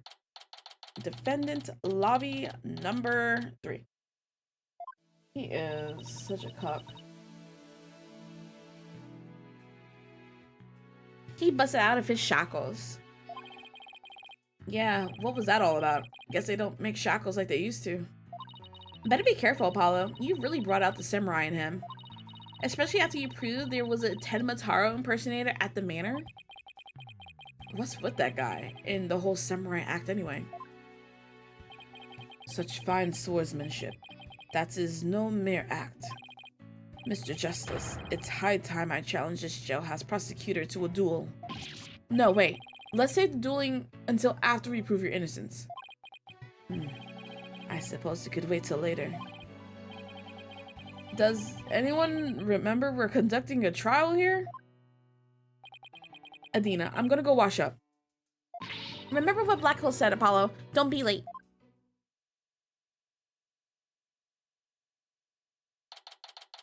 April 18th, 10:43 a.m. District Court, courtroom number 4. Now then, I believe our next witness is Miss Jinshie Tenma, a maid at Kyubi Manor. I believe we can proceed now, if the witness is ready, that is. I'm screaming, not the reflection of her scared face. What is that? Nuravi Hyun? Nurahi Hyun, leader of the 100 demons. He really does exist. Wow, that is one well-polished tray. The witness will show her face while in court, or her testimony will be inadmissible. What is the meaning? What is it, my child? Be gone, Nurahi Hyun, leader of the 100 demons. Ho ho ho, you think I'm a yokai? Well, I was once known as a judicial monster of sorts. The beast of the bar, the demon of the process, if you will. Or due process. My charm has no effect. The demon of due process? I'm not sure I can see that one. Now you little scamp. Yes? I trust you know why you're here. Bax. Bax? Oh, that tricksy Tanuki? Try the noodle stand and go enjoy a big bowl of Tanuki tail noodles while you're at it. Everyone's a comedian. No, I meant your bags. The ones under your eyes. You must have trouble sleeping.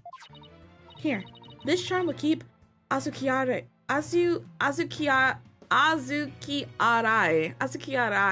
away. Cuffs this to the end? Nope. Apparently he's just free in the court today. Azuki Arai, the yokai that washes Azuki beans. The only thing needing washing will be your father's neck before I take his head clean off. Azuki Arai often keeps people up at night with the noise he makes washing beans. But if you stick this charm on your forehead, you won't hear him anymore. Is that so? Well, thank you. Looks like Prosecutor Blackcloak got more than he bargained for. They're bad enough alone, but together those two are plain creepy. Your judgment, if you please, Miss Tenma. Specifically, whether or not you saw Tenma Taro when you discovered the crime scene. He went from 100 to a -5 in 10 seconds. No, really. He's like, oh, okay, yeah, I'll take this, for sure.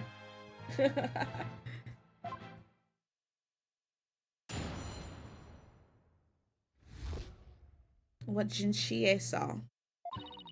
Did I see Tenma Taro in the Fox Chamber? Well, when I opened the door, I saw. Yes, now I remember. Yokai, right there in that room. That's it? So there was a yokai at the scene of the crime?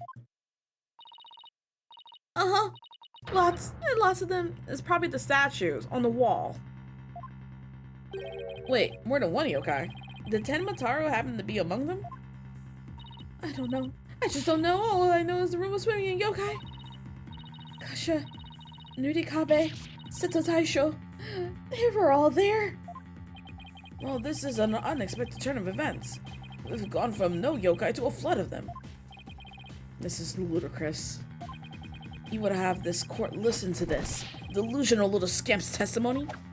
Hold it! Your Honor, I believe her memory is simply clouded by fear. But a quick therapy session should ease her mind. With the court's permission, of course. What a fabulous idea. Please proceed, Miss Sykes. You sure you know what you're doing, Adina? She's obviously not herself. The trauma of discovering that crime scene and fear of testifying have her dazed and confused. A regular ball of confusion. But my analytical psychology-based approach should be able to help. Any objections, Prosecutor Blackwell? Shall we let Miss Sykes proceed? It makes no difference to me.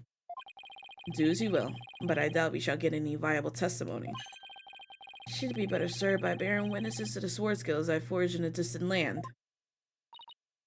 I'll show you.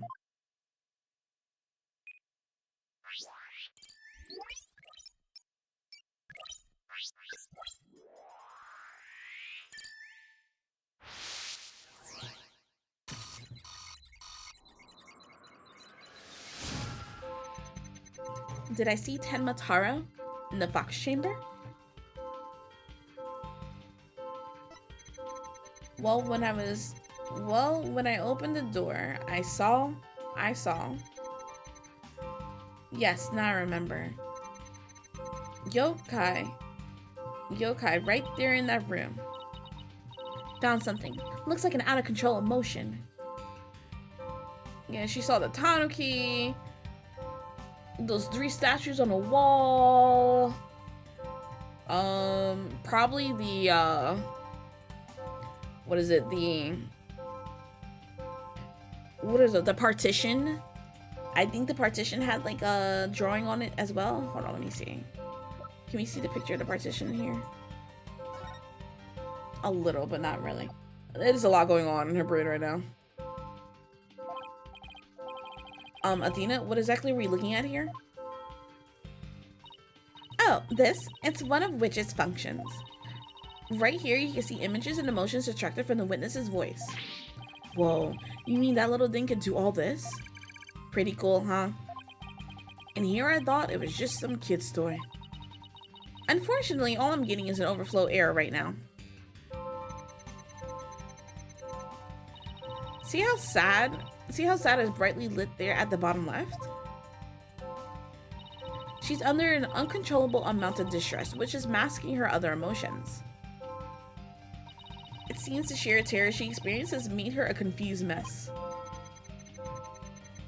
So, all those yokai she thinks she saw are a product of rampant emotions? Yes, that's right. Her fear has instilled in her hallucinations and false memories. She's seeing normal everyday objects as monsters in her mind. It's a form of schizophrenic hallucination brought on by emotional trauma. Well, god dang. And the trauma in Jinxie's case is fear. So she was and still is seeing ordinary objects as yokai. We'll have to find the root cause of her extreme fear before I can treat it. Now let's see.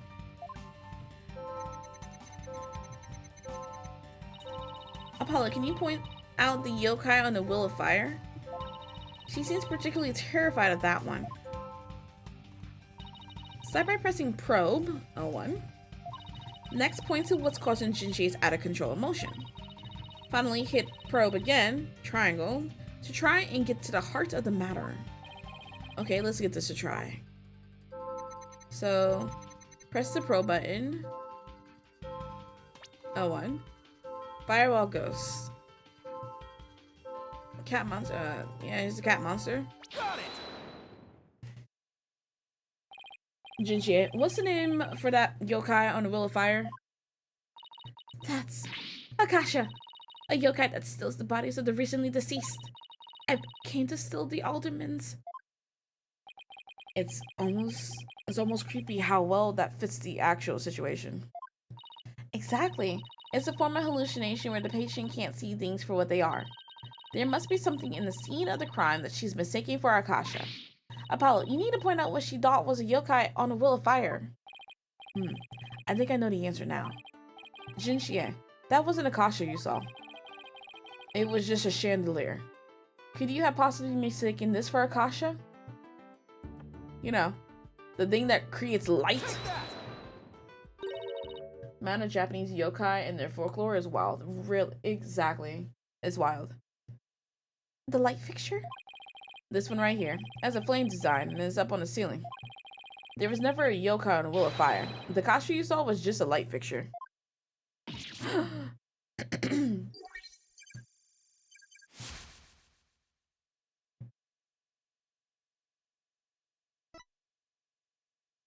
That's one memory back to normal. Nice job. Now that you got the hang of it, it should be a cinch to point out the rest. Shinshie, what about the white wall-like monster? That's Nurikabe.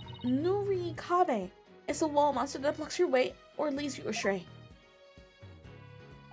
That's no yokai, Shinshie. It's a folding screen. And this raccoon dog is an Tanuki monster. Just a statue of one. And look, these are just coffee cups. And this right here, it's nothing more than a fox statue. I don't know what I was thinking.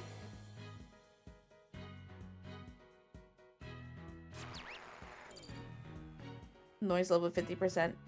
You did it, Apollo! Her extreme fear is under control now. It was all just my eyes playing tricks on me. There weren't any yokai at all. See? A clear-cut statement. That's the power of my psychology and your intuition, Apollo. And just like we thought, there were never really any yokai in the Fox Chamber. Okay.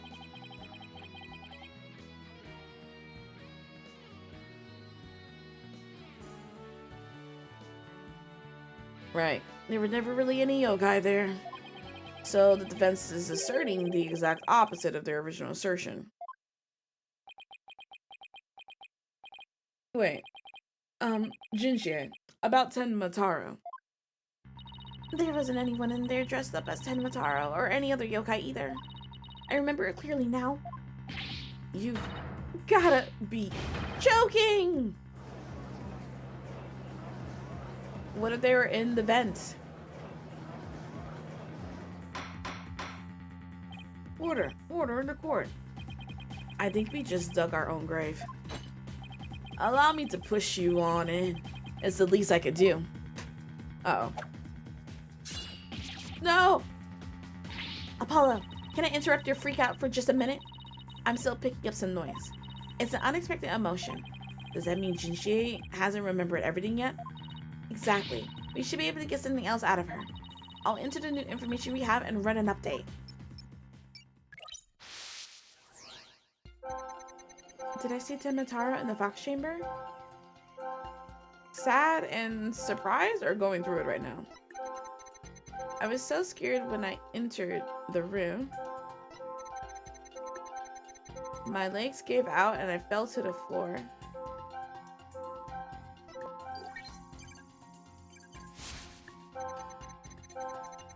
There in the Fox Chamber, I saw the alderman dead on a table and Papa collapsed in a chair.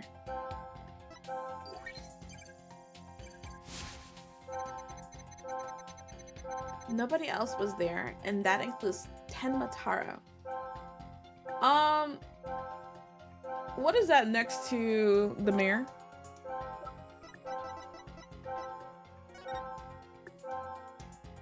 That statue next to the mirror was not there when we investigated. That looks like a Tanuki statue, but the Tanuki statue was destroyed behind the door. I remember that being an issue. Wait, what am I supposed to do? Try to find an emotion that contradicts her statements. So if I find a contradictory emotion, I should point it out? That's right. But it's not just contradictory emotions you should look out for. You should also keep an eye out for sudden changes in an emotion's intensity. Her emotions might get stronger or weaker as you move from statement to statement. It's important to compare how the same emotion changes throughout the testimony. Contradictory emotions and changes in intensity. Okay, I'll give it a shot. Alright, so... She freaking out. Did I see Tenmataro in the Fox Chamber? Is that supposed to be sadness? Sadness and surprise. I was so scared when that entered. Okay. My legs gave out and I fell to the floor. Surprise? That sounds about right. But I mean, sadness is very, very low in that previous one. There in the Fox Chamber I saw The alderman dead on the table and Papa collapsed on the chair. Nobody was there, and that includes Tenmataro. So...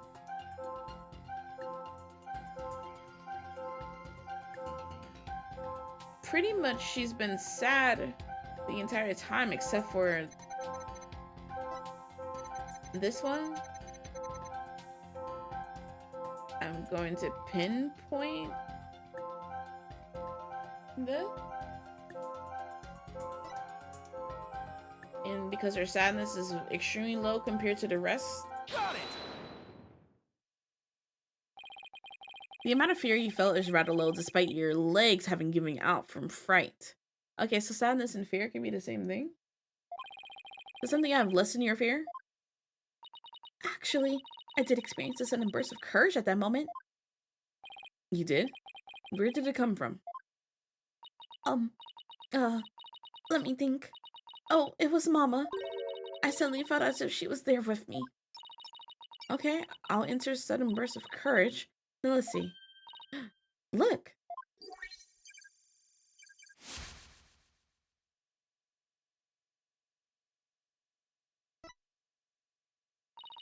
Apollo, the noise is all gone. Jinshi seems to have remembered everything now.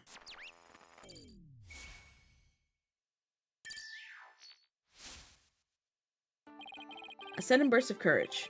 Now where could that have come from? Jinshi, was there something that gave you a sudden burst of courage?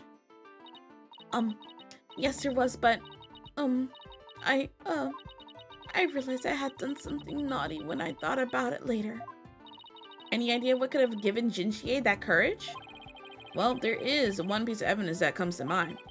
I wonder if she saw something like that at the scene of the crime. Jinshi, did your sudden burst of courage have anything to do with this? The flower? That's the only thing that would give her courage. Take that! Jinshi, you didn't happen to see a nine-tails flower there at the scene, did you? Wait, was there a nine-tails flower at the scene? I just assumed because, you know, courage. I don't see one, though.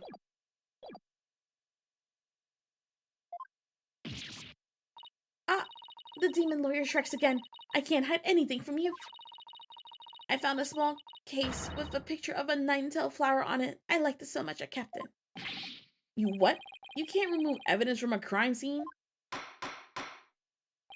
That's right, young lady. Removing evidence is a big no-no. Now, the witness reproduce said evidence this instant. Sorry. It does seem to be some sort of case. Oh, look, something slid out. It appears to be a key. Might I have a look, your baldness? Not the bird going to get it.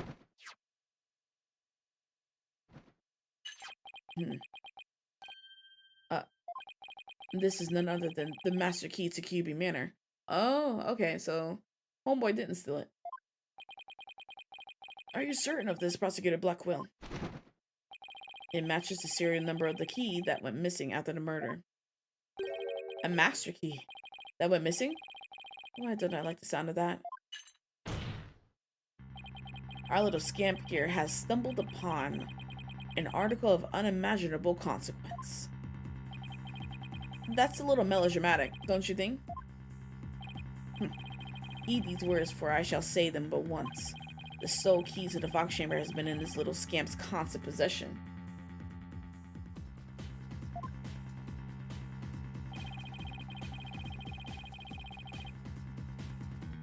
Hey Joshua, hello. Welcome to the stream. How are you doing today?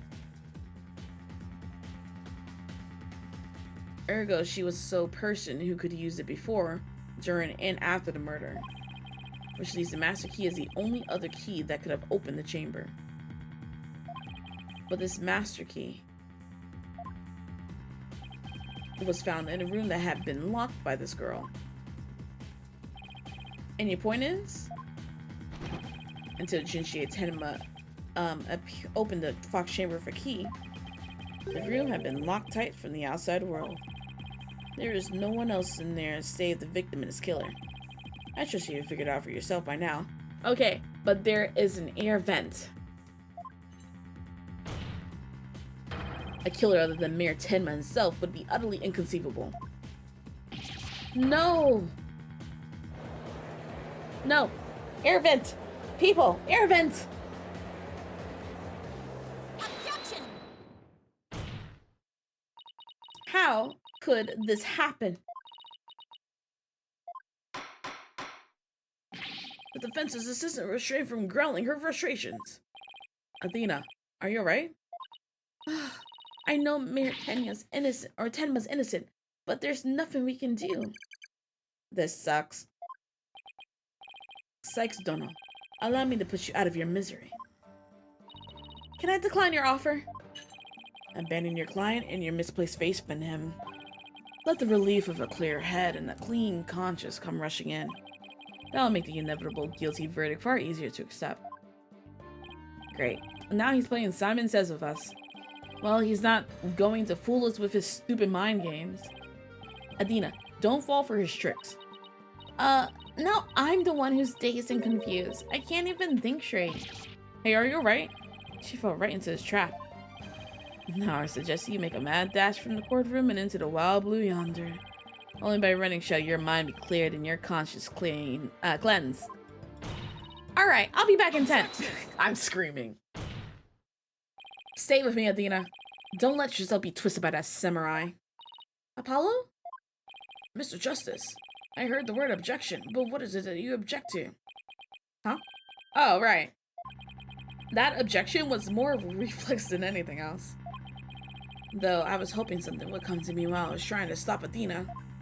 The court is waiting, Mr. Justice, though as it stands now, I'll be forced to declare your client guilty and your legal skills suspect if this is it. Now, do you have anything that could overturn the prosecution's case? Well, actually, I do. I'm Apollo Justice, and I'm fine. Apollo, you do have something more than your court of still, don't you? Not really, but we'll be fine. But...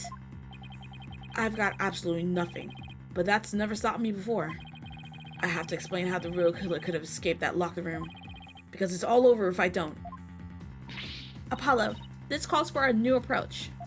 Try to think outside the box. Or in this case, inside a box, and what a doozy that locked room is too. Oh, Mr. Justice, do you have anything that can counter the prosecution's argument? You bet I do. The real killer must have escaped from the locked room one way or another. Vague conjecture shall only earn you a taste of my blade, Justice Dono. Time to do or die, literally. The defense will now explain how it would be possible to escape the locked room. Air vents, y'all. You sure about this, Apollo? Can you really explain what happened? I'm fine. We just need to think this whole escaping a locked room thing over from the beginning. So, let's see. If the killer had escaped, how could they have done so? The choices are pretty limited. The room has a window, but it doesn't open wide enough for anyone to get through, and there's a sheer cliff outside. As for the air vent, it's up too high, and there's nothing you can stand on to reach it. Ah, okay. No, but that's okay. And needless to say, the forbidden chamber wouldn't open no matter what we did, so that's out. Yeah, that's why we gotta keep the solution simple. Like they say, simple is best. We need to rule out all the absolutely impossible escape routes. Then whatever's left just might lead us to how the Fox Chamber was compromised. Your Honor, the defense proposes that the killer escaped through here.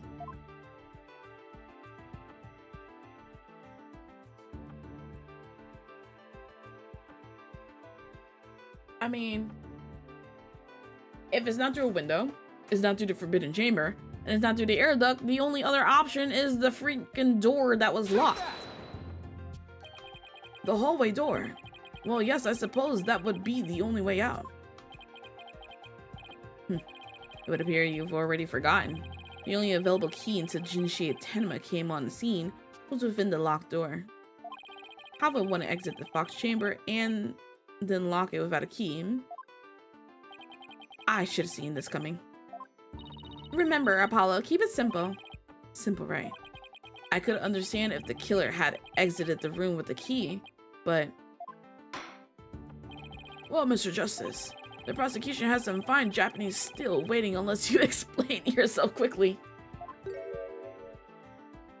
No, I'm fine. No, I can explain myself.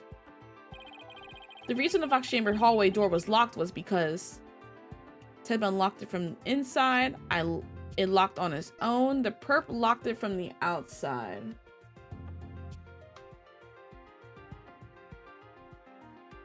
You can't lock a door from the inside. I mean, you can. I don't think it locked on its own.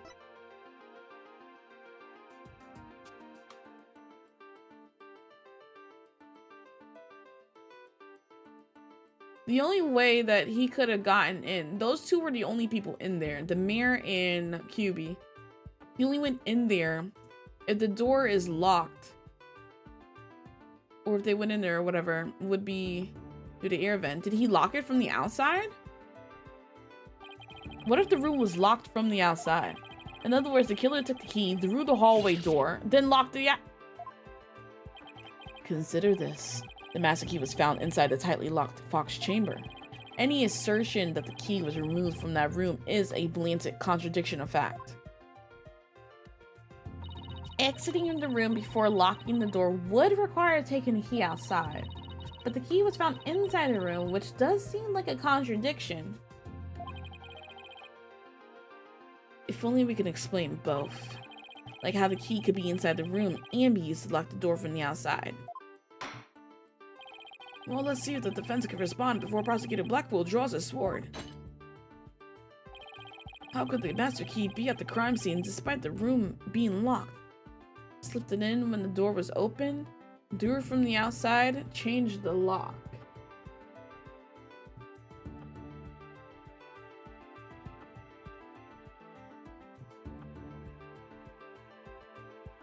Slipped it in when the door was open.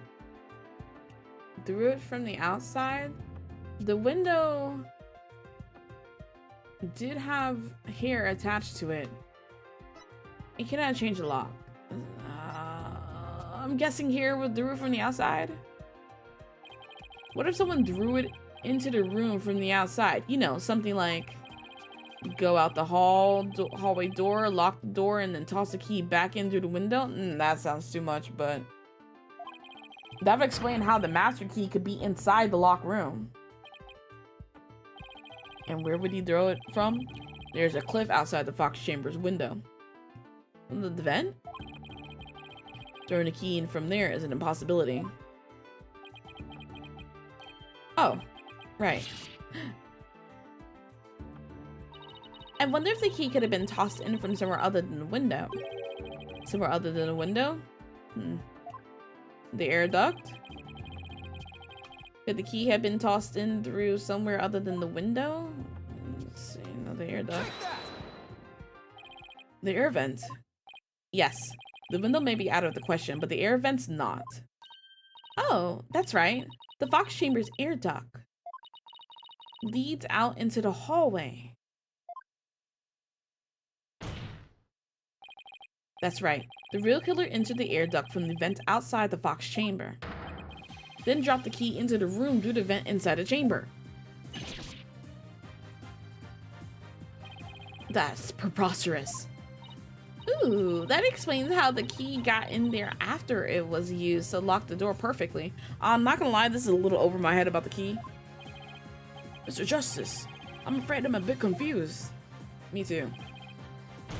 Don't worry. I'll explain it so even your honor can understand. First, the real killer disguised as a Tenma Taro murdered the alderman in the Fox Chamber. Then fled the room through the hallway door and locked it. Next, they entered the air duct from the vent outside of the hallway. You just nodding and smiling as a jury member at this point? No, really, me too. Finally, the killer tossed the key into the room through the air vent into the ceiling there. All that was left to do was, after that, was to go back through the duct and flee the manor. Well, Your Honor, could that be any clearer? Amazing, even I could follow that. The judge seems really pleased. That explains everything. The real killer was someone dressed up like Tenma Taro.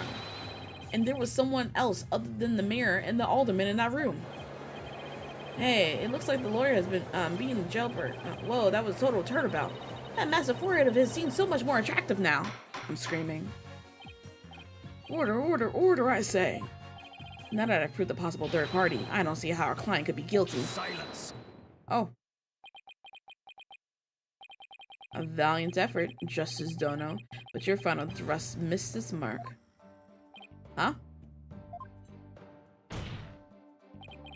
Both that little scamp and the tricksy Tanuki saw the yokai after it left the room. But then what? Did that irksome yokai simply go through the foyer and waltz right out the front door? That's exactly what happened. The killer fled from the... But that is impossible. Without being spotted by the foyer security camera, that is.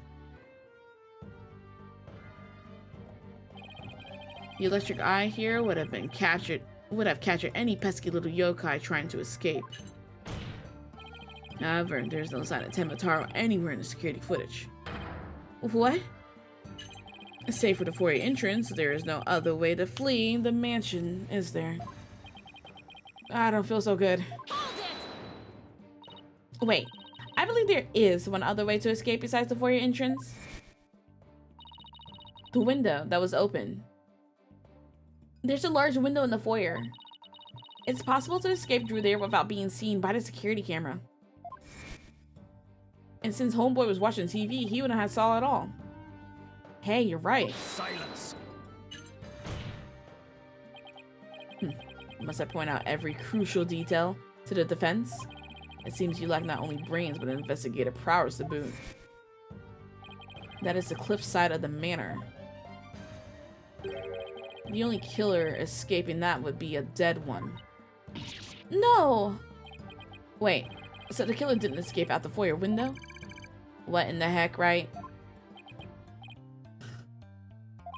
I suppose your next proposal is the killer sprouted wings and flew off into the sunset. That would mean the killer really was a yokai. If only we had some sort of evidence that could point to a flying killer. We do. A newspaper article. That's a really nice home for what it's worth. He's saying we don't. As completely far-fetched as it might be. What? You're saying you could prove the killer could fly?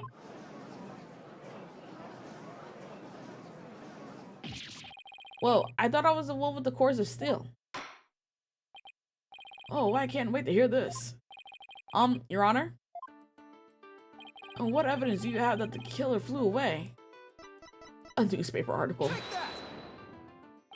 Take a look at this special edition paper. Tenma Taro, real or flight to fancy? What does this article prove, Mr. Justice? Oh wait, that was the judge. Tenma Taro, real or flight of fancy? What does this article prove, Mr. Justice? The photo in this article was taken shortly after the murder. Maybe the yokai in the photo was the killer shortly after they fled out the window. Mr. Justice, you're not silly suggesting. Oh, I'm serious. I mean, it's all adds up. The killer, disguised as Tenma Taro, flew away. You know, by some way or another. Silence. It is your brain that has flown the coop. That image is naught but trick photography or some other form of artifice. Okay, then how about the Tenma Taro figure Mr. Filch saw? It just vanished into thin air? No, there's a rational common sense explanation for that. That infernal yokai, our tricksy Tanuki witness, never reached the entrance. He, or should I say she, turned back before the camera's electric eye. She? I don't like where this is going one bit. Are we about to start blaming the daughter now? Now, the fact that we know the yokai had come from the Fox Chamber means that it was likely either Mayor Damien Tenma or his daughter Jinsei Tenma. However, we know that Mayor Tenma was already unconscious at that time. Not good. Not good at all.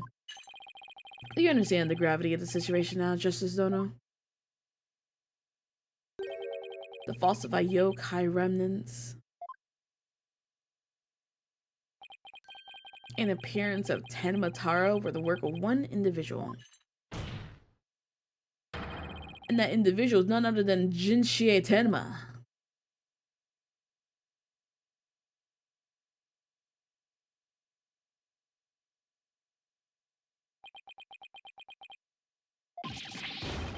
No.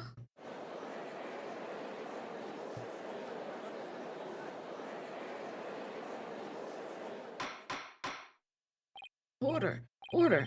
The defense will stop competing for the greatest freakout ever. The little scamp was, no doubt, simply trying to protect her father. The excessive sweating is taking you out? No, really. And it's no wonder that her superstitious mind conjured up this mad masquerade. Prosecutor Blackwell's assertion makes perfect sense to me. It's far more convincing than saying the killer escaped by flying out of the window. Did he truly believe this could end any other way? Did we fall right into his trap? What do we do now, Apollo? Our case no longer stands without a real yokai. If only we had one. Bailiff, Caesar. It is time I interrogate her as the samurai viewer would.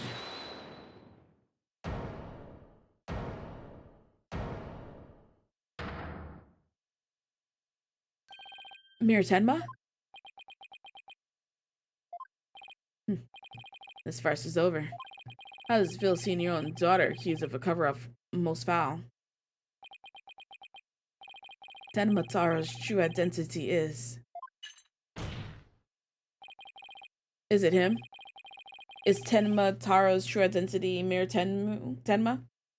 Now, Miss Mir, it would be futile at this point to claim you were the yokai. Or are you gonna say, your secretary? After all, you had been knocked out cold by a blow to the skull. Slipping into a yokai costume and roaming about the manor would be all but impossible. Consider this well. As it stands, your daughter will be arrested for obstruction of justice. But if you confess, the prosecution would... Why is no one talking about there was a third person in the manor that has not been questioned yet, and that is the secretary? Confess. The defendant intends to confess? Wait. Apollo, Prosecutor Blackpool's up to his mind games again. Mayor Tenma, no. Don't fall for his twisted words. If you're sent away for murder, Jinshie will be left all alone. The real killer is... Mayor Tenma's going to confess unless we do something. But I can't prove how the real killer could have flown away. Ka-ka-ka-ka! Look upon me in despair, for ripe is the time of my return. Huh? Uh-oh. I should watch what I wish for.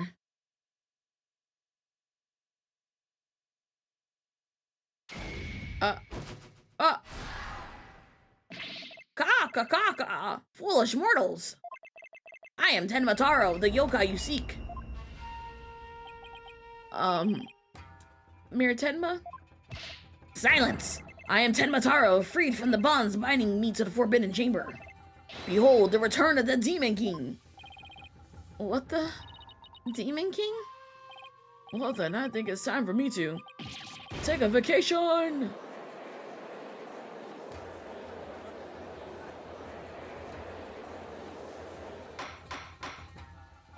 The witness will, he will explain himself. Are you saying you're Tenma Taro, the yokai I've been chasing this whole time? Indeed, it is I, Tenma Taro, the one who you seek, come to reveal the truth. This child is Tenma Taro, you say? Ha, what nonsense. So, Mir Tenma is a yokai now? Ka! His body is now mine. So you're saying that Mir Tenma is being possessed by you? And that the yokai that Jinshie Tenma and Phineas Filch saw? And the one captured in the newspaper photo? Those were all you? The accursed power of those warding charms prevent me from revealing my true form.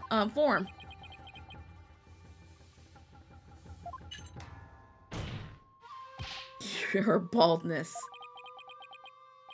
Can this not be interpreted as an admission of guilt?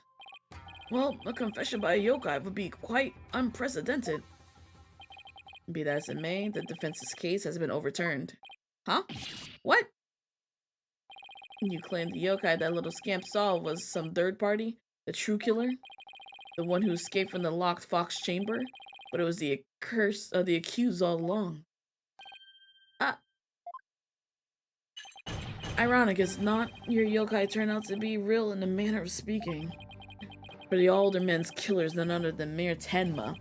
And the yokai at the scene? That too was Mayor Tenma, or should I say, our dear Tenma Taro. The pieces have all fallen into place. How so, Prosecutor Blackquill? Seems I must spill it all out for you. Mayor Tenma killed the alderman in the fox chamber, which was locked at the time. He then removed the warding charms from the forbidden chamber's door, but then fell unconscious from the blow alderman had delivered to his head. That's when his daughter Jinshie Tenma stumbled onto the scene of the crime. The little scamp fled in terror, whereupon the spirit of Tenma Taro, freed at last from the chamber's warding effect, took possession of the mirror. The newly freed Tenma Taro then fled from the fox chamber. So you see the yokai Jinshie Tenma saw was her father possessed by Tenma Taro. Objection! But when we arrived on the scene, the mayor was found unconscious. How's that possible? He's supposed to have flown out the foyer window. Then what? Do you mean to say that the maid of QB manager Jinshie Tenma was Tenma Taro? Oh. Caw. That's too easy to explain. Flew about for a time, did I? But presently tired I made for the forbidden chamber. Last exhausted took me unawares in the fox chamber, and I knew no more.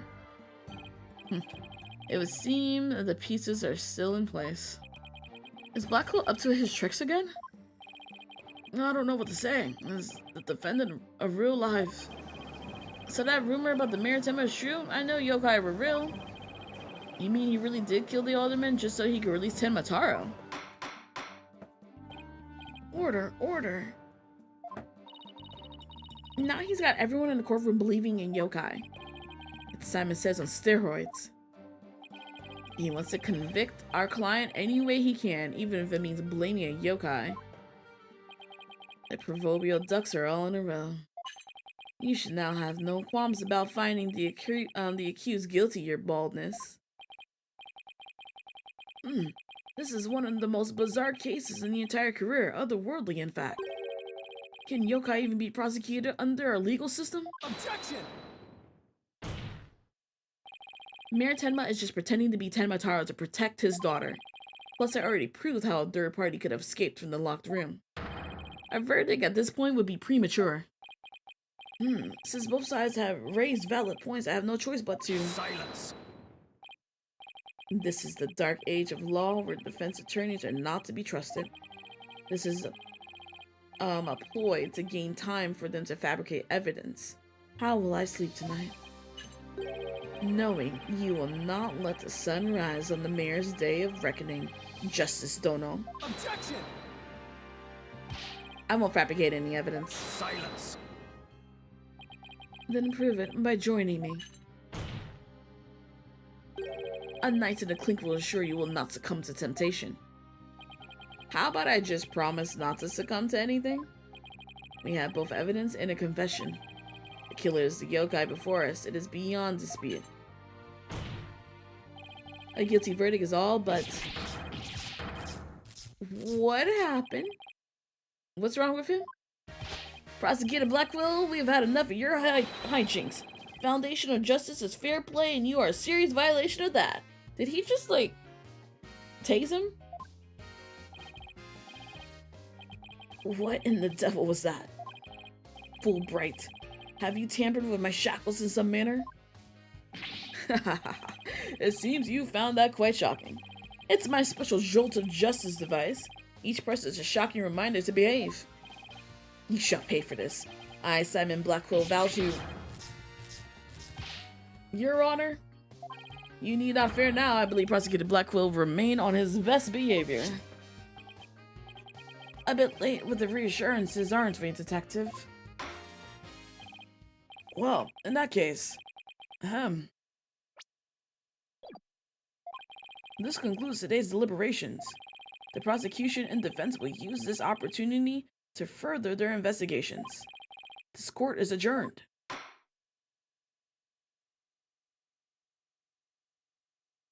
Well, that was intense.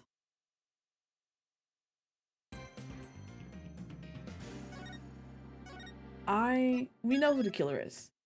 It's Florent Labelle, but honestly, it's a little over my head about how this has, like, actually occurred. So, we're gonna have to find out next time because... What the? Not to go into the next episode? Episode 2, please. Okay.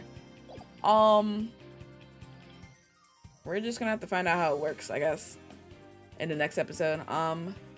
This is interesting, though. I cannot wait to see... I can't wait to see, the rest of this, though. But it is 5 o'clock. I have work. I'm tired. I'm hungry. And my throat hurts. It's time that I end this. So, thank you everyone for joining me. As always, I will be back with this game next Sunday. I should be able to next Sunday. As for this upcoming week's streams, none tomorrow, but I'll be back on Tuesday for Fortnite, Wednesday, who knows, Fridays, who knows, and all the way back to Sunday for some more Phoenix Wright, Ace Attorney, Dual Destinies. There is my thingy. Okay, so, oh, we can thank Savvy for all the posts is there, so let me do it on YouTube. So, y'all make sure to follow me on both Twitch and YouTube. My birthday's coming up, so if you want to tip me, there's my Ko-Fi as well. If you want to give me anything from my wish list for my birthday, is the throne list there. And for the peeps on Twitch, make sure to follow me on YouTube. Much appreciated. Oh yeah, this is good though, theme. Yeah, thank you everyone for joining me. Thank you for the follows, much appreciated, and I will see you all next time. Bye.